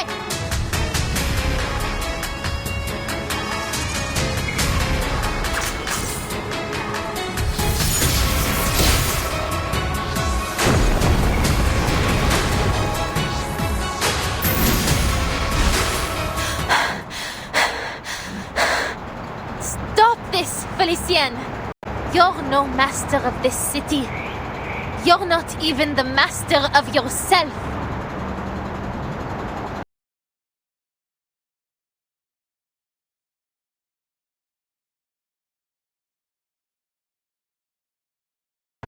She's going to destroy the key, Beryl. If I don't intervene, all I've worked for will come to nothing. Give me one good reason I shouldn't shoot. The rift of the archive of imagery has shown no signs of closing, Professor. Look up again. Watch closely.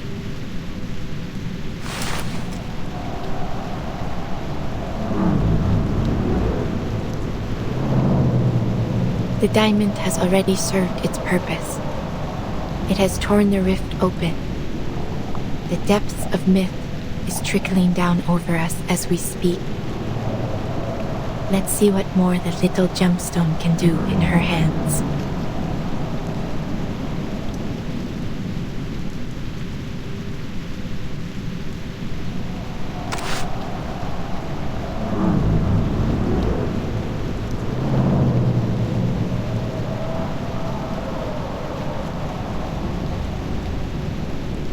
Celia, you said you'd buy me a good luck necklace after you publish your paper.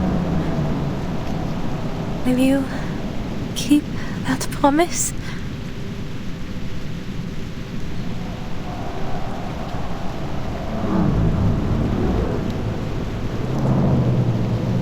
You're too cruel, Adele. Why didn't you just tell me?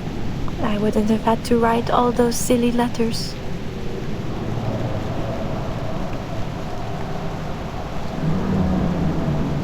Will I see you again? I'm not sure.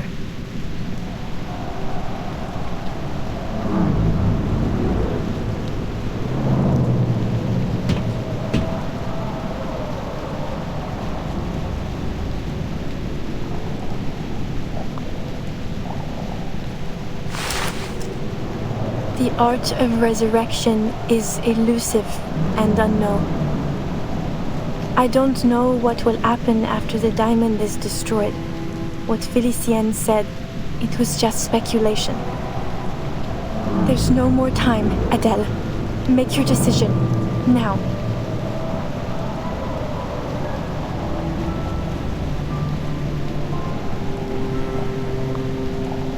You know what? Felicienne was right. I am a foolish, pathetic hypocrite. But she still doesn't know all that much.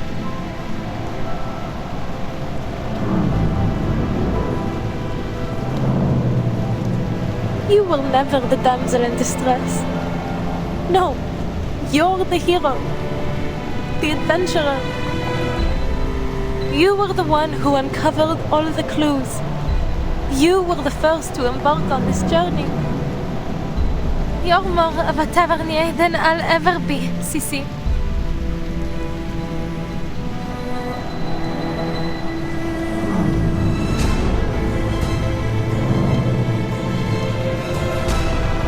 Don't be silly, Adele.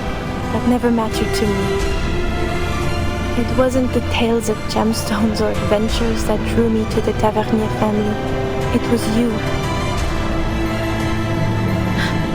Me? You've always been so driven and sure of yourself. Even when we were kids, you never hesitated, never looked back. I wish I could live without regrets like you do.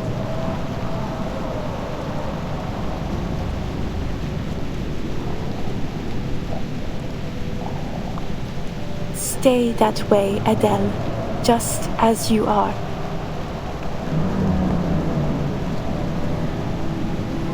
Well, maybe not completely without regrets.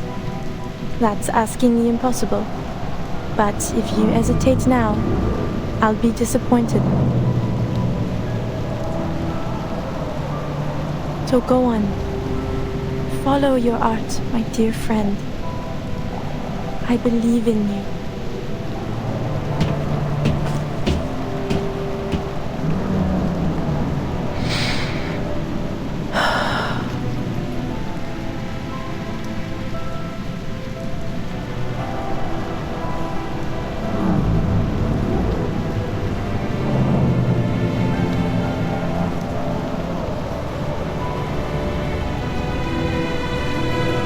Par le feu est purifié.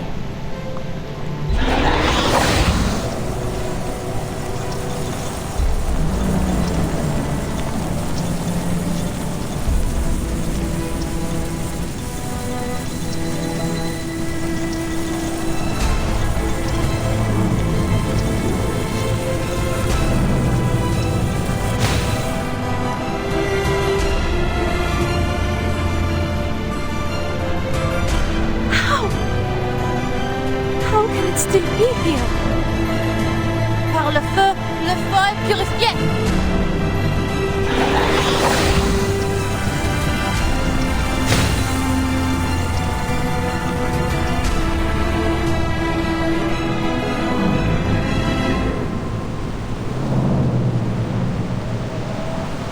I burned the beast of Gévaudan. I even burned Felicienne. So why can't I burn this diamond? It is from the depths of myth, isn't it? Surely it can't survive your fire. It isn't possible. It's only a symbol. A primordial symbol, yes. That is precisely why it survives.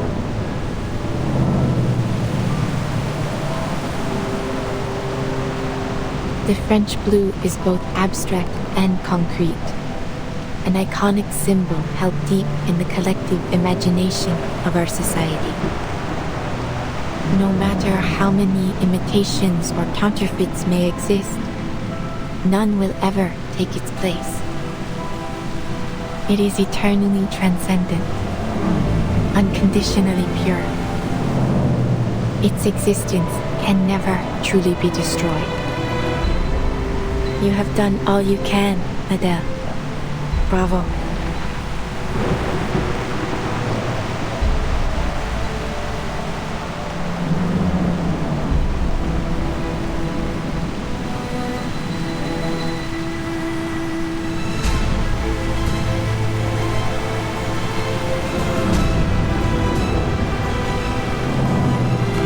But I failed to destroy the diamond. Celia and Felicienne are...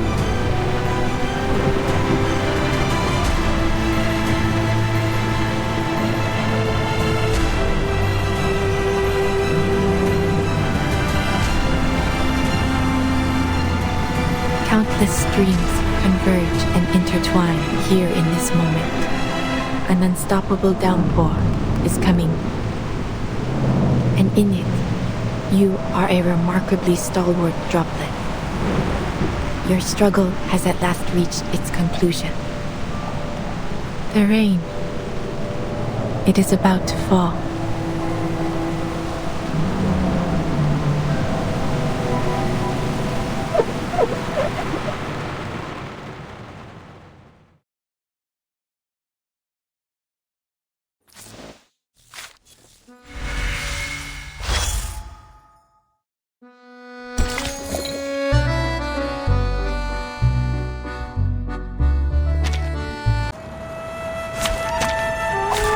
Many streams are converging in this place.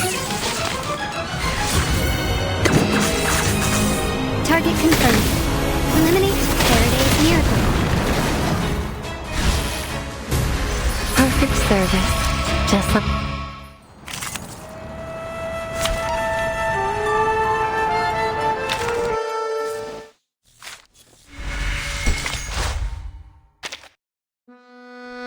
What a cruel storm. So far, the story has followed along a classic direction. Broom walked the hero's journey, but just as it seemed that it might end with triumph, down came the storm. This is the 5th joke fate has played on me. I must be honest with you. There is something in it that I like. As dreadful as it may be to stand before a future I cannot foresee, I feel something else. Perhaps you might call it hope. For someone born with my abilities, there is a strange beauty in moments like these. To know how it feels to know nothing. Yes, though I understand it may come at a great price. Perhaps that is why the Vigile Bureau and the Foundation have kept such a keen eye on me. Perhaps they think me one of those storm advocates. But why would I advocate for it? I have never asked for it. All I have done is try to understand it.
Just as it was meant to be. What? This ridiculous sight. This distorted Paris.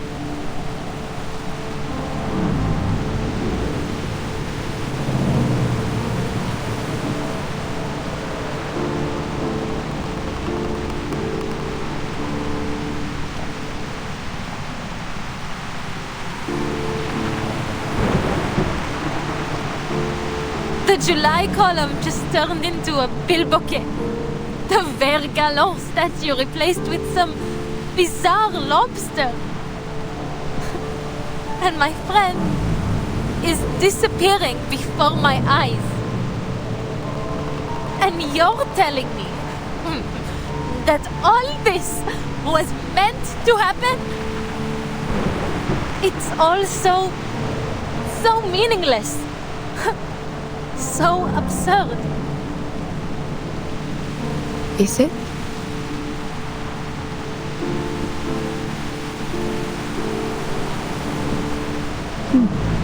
Perhaps you are right, Adele. Thank you for showing me what I could not see.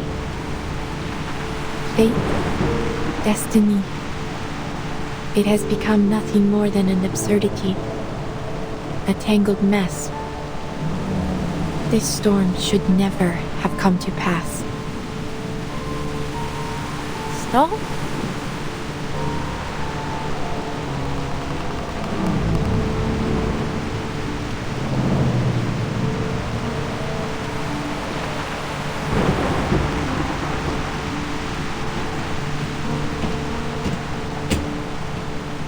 This storm is quite a delightful surprise. Look at this mass hysteria. It's becoming ever more unified. As if some force, some will is drawing them together, controlling them.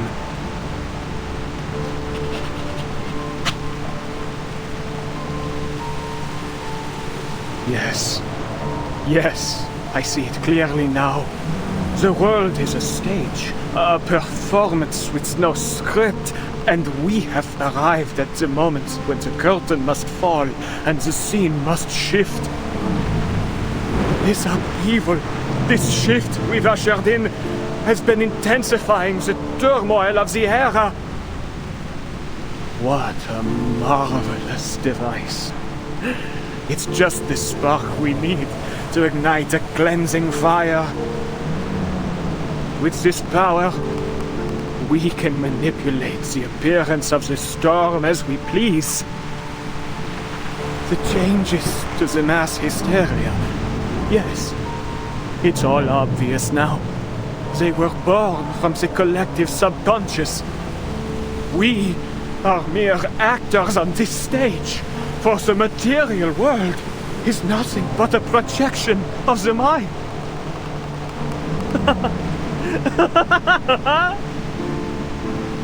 Their dialogues are but borrowed lines from ancient scripts.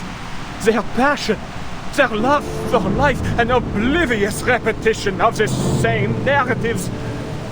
The play has no script, yet tells the same story. This material world, it is nothing more than a flicker on a cave wall. I've seen it. The ultimate truth. The truth that even the transcendental law feigns to hide. But I've seen it now. I've seen it. The depths of meat itself will also be corrected, just as all the errors of the reality. But who decided which of these errors are wrong to begin with? Or perhaps what is right is essentially an endlessly repeated chain of errors.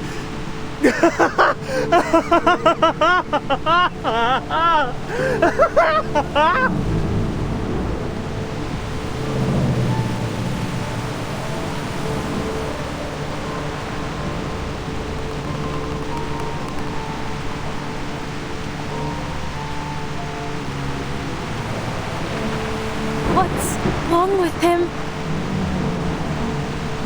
He has seen the fruition of his life's work, and it has driven him mad. But mad or not, none of it will matter soon. This whimsical era, along with the Paris we know, will be washed away in the coming rain. Is this some kind of joke? Am I missing something? An era wiped out by a little rain? It doesn't make any sense.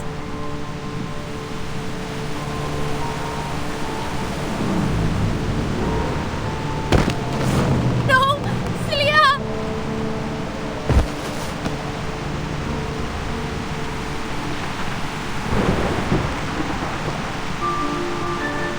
Paris. La ville lumière. La ville de la romance. Une tapisserie de symboles. Elle n'hésite jamais à montrer toutes ses émotions. Les passions chaotiques de points de vue qui s'opposent. Les complots mis en scène dans ces ruelles anciennes et étroites. Parce qu'elle défend ton droit de choisir, de crier ou de te taire, de regarder en arrière ou vers l'avenir, de vivre sous une monarchie ou une république, et une myriade d'idéologies. Tu peux te jeter dans le maelstrom ou en créer un nouveau toi-même. Celia loves this city so deeply. She knows everything about Paris, from the catacombs to the top of every tower. Celia deserves to live, not me. Why? Why does Celia have to vanish? Nous nous tenons dans un vaste jardin où les sentiers s'entrecroisent à l'infini, accueillant des bifurcations sans fin, des choix sans fin.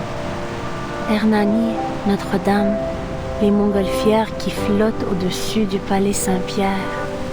Ces philosophies trouvent leur forme, circulant de lèvre en lèvre, de cœur en cœur, à travers tous ses habitants. Considérez le destin et la vie avec élégance et légèreté. Voilà le véritable esprit de Paris, là où les rêves et les imaginaires ne s'effacent jamais. Il t'accompagne à travers tous les temps et toutes les époques, comme un festin qui voyage. Immortel, indestructible. Non!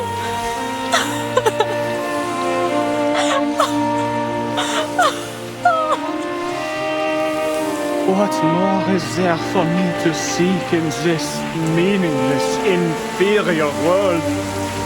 The true world, the one that matters, has already descended.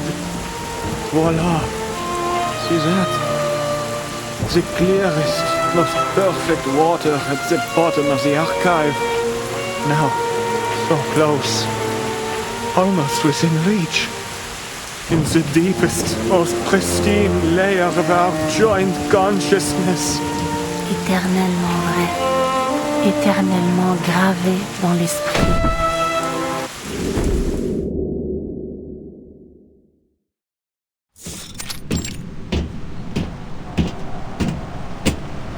The rift is closing. The storm will now correct the faults of this era. The city of light descending from the sky, the phantoms walking among the living, and the legendary beasts roaming the streets. They will all vanish. The mad have fulfilled their wish.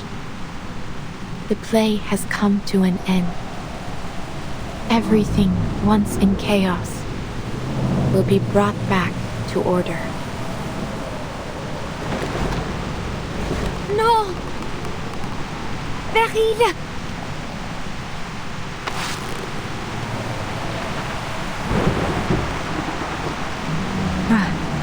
You have awakened. Though perhaps it would be better to remain asleep. It may spare you some pain. I am no coward, Beryl.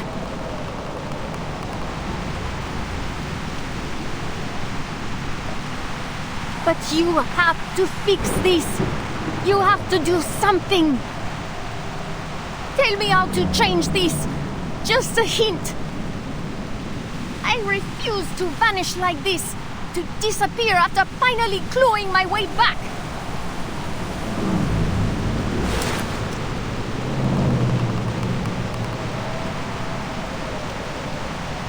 Those worthless grovelers who can't even use arcane skills, they deserve to die, not me. This world belongs to us. Don't you dare turn your back on me, Beryl Buanish. I will report every moment of this to the Guiding One.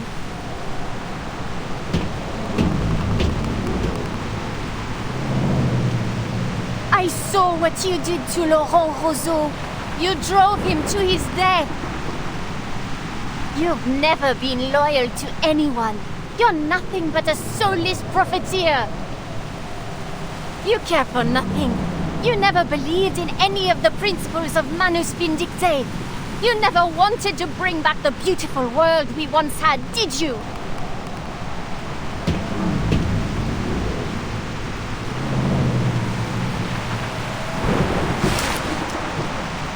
How amusing.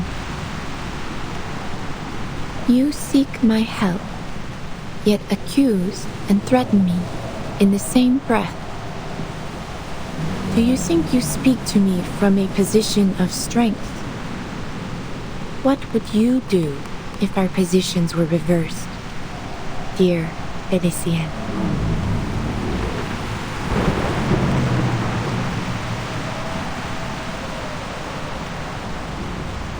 There is nothing more to say. It has been a pleasure, Madame.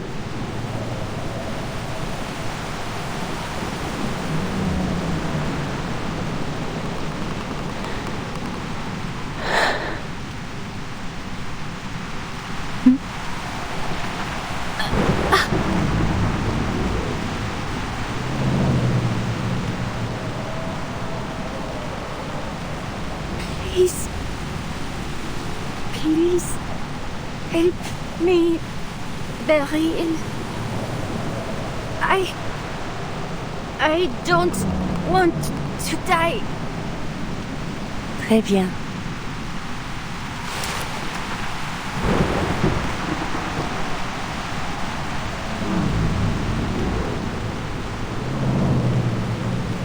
What do you think, Adele? Should she be saved or pay for what she has done with her life?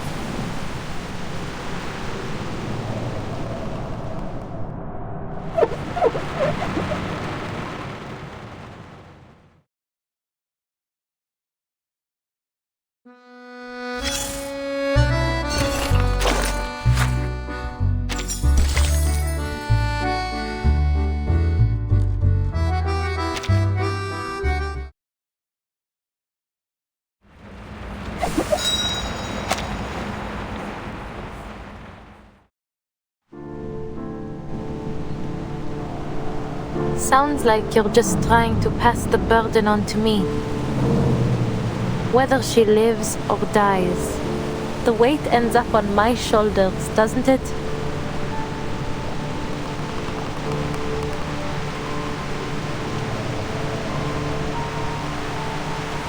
In many ways, you two are alike.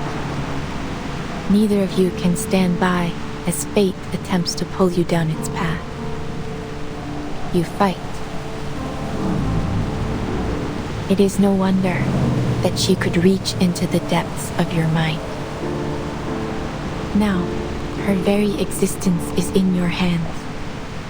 You will not have another chance like this.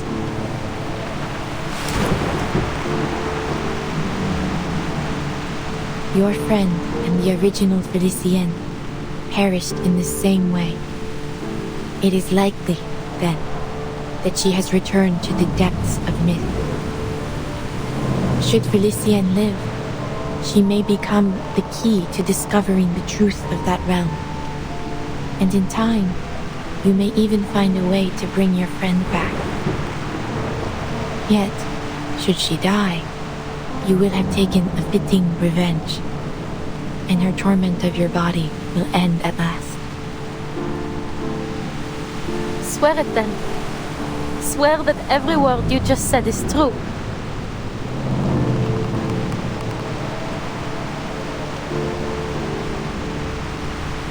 You ask for something beyond what I am capable of. As you know, Arcanum has its limits. There is no absolute way to prove one's intentions or words, just as I cannot see all ends as clearly as I once did. Time is ticking. Give me the diamond now, or lose this opportunity forever.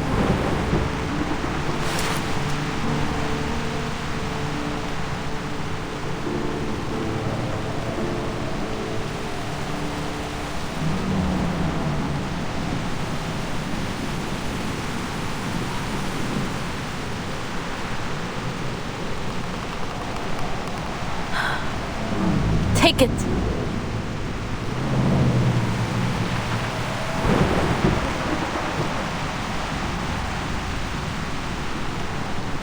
Save her!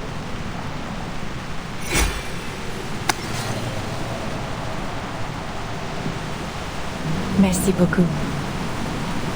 You have led me to the answer. I will respond with the sincerity it deserves.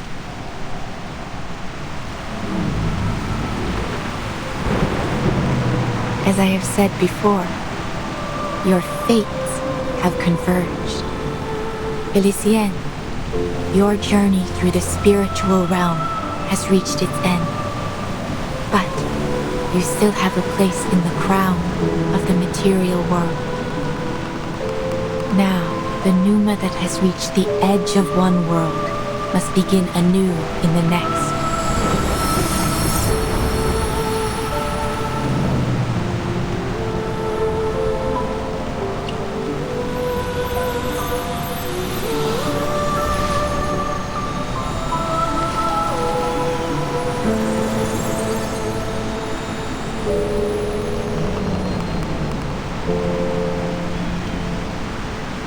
Take this, Adele, an accolade for your adventure.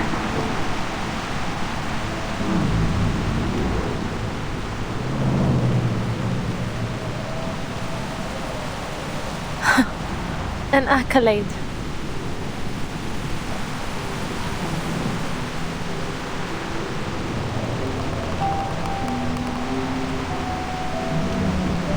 Merci. But your eyes. Please do not worry yourself. It seems I have walked this shoreline too long. I have grown too accustomed to watching its flow. The more I think I see through fate, the more vulnerable I become to it. Still, I chose to watch one final time. Just this once.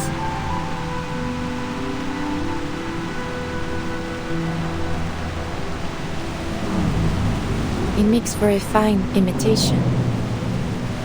Your flame separated the French blue from the smoky quartz it had inhabited. I simply gave it a new vessel, a clear quartz. It was the best that I could manage. I hope it will suffice.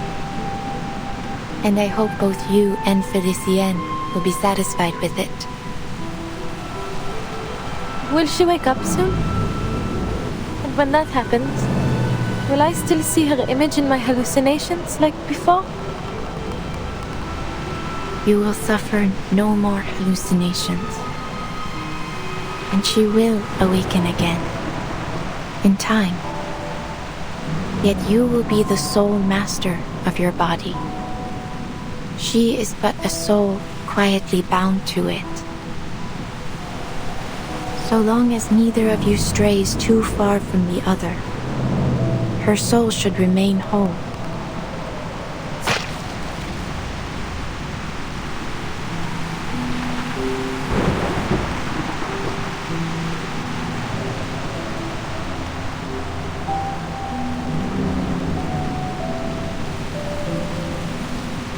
The rain is about to fall. We must go. By dawn tomorrow, this world will be washed clean. I must admit, I enjoyed this ending of yours. But whether you continue to the next chapter is up to you.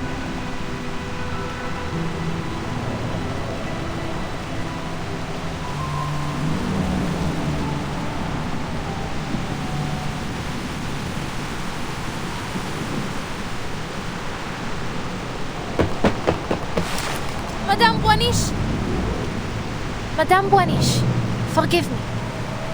Do you know the theory of evolution? Humankind evolved from apes. I don't understand the science, but in short, we all came from monkeys. But then, where did that monkey come from? Are we all just a copy of some ancient thing? And if we keep tracing back, how did life even begin on Earth? Can we ever find that original spark of life? Is it even possible?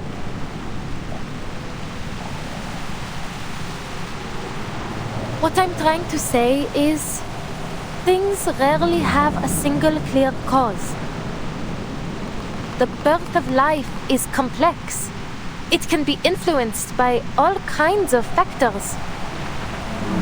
Maybe that applies to fate as well.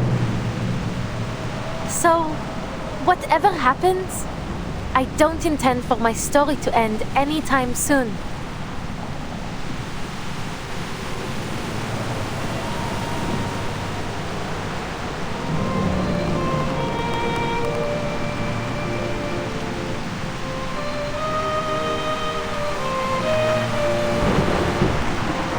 Please, take me with you. There must be a way to avoid this storm you spoke of.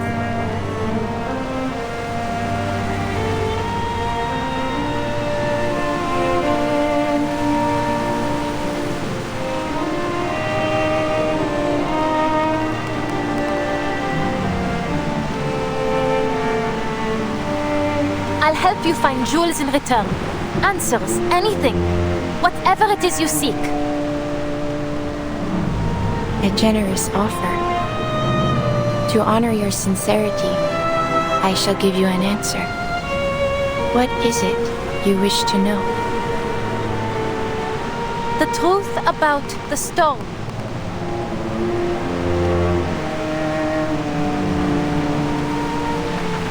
I need to understand it so I can bring back my friends. Including Felicienne. I wouldn't call her a friend. But for her to simply vanish... that's just... too merciful for her.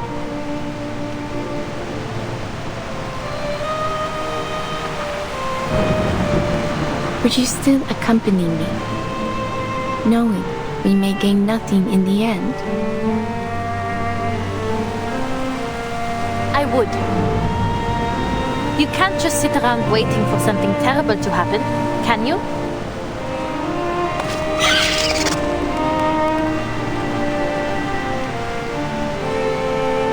Indeed. I suppose there will never be an age lacking those who chase gemstones and answers about their fate. Perhaps a jewel hunter is exactly what my little establishment needs.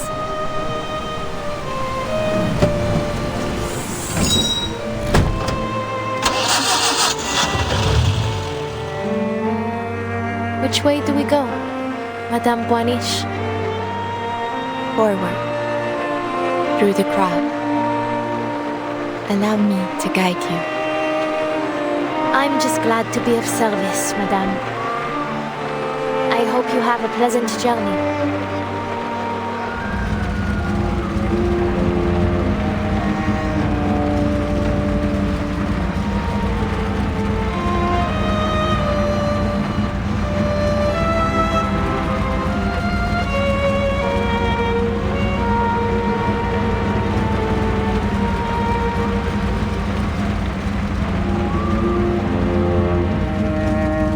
For a long while going forward, I may not be able to divine with the same precision I once had.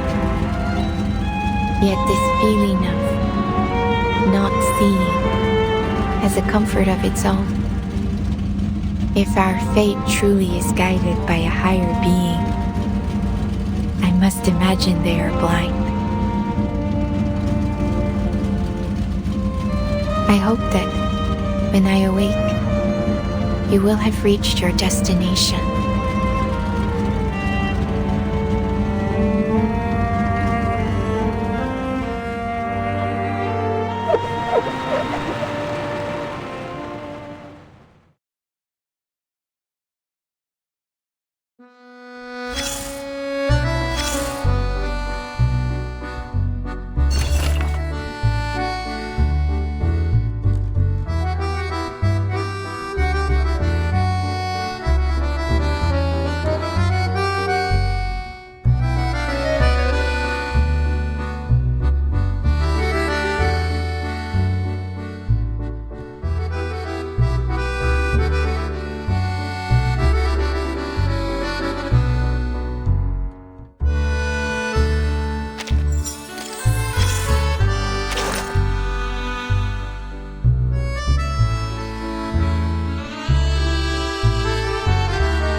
It was then that I decided to help Broom one last time. There was risk in my choice. I could not see what the consequences would be. Still, I succeeded, and the rewards were most generous. Many suspected that I had planned it from the start. A common accusation made of diviners, of course.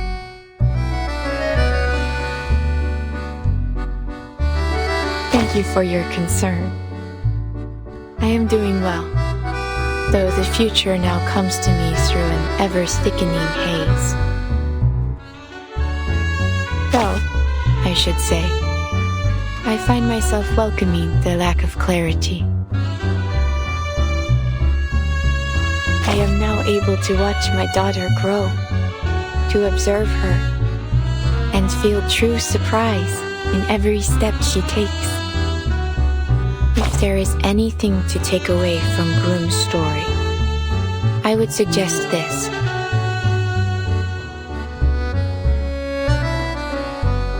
Sometimes, good can come from being blind to fate's path. How exciting it must be to arrive in this world knowing nothing, and, after a long, beautiful journey, realize just how much there is still to discover.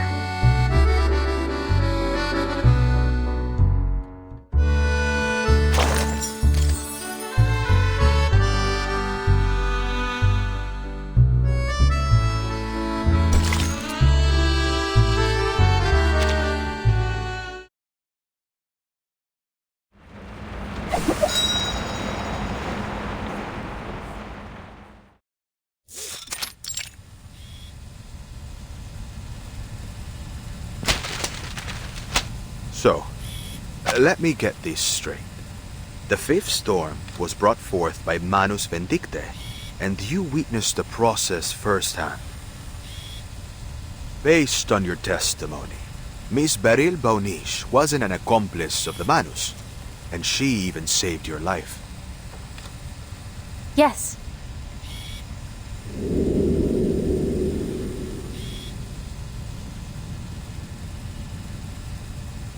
And after that, what happened? I followed Madame Boanish's advice and made it to a shelter that could resist the storm.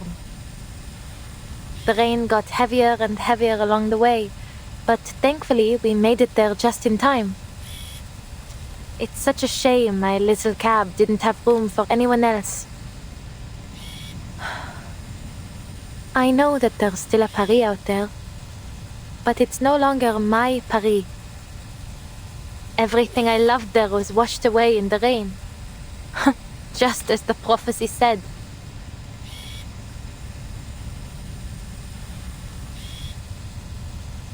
And the rest, you already know. Thanks to Madame Boanish, I wasn't left on the streets alone. The neighborhoods I knew, the people I once recognized, they've all changed. But at least I have my car. In any case, I still prefer driving the streets to staying in some cozy room. Madame Boanish's work keeps her on the move, so I've been helping her since then. We even went to Delhi to sell her topazes. Oh, and I met her daughter there, Matilda. She's nothing like her mother. Everything she feels is written plainly on her face. To be honest, I get along better with her. Madame Boanish, she's changed too. She feels more real now. More alive.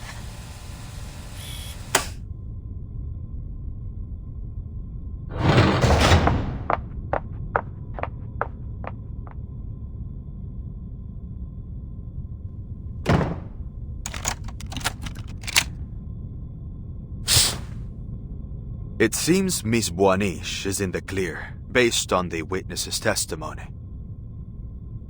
She claims Beryl Boanish saved her and has remained at her side for years. If there were anything suspicious going on, she would have noticed. I wouldn't be so sure.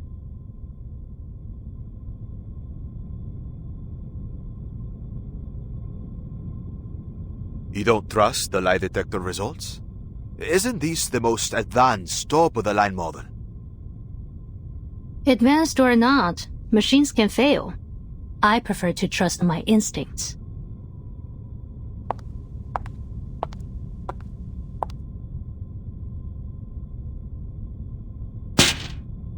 And mine are telling me she's hiding something.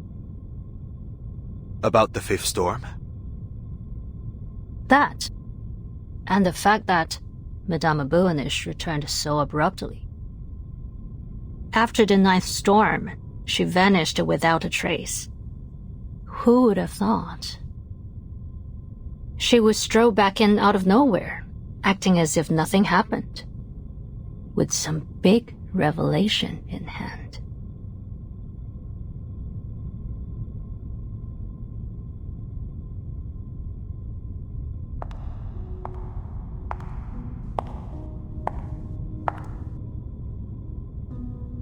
Unbelievable. One sloppy mistake after another. You'd have been less conspicuous if you'd just written liar all over your face. You should count yourself lucky I covered for you.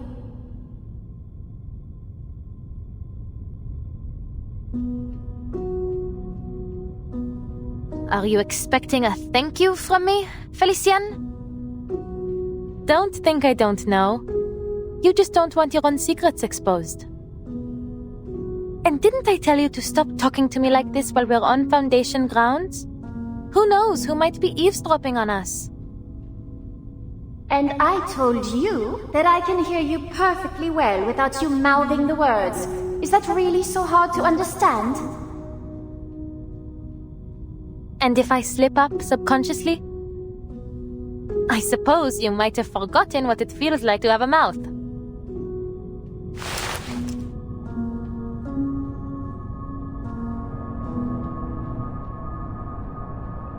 Always so rude to me, while you offer nothing but praise and fawning to that woman. You ought to have listened to me, gone to meet the Guiding One and pledged your loyalty. But you didn't, because you are, and always have been, a stubborn fool. Fine, side with the Foundation if you want. Call it ignorance, call it short-sightedness. Should I expect anything less from such rabble? But staking our lives on that woman? That is something far more than simply foolish. Do you really trust her so much?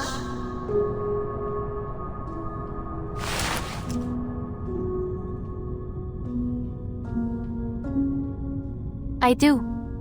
I believe in Madame Boanish.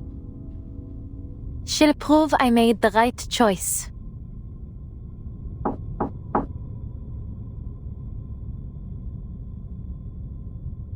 Who is it? It's me, Vartin. I've come to check on the status of my field mission application. Is now not a good time?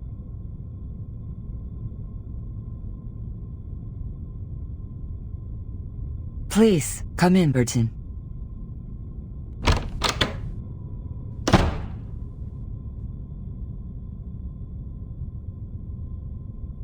We finally meet, Miss Verton. Matilda has told me much about you.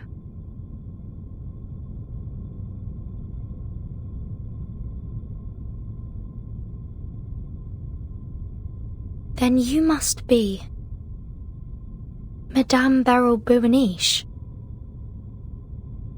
I see we can skip the formalities.